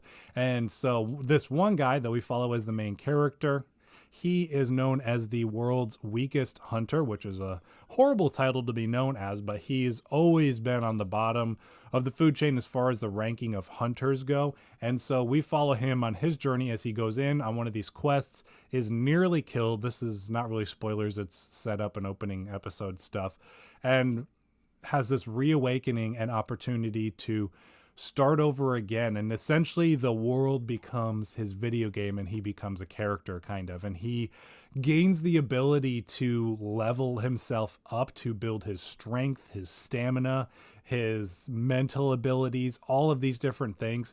And he just ranks himself up and up and up, but is trying to kind of keep it a secret at the same time. So he's trying to figure out the mystery of how this all happened, how he gained this ability, while at the same time getting himself as strong and as powerful as possible. So it's a fantastic show. I've been thoroughly enjoying it. I'm sad it's only going to be a short 12-episode season because I've been loving the story and everything about it so far. So if you have not already jumped on the Solo Leveling train, that's another one that the hype is real. Get on. It's a really great one, and I've been thoroughly enjoying it. I've been recommending it to a lot of different people. So go ahead, check this one out too. I think you'll really enjoy it. Next, I'm finally continuing my Dragon Ball journey, my journey through the Dragon Ball series. So I watched Dragon Ball, Dragon Ball Z, and now I have started Dragon Ball Super. I've been really enjoying it so far. I just got to just about the end of the first Beerus arc where Beerus came and attacked and everything, and so we have gone through Super Saiyan God and stuff now, which was all really cool. So far there's other shows that I'm watching that I like better. I'm not gonna lie, I have no problem that he's recommending these shows to people, but these are shows that people already watch, know about, or this is years ago. This is not like 2024. This is an update of what he's watching, that he's giving, that he's seeing. But these are not 2024 type stuff. This is like from 2017, 2016 all the way, probably in 2015, 2016 all the way to like 2022.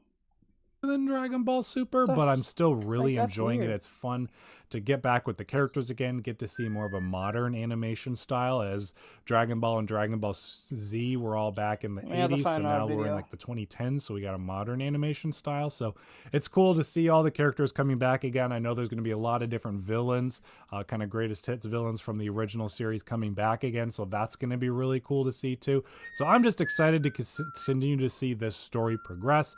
I have all the Dragon Ball stuff in my collection, so I've been really enjoying watching it. So I'm going back and forth between that one and then the last show that I'm watching right now, which is My Hero Academia. This is one that has been on my radar for a while. It's one that I've been wanting to check out for a while. I'm basically going to watch a season of Dragon Ball Super and then a season of My Hero, and I'll just keep alternating between the two until I get caught up on them. So I've been loving My Hero Academia. I just started it a little over a week ago, and I'm already halfway through season 2. It's been a really, really fun ride. I love all the different characters in it. This is another series that has a lot of characters to it, and I'm horrible with character names, so please don't judge me for not knowing who all these characters are. But we just finished the sports festival arc that was kind of kicking off season 2, and I've been really enjoying it. So this one tells the story of a boy who is known as Deku, and he lives in this world where basically kind of like a solo leveling thing, where basically there's this awakening, and everyone, or the majority of people, 80%, are becoming superheroes. So there's this population of the society that is very prominent, being 80% of the population, that have superpowers, and then only 20% do not. And he dreams of becoming the world's greatest superhero today, becoming the next All Might, which is essentially kind of the Superman for this world, the greatest superhero in their world. And he dreams of becoming as great as All Might. And then he finds out that he does not have the gene to develop superpowers. And so then, as he's kind of coming to terms with that, he meets All Might, and All Might actually gives him the opportunity to slowly transfer his powers to him. So we get to go through this really cool arc of him gaining these powers, becoming the hero he always dreamed of, but learning what it truly means to be a hero and putting a new perspective on it all. So he gets to go to this academy that is for superheroes and training kind of thing. So it's kind of this mix of a superhero anime, a school anime show, and it's really fun and really, really entertaining. So I've been really enjoying all the different characters, the creativity with the different superpowers and stuff. I mean, you get awesome powers, like Shoto's been one of my favorite characters, who has this fire and ice ability where the left half of his body has fire powers and the right half has ice powers. Bro sounds extremely new to anime. He just sounds like he just left comics completely and just went to anime completely. I'm sorry, he just comes off that way to me. That's not a bad thing. It just comes off like you are super new.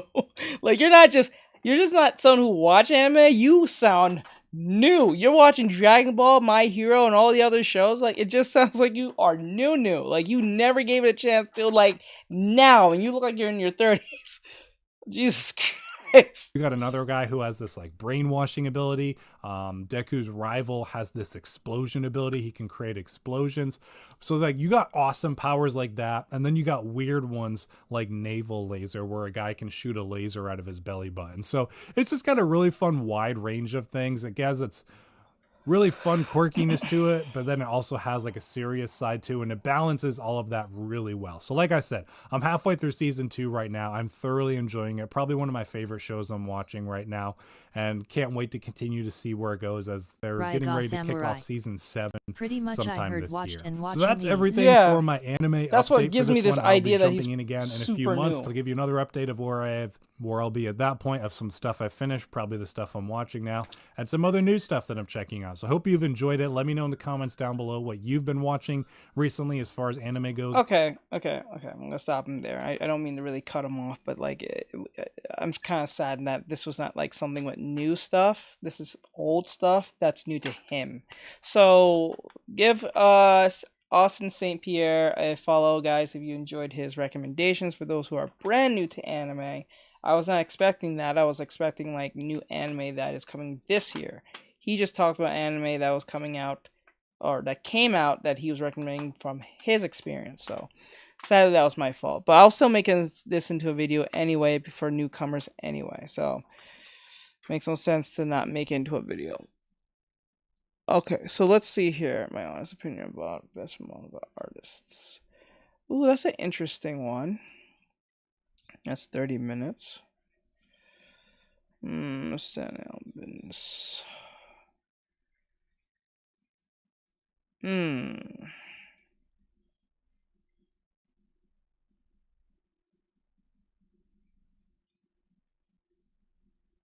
Ryaga Samurai.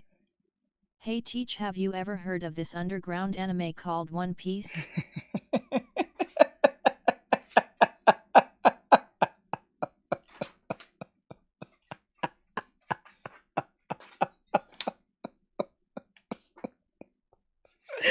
Oh, right.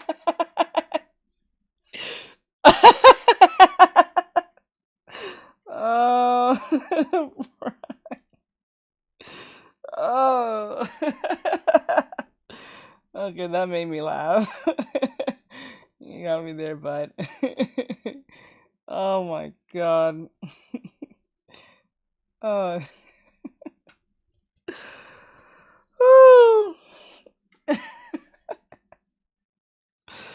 Okay. I'm gonna let you choose on this one.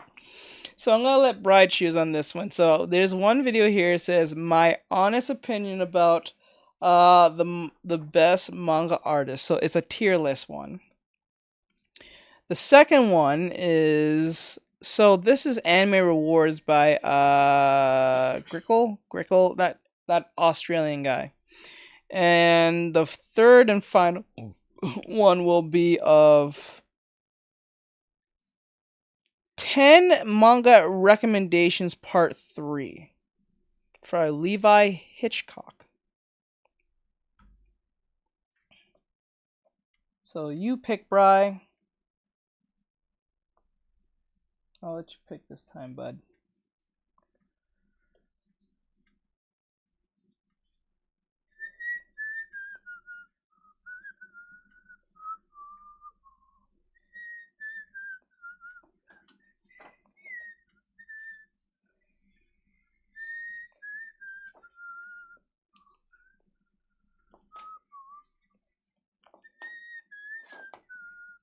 Ryaga Samurai. 3. Okay. So, Ryaga Samurai. the third one. The third one. Alright, from Levi Hitchcock, it says here 10 manga recommendations part 3.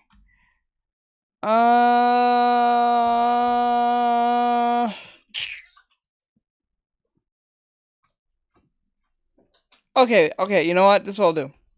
I'll give Bri the option again. So there's 2 options here, Bri. This indie manga is the next big thing. Okay, there are 2 I recommend. We can go and look for part 1. Or do you want to watch part 3? I don't think it even matters what part we watch, because if it's part 3, I'm pretty sure it's just other parts of everything. Or we can watch underrated manga you need to be reading in 2024. The video is 25 minutes long and it's from Sparemango.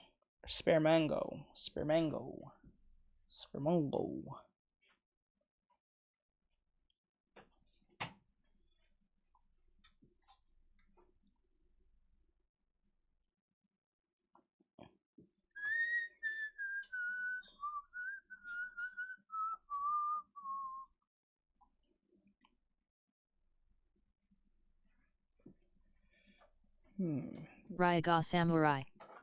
The 2024 manga one. Okay, let's go. Listen to me, Margaret. There are 2 churches. One follows God, and the other follows something else. Okay, so right here, this is from Sparemango. They have 5.26,000 subscribers, and they're giving the recommendation of underrated manga you need to read in 2024. So let's see. Tommy is a world-class assassin, bad bitch for a wife, with a daughter and his own sidekick to assist him. He's the #1 hitman in the world, except he's divorced, lonely, never graduated middle school, and he might be slightly autistic. Kill Blue follows a legendary hitman sent on a secret undercover mission. as a middle schooler. On a mission, Ogami gets stung with a poison that causes his body to change back to when he was a kid. Not only does he have to deal with his undercover mission, he's also a socially awkward old man who doesn't understand socializing. His mission is to find this girl and get in close to try to infiltrate her family's company and find the cure for his illness. The issue is, everyone else wants to get in too. No, that sounds so fucking weird. Ogami has to fight off world-class, legendary assassins with his 12-year-old body, protecting this girl from her pursuers, all the while keeping up his act as a middle schooler and trying to figure out basic social skills he's never got, while trying to fix his family on top of it. Kill Blue's action carries a lot of weight, and the humor lands very often. The gags are funny, and the weird age shit would take me out, but it's not weird here, and he very clearly dislikes the idea of being around middle school girls like that, which is refreshing. I'd say the most fun the manga has comes from subversions of action scenes and fights. Seeing Ogami as a kid navigating through life trying to figure out how to fit in is really interesting, and it's a lot of fun seeing how he applies Hitman knowledge without blowing his cover as a middle schooler. The art is crisp, it's pretty style specific to him, and it has amazing action sequences. And Kill Blue's action carries a lot of weight, and the humor lands non-stop. I'd say the most fun the manga has comes from subversions of action scenes and fights. Like, the shit he does and the marksmanship he has is just like... I've been reading Kill Blue for a while now, so it's older than others on the list, but it definitely deserves to be checked out. Not gonna lie, I haven't been keeping up with it, but it's definitely interesting, and it just didn't go where I thought it was gonna go. But don't even worry, because every other manga on this list is even better, and I'm gonna drop a few extra manga for you to check out on top of these 10 brand new underrated manga. I've been reading a lot of new manga recently, and I had the idea to put some shine on them because they're quick, easy reads, and I want to talk about it, but I can't make a video on every single new manga that comes out each week. Also, as an enlightened manga elitist, I don't read trash, so you can be assured none of these are going to get axed. Probably. Okay, on chart! At the party, fuck run, put. The art of Diasporazer is what drew me in. It's messy at first, but so crazy yet bold and decisive it kept pulling me in, and I was in it for the long haul, especially since the art started improving. Also, the whole thing is just crazy. This old man is legitimately psychotic, and their dynamic is actually a lot of fun.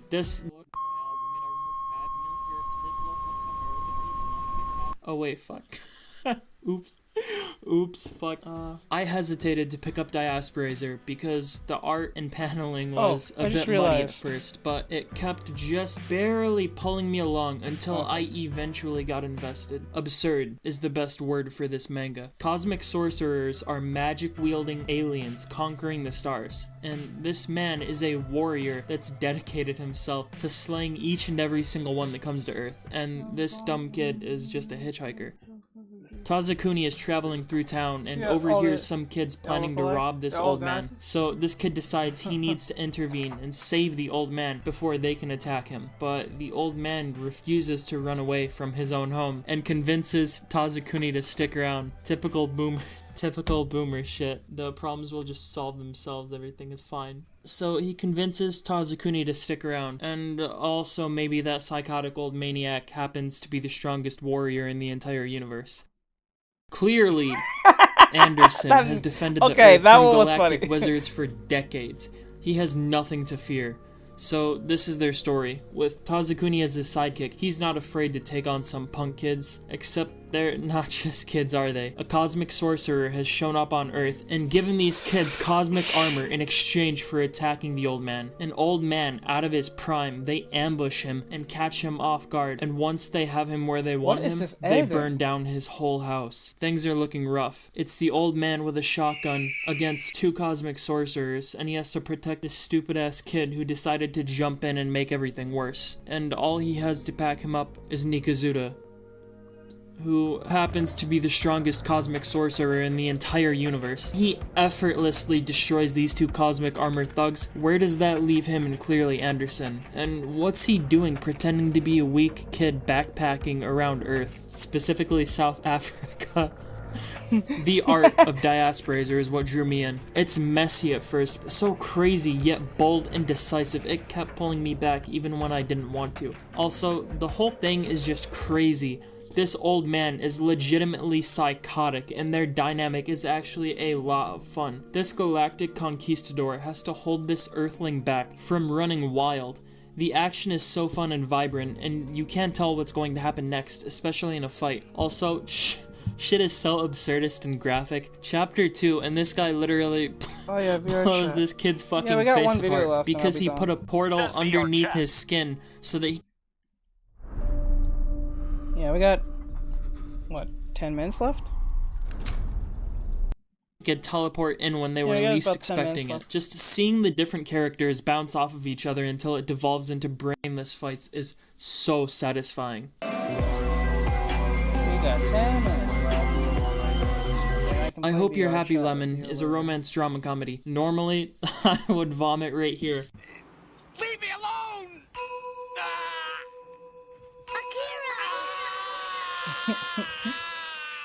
But the main character actually seemed like a normal-ish guy instead of a pitiful, whiny, introverted, zero self-esteem cuck. And it starts with him actually going on a date with a girl that he likes. So I was like, alright, let's see where this can go. Surely it won't get completely fucked up. And I was right, because this shit is amazing. Big improvement already. Normally his crush would walk past him and he'd be like, Senpai just walked next to me. But he's normal. How crazy is it? So the story is about this guy. His entire life, his best friend has been this girl named Lemon Nishikawa. Lemon? And for a while they were going out in middle school. She was really close with him. Things were great. They were in love. Eventually though, unfortunately, all good things come to an end, and she felt that they had to break up. The reason being that she was cheating on him, and it was with 3 guys. Three guys? You're 15! What the fuck do you mean 3 guys, bro? What are you doing at 15 to be like this? Such a fucking catastrophic life L so early on, right out of the gate, and boom! First love, lifelong childhood best friend turned girlfriend, 8th grade, 9th grade, is describing how she got passed around. That's another echelon of cucking. Your 15-year-old girlfriend can't even just say, I cheated on you and dip. Nah, she had to clarify 3 different individual guys were and she dumps you with no fucking warning. Oh my god, oh my god. Core memory shit. Now imagine 4 years later and you're in college and you move on. 4 years of your life have passed, yet you still have nightmares about that shit. And you're a film student to boot. Pick a fucking struggle, bro. So you finally recover from your soul-shattering L, and you're in the process of getting a new bitch, and she's fine as fuck. You're trying to focus on some new shit. Now imagine you see this girl that scarred you, gave you PTSD for life. You've been having cuck nightmares for 4 years because of her. And she just walks in your elevator like it's nothing. And she's just so casual, acting like she saw you last Tuesday at Trader Joe's stocking up on Soylent. It matters so little, she doesn't even remember. She talks to you as if nothing happened. Meanwhile, homie is having a cuck nightmare about it every single night to this day. And right when you think you're done, you get this bullshit. But as long as you keep your shit straight, you'll be fine. After all, it's not like you're going to wake up the next morning in her body. And it's not like you have to go through her life and realize that everyone loves her and she's really nice and has lots of friends and dozens of guys asking her out and paying for gifts, and she's a genius going to a high-level university, all the while— Damn, what the hell? You're a film student and you've barely recovered from a 4-year-old cucking, just barely talking to a new girl while your ex has been living like a celebrity this entire time. At this point, I'm thinking, oh my god, maybe she's the protagonist and you deserved it, bro. I don't know. Shit's just not going straight for you. And it's not like the girl you're about to go out with is actually her roommate and best friend. I mean, come on, she'll fuck up your life, bro. She was in your body getting felt up by big, muscular men. Bro, take your eye off her for one single night, and your body is getting resized by the martial arts club, and you're waking up to that. Okay, but real talk. Me personally, if my first love cucks me with 3 different men, scars me for life, and then years... Wait. It's not the C... I can't say the word, but it's not the C word if it's only consider... Okay, we're using this term wrong. And this is what happens when generations don't tell the other generation how things work. Okay? The C word, which I can't use when your significant other, like, lies to you about your relationship, per se, that's not a C word. A C word is when you are a participant in the situation. When you do not know, when she had to outright say it to you, or at least tell you. You know what I'm saying? Yeah, that means when someone like, we're using this term wrong. This is the problem with young people. They hear something, they don't check the... This is not his fault. I'm pretty sure he's a... I don't know. But anyway, I don't know his age, but I'm just saying he sounds young, and I don't even sound that young myself. I'm only 29. But then again, I'm saying that term is used wrong because young people hear cheating, so they ultimately just connected to that. That's not how that works. That works based if the individual the cheating aspect and watches says cheating. That's what that term means. It's not when you don't know. You don't know. You know what I'm saying? But once you're told, and then you say, okay, she told me what she was doing. I'm going to still either pursue this relationship with her and allow her to do it, or watch her do it and allow it to happen. We use that term wrong all the time. And I blame previous generations for telling young people the wrong thing or using wrong terms. Later, we switch bodies, I'm fucking turning into Spider-Man, if you know what I'm saying. Also, apparently, she didn't even cheat on him with 3 guys. She just panicked and made up some random excuse, I assume, because... Are you kidding me? Wait.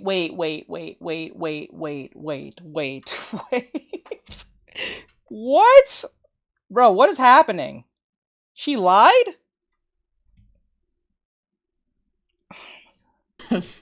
She felt like they were forced to break up, so which is even funnier because, like, how does your mind compute that? Like, yes. I would love to see the thought process. Oh, fuck, I'm breaking up with him. I don't have an actual reason. Fuck, what should I say? Fuck. I've actually been getting dug out by 3 other guys. I'm dumping you. Bye. The female mind is truly a wondrous thing. I'm kidding. It's a joke. That's a... No, he might be joking, but there's a lot of females who think like that. They will do that. There are females who will do that. It's sad, samurai. But it's true. 3 guys is a crazy lie. That is even if it's a lie, it just sounds true enough for it not to be a lie. Like, that's not something you use as a lie, bro. Like, if you said 1 guy, then fine. But when you say when it goes beyond 1, it just sounds like you're just confessing at this point. Even if it didn't happen, and just the fact that you thought that was the best option, might as well just make that the truth. You can't come back from that. You can't come back from something like that. That's madness. What the hell? Oh my god. You can't do that to people. That's wild, man. And you wonder why boys have such a hard time finding anyone? No, it's not. Anyway. If I ended up switching bodies with a woman, I'd be watching her carefully to make sure she did not ruin the body I've worked hard to maintain. Also, exactly. Exactly. What the hell, bro? The art is nice and cute and satisfying for some reason. And it's a nice, silly little read, so I highly recommend it. That's crazy. There would be no stuffing snacks like a beast in my body. Shibatarian is... What? That was what a wild the story. Fuck? am I supposed to even say? I know that sounds like a quirky YouTuber. OMG guys, this is so crazy, what do I even say? But no, you read this shit and tell me how I'm supposed to describe this.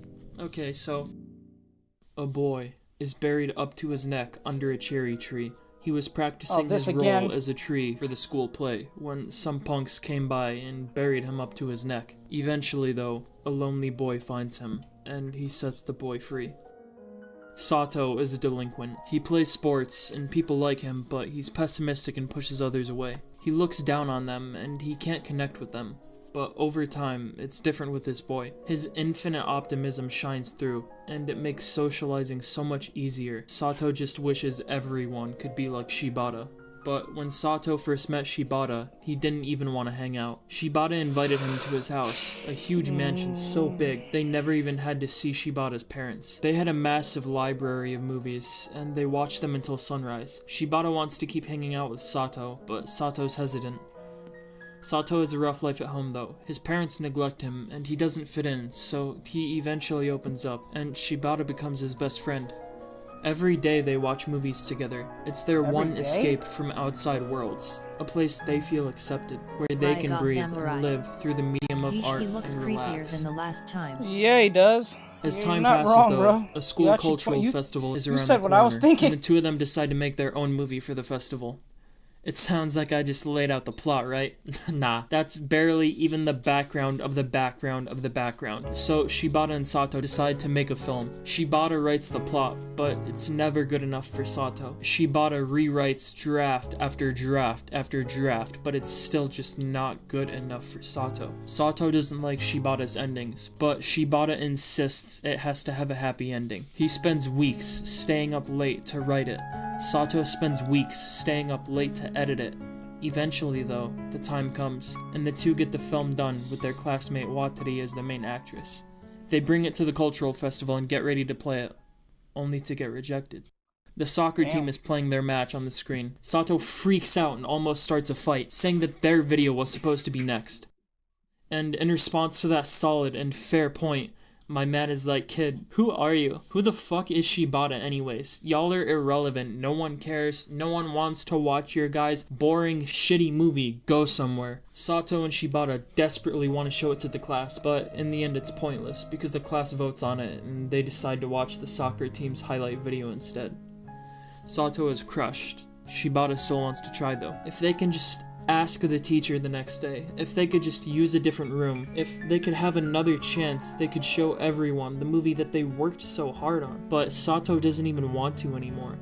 The one time he tried to go out and do something with his life, he was shut down. Even if they showed the class their movie, the kids watching are stupid and they won't get it. Sato is done making movies. Shibata and Sato are done trying to get their film shown. After all the effort put into trying to change, Sato closes himself up again. Sato just wishes that everyone could be more like Shibata, because then they would understand. They could see the movie and appreciate it, but in the end, they're all trash that treat Sato and Shibata like dirt. Sato can't help but be honest and confess that if he were to make another movie, it would be about a horde of Shibata taking revenge on them, killing all of those assholes in their class for making fun of them. If he were to make another movie and try again, it would have to be like that. A display of anger, taking their art and using it to show the unjust fury he feels from being written off and thrown away, of having his friend written off and thrown away, the one person closest to him.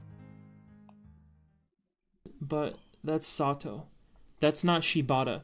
Shibata doesn't want that. He's kind. He doesn't want to fight or harm people. Shibata has no interest in violent movies. Shibata has no interest in making movies like that because he's not that type of person. Shibata is only interested in movies with happy endings. They just can't see eye to eye. Neither of them can understand the type of movies that the other one wants to make. So Shibata and Sato go their separate ways. And if that sounds like an entire manga, well, that's just the background of the background. What? 5 years pass, and Sato never saw Shibata again. He meets Why would anyone want to watch a soccer movie is what I want to know. Maybe they got saved from showing quality to sheep, lol. You're not wrong. Watch a soccer movie. I was girl that acted in their film, and she confesses she didn't even know Shibata was real until she met him the week before. Shibata asked Watari to give a movie ticket to Sato so they can meet again and see a new movie together after all of these years. You'd think it would be some weird situation or dramatic confrontation, but even after their fight, 5 years later, they see each other and it's like not even a day has passed. They click immediately, and they watch the movie excitedly, and afterwards they had a lot to think about. Shibata didn't like the movie, but Sato loved it. Shibata is so negative. He says the movie is only popular because the world's full of idiots, and the ending was way too cheery. He hated it. Damn, boy. But Shibata loves happy endings, so who is this? Shibata looks at Sato and tells Sato he's finally got a name for that movie about hordes. A name for that movie that Sato wanted to make. A world with a gruesome ending where everyone is killed. He's got a name for that movie Sato wanted to make so badly. Shibatarian.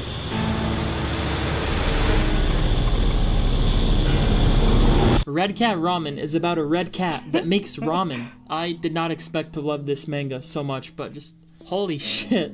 Maybe I'm a mindless fucking ape, but this just makes me so hyped for some reason. So this girl walks into a ramen shop and she gets served a bowl of ramen by a cat. And by this point, I'm already fucking hooked. Like, I don't know what it is, but something about this panel just hooked me immediately, and I don't know why I love it. I'm obsessed, and I just can't tell you why. I don't fucking know. I really don't. I can't explain my obsession. I guess I just love the way the cats are drawn, and this is like so fucking cool to me for some reason. Look at him dishing out food like that. Little man is grinding. It's just a bunch of cats running a ramen restaurant. I don't know how else to describe it. Just the way the cats are drawn does something to switch my brain on. Like, look at these little guys just walking around with jobs and shit. They even got a tiger in the back making noodles. This whole manga is just a fucking aesthetic to me, I guess. Like, this shit is kind of just fucking awesome. Look at him, he's fucking cooking up. He's cooking. The pig is raw as fuck. Look at him. Untold sauce. His name is Bunzo. They all have like a little handkerchief. Like, how can you not enjoy this? And the chapters are quick, easy reads too. God, I fucking love this. I'm just imagining it right now. I would do anything to see this shit animated. Like, I would sacrifice a small child if it meant getting this in anime. Dude, it's not that serious. A big child too. That's not that serious. It's not that serious. It is not that serious to say that. It is not that serious. I can already hear the whiners coming. Oh, but spare me, old furry dragon is like 1.5 years old. Yeah. Yes, we've heard about Dan. Yes, we've heard about Undead Unluck. Figure out a new fucking manga. They're already old at this point. It's every goddamn recommendation video is the same. Unironically, this manga is so fucking fantastic. It hurts to think about how long I have been deprived of it now. Like fucking crack. I am going through if I feel one strand of fur in my mouth, it's over. Bro, you're not. I remember when Bean told us that story 2 weeks ago. Brawls, top 1 manga of all time, with only 6 chapters out. I don't know what illness is preventing Shingo Masagoki from delivering peak fiction, but I pray with all my heart he recovers. Ruri Dragon is about a girl named Ruri who's also a dragon. Go fucking read it. You can read it right now. It's the greatest manga of all time. Enough said. And I guess this section was too short, so I'll talk about another manga. Hi. This video took an Shut the fuck up, you stupid. This video took an ungodly amount of time to make. But wait, because I'm not done, and there's still an amazing bonus manga at the end. And more important, funny stuff too. So, part 2 coming out very soon. This is part 1. I'm almost done, and then I have a bunch of other stuff coming in. It's all like 30 minutes long and shit. So there's a lot more of this type of stuff. So ignore this. It definitely won't take me several weeks to get around to editing. Real quick, I want to rank the manga here from my favorites and let you know which deserve to be checked out the most. First though, I want to say the author of Red Cat Ramen soft blocked me on Twitter. I don't know how he even knows what soft blocking is, but I'm 99% certain, like positive, I know for a fact he soft blocked me. My favorite manga off this list at this moment has to be Shibatarian, including Ruri Dragon by the way, but Shibatarian is just so good and has such deep film references and lore. It's a mix of a few different horror films, but also foreshadows how the manga plays out. And so many things from those early zombie and monster movies are reflected in the events of the manga. The art can be really weak at times, no lie, but the paneling is so cinematic and just amazing. The shots and visual design is stellar. It's like reading a movie, and the horror is so great. I really love it right now. Number 2 is Diasperazer. It's a mini-series which is a bit weak, but the themes and ideas and art is so good and out there. It makes me a huge fan, especially with the ending and thematic philosophy. I love it so much, and it really impacted me. Diasperazer is fantastic, and it'll probably... I don't mind him giving his opinion on these anime, but why does it sound like the way he's saying it sounds so, like, almost sarcastic as hell? Probably stick with me for a while into the future. I hope your Happy Lemon is just enjoyable.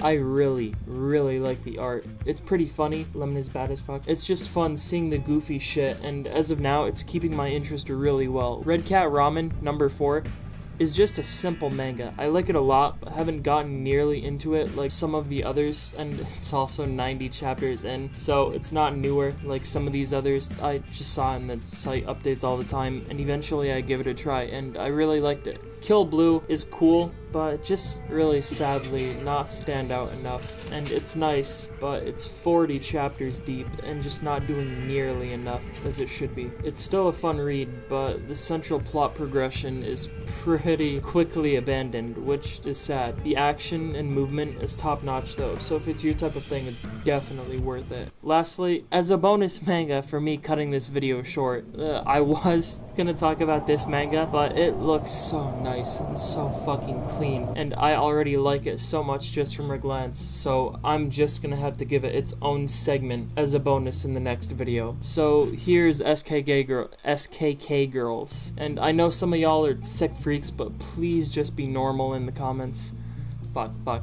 I literally just read this manga and wrote this right now, like an hour and a half before the video is supposed to go out, and I want to make a full segment on this one too, but whatever. The world of SKK Girls follows Saya, Katana, and Kodachi, 3 young girls walking around a rundown, abandoned civilization. It's weird at first, and everything is completely empty, but the way the panels are left open and the mood and tone, combined with the art style and underlying feel of the manga, you know something isn't right.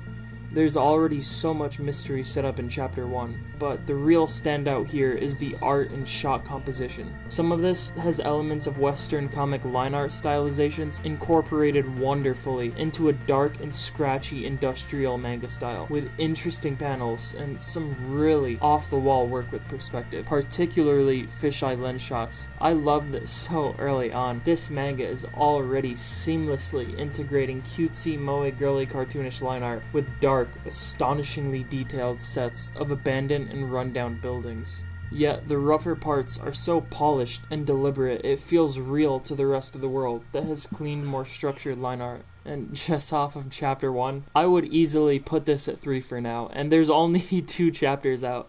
Crazy.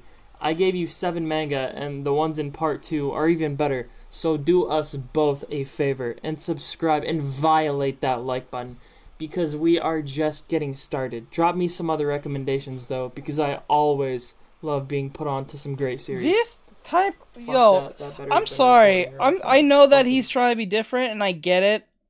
And I know he's trying to do this 90s grunge thing with the editing. I'm not talking about him per se, but like the whole grunge thing. But Jesus Christ, I don't think I would do this type of editing, because there's certain people who may have, I don't know, get seizures by looking at this. You might put someone in the hospital. I would not. That's just my only true criticism to the editing. Other than that, the videos, it was quite fine. You made me laugh here to there, so that was good. Good job on the editing. Good job. What his name is oh, Spear Mango. Okay, I thought I was thinking something else. I don't know what. But like anyway, so it was a great video so far. It made me laugh and all that great stuff. You gave some good recommendations, stuff I have never heard before, except like one or two probably. And that was pretty good. That was a pretty good video. I like, what the hell? And I don't know what it is, but his tone comes off extremely sarcastic, so I can't take it too seriously. I don't know why. Maybe it's just the way he's saying it, and that's it. But Jesus, he sounds like he's sarcastic all the way. Goricorn. Leave the 90s to the people who were there and can make it not cringe. Yeah. But like, I get what he's trying to do. I see what the aesthetic he's going with, but like, I don't know. I would avoid this type of editing because given people are prone to seizures, someone could be like watching it, or a kid can come across watching it thinking it's cool, and then look at it a little too long, and then they're in the hospital. You know what I'm saying? Like I wouldn't, you know, unless you get like a seizure warning at the beginning of the thing. But I don't even think that fucking works, to be honest. I made some changes to my OC here. Instead of giving her the rounded glasses, I decided to give her these goggles. I think that'll make her a lot more interesting. I'm gonna fix the goggles a little bit, look a little too thing. It should be a lot more curved based on what I made. But other than that, this was pretty fun. So redesigning my old OCs from 2 or 3 years ago. This is actually fun and gives some creativity on what I can do now compared to what I can do before. Because I was pretty limited in my sketching back then, but now I'm a lot more confident in my work. I can like pull something out of my imagination and see what I can do with that. So it's fun doing something like this. It's like draw this in your own style or redesign this in your own style type of thing. But it's my work, so it's like that makes it even more fun. Alright, anyway, so with that said, have a great night, everyone. I'm going to let everyone go. We're done for today. I was going to play a video game, but it's already 9. And I want to play game a little before it gets to 9. I like to play game more earlier. Raiga Samurai. I'll wonder how the demon girl is gonna look like. Ooh, yeah, that will be interesting, because I have to get to all of them. We already got to the dragon girl. I already did the dragon one. I redesigned her. So I think this is a good look so far, based on what I have. And this is coming out pretty cool. I like how I did her eyes. So I might do their eyes more like this, more often. Because I really do like how it looks. And I'm trying to make the goggles not look too robotic looking. Because it just looks like a weird boxes. So I have to give it a little more personality and more rounded. So if I do that, maybe I'll do it like this, like round it a little bit more here and here, and then make it more outlined here or something. And I think it's too spaced. Maybe if I bring it in a little bit more, like if I bring it in a little bit more like this, and then make this bigger, like so. There we go. Looks a little bit more alive there. I've been really putting a lot of work in my item crafting into items and objects. It's getting easier to do them more using the molding method. I don't have to actually draw them out. I just gotta mold them, and then I can just work from that point. That's how I make weapons and stuff. It makes it much easier to do them that way instead of creating them from the top of my head like that. So of getting her the typical little rounded glasses, I decided to give her the goggles. I think that looks a lot more fun. Make her look like a smarty pants or some type of mechanic type chick or something like that. What is she? I think she's just a human. Is she a human? I think she's just a regular old human. Yeah. Let me see here. One last thing before I go. Let me get to the eyes real quick. So the eyes look kind of cool, but they need a little more work. Go here, and then we put one good lash here. One good lash here. All right. The mouth looks kind of weird, so I'm gonna. Let's see real quick.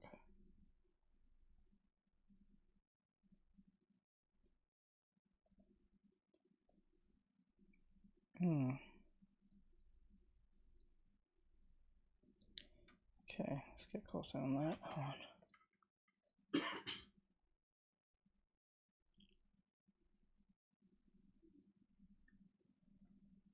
Okay.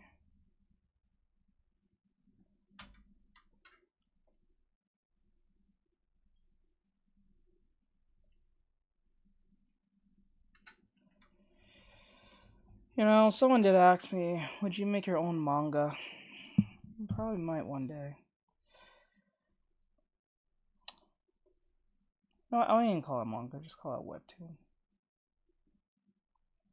I had an idea for a while, but I don't know yet.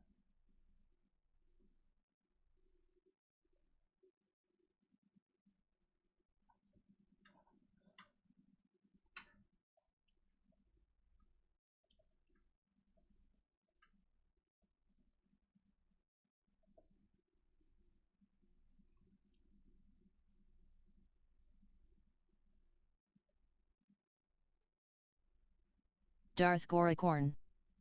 So did I miss anything good today? I don't think so. I don't think Darth so. Goricorn. I missed most of the stream. Did you? No, I don't think so. The only thing we did only 3 videos, well 4 technically, but it is what it is. Okay, so what I'm gonna do, I'm going to Says is that a stop character here. you're drawing from an anim? No, this is my OC I'm Says working thought on. you were drawing her biting her lip. No. Let me see. Just to make sure the distinction between. Says cool. Yeah, I'm working on I'm doing a redesign of my character here, so.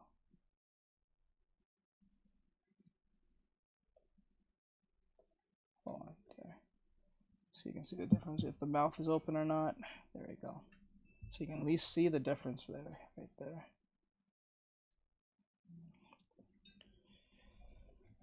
Alright. I think the eyes are, let me see. Eyes.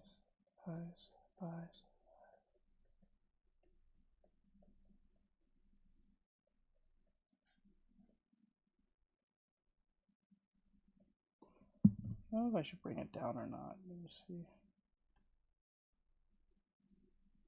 Nah. Make it smaller? Nah. I think it's fine. I think it's the head that's the problem.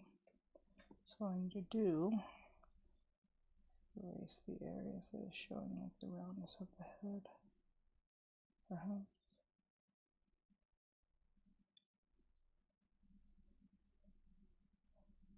Erase all of that. The head is a little bit too rounded. It's like abnormally rounded, so what I will do is make give it a bit of pointiness on the chin. You know. So you can fix that face. Oops. Still on black.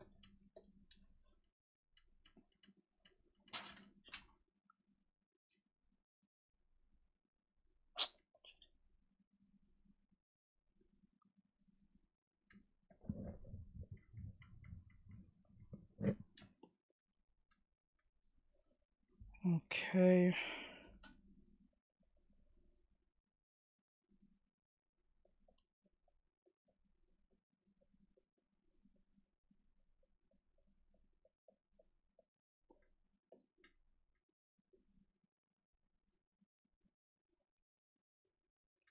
There we go. I'll fix up her tomorrow. We did 2 characters. I finished 1 character so far. 1 good version of each. So I did. Where is she? So we got Lady Vibe Flare. The Flare. She's done. I guess she's supposed to be some form of princess or something. I don't remember what. So she's done. And then the next one was supposed to be her. But I only did a half body of her. Which is this one. A redesign of this one. pretty good, but it could be better. It could be better, but we'll see. Let me get 1, 2, and then there we go. I think the head is just a little bit too big, but we'll fix that tomorrow. So we'll continue this tomorrow. Have a great night, everyone. And I'll see you guys tomorrow. Keep safe. I'll be on tomorrow, same time every day, around 3 or 4. All right, I'm out, guys. Later. Oops. Dropping stuff. All right, I'm out. Follow if you like my stuff. Follow on YouTube and Twitch. Follow me if you like more of my work. All right.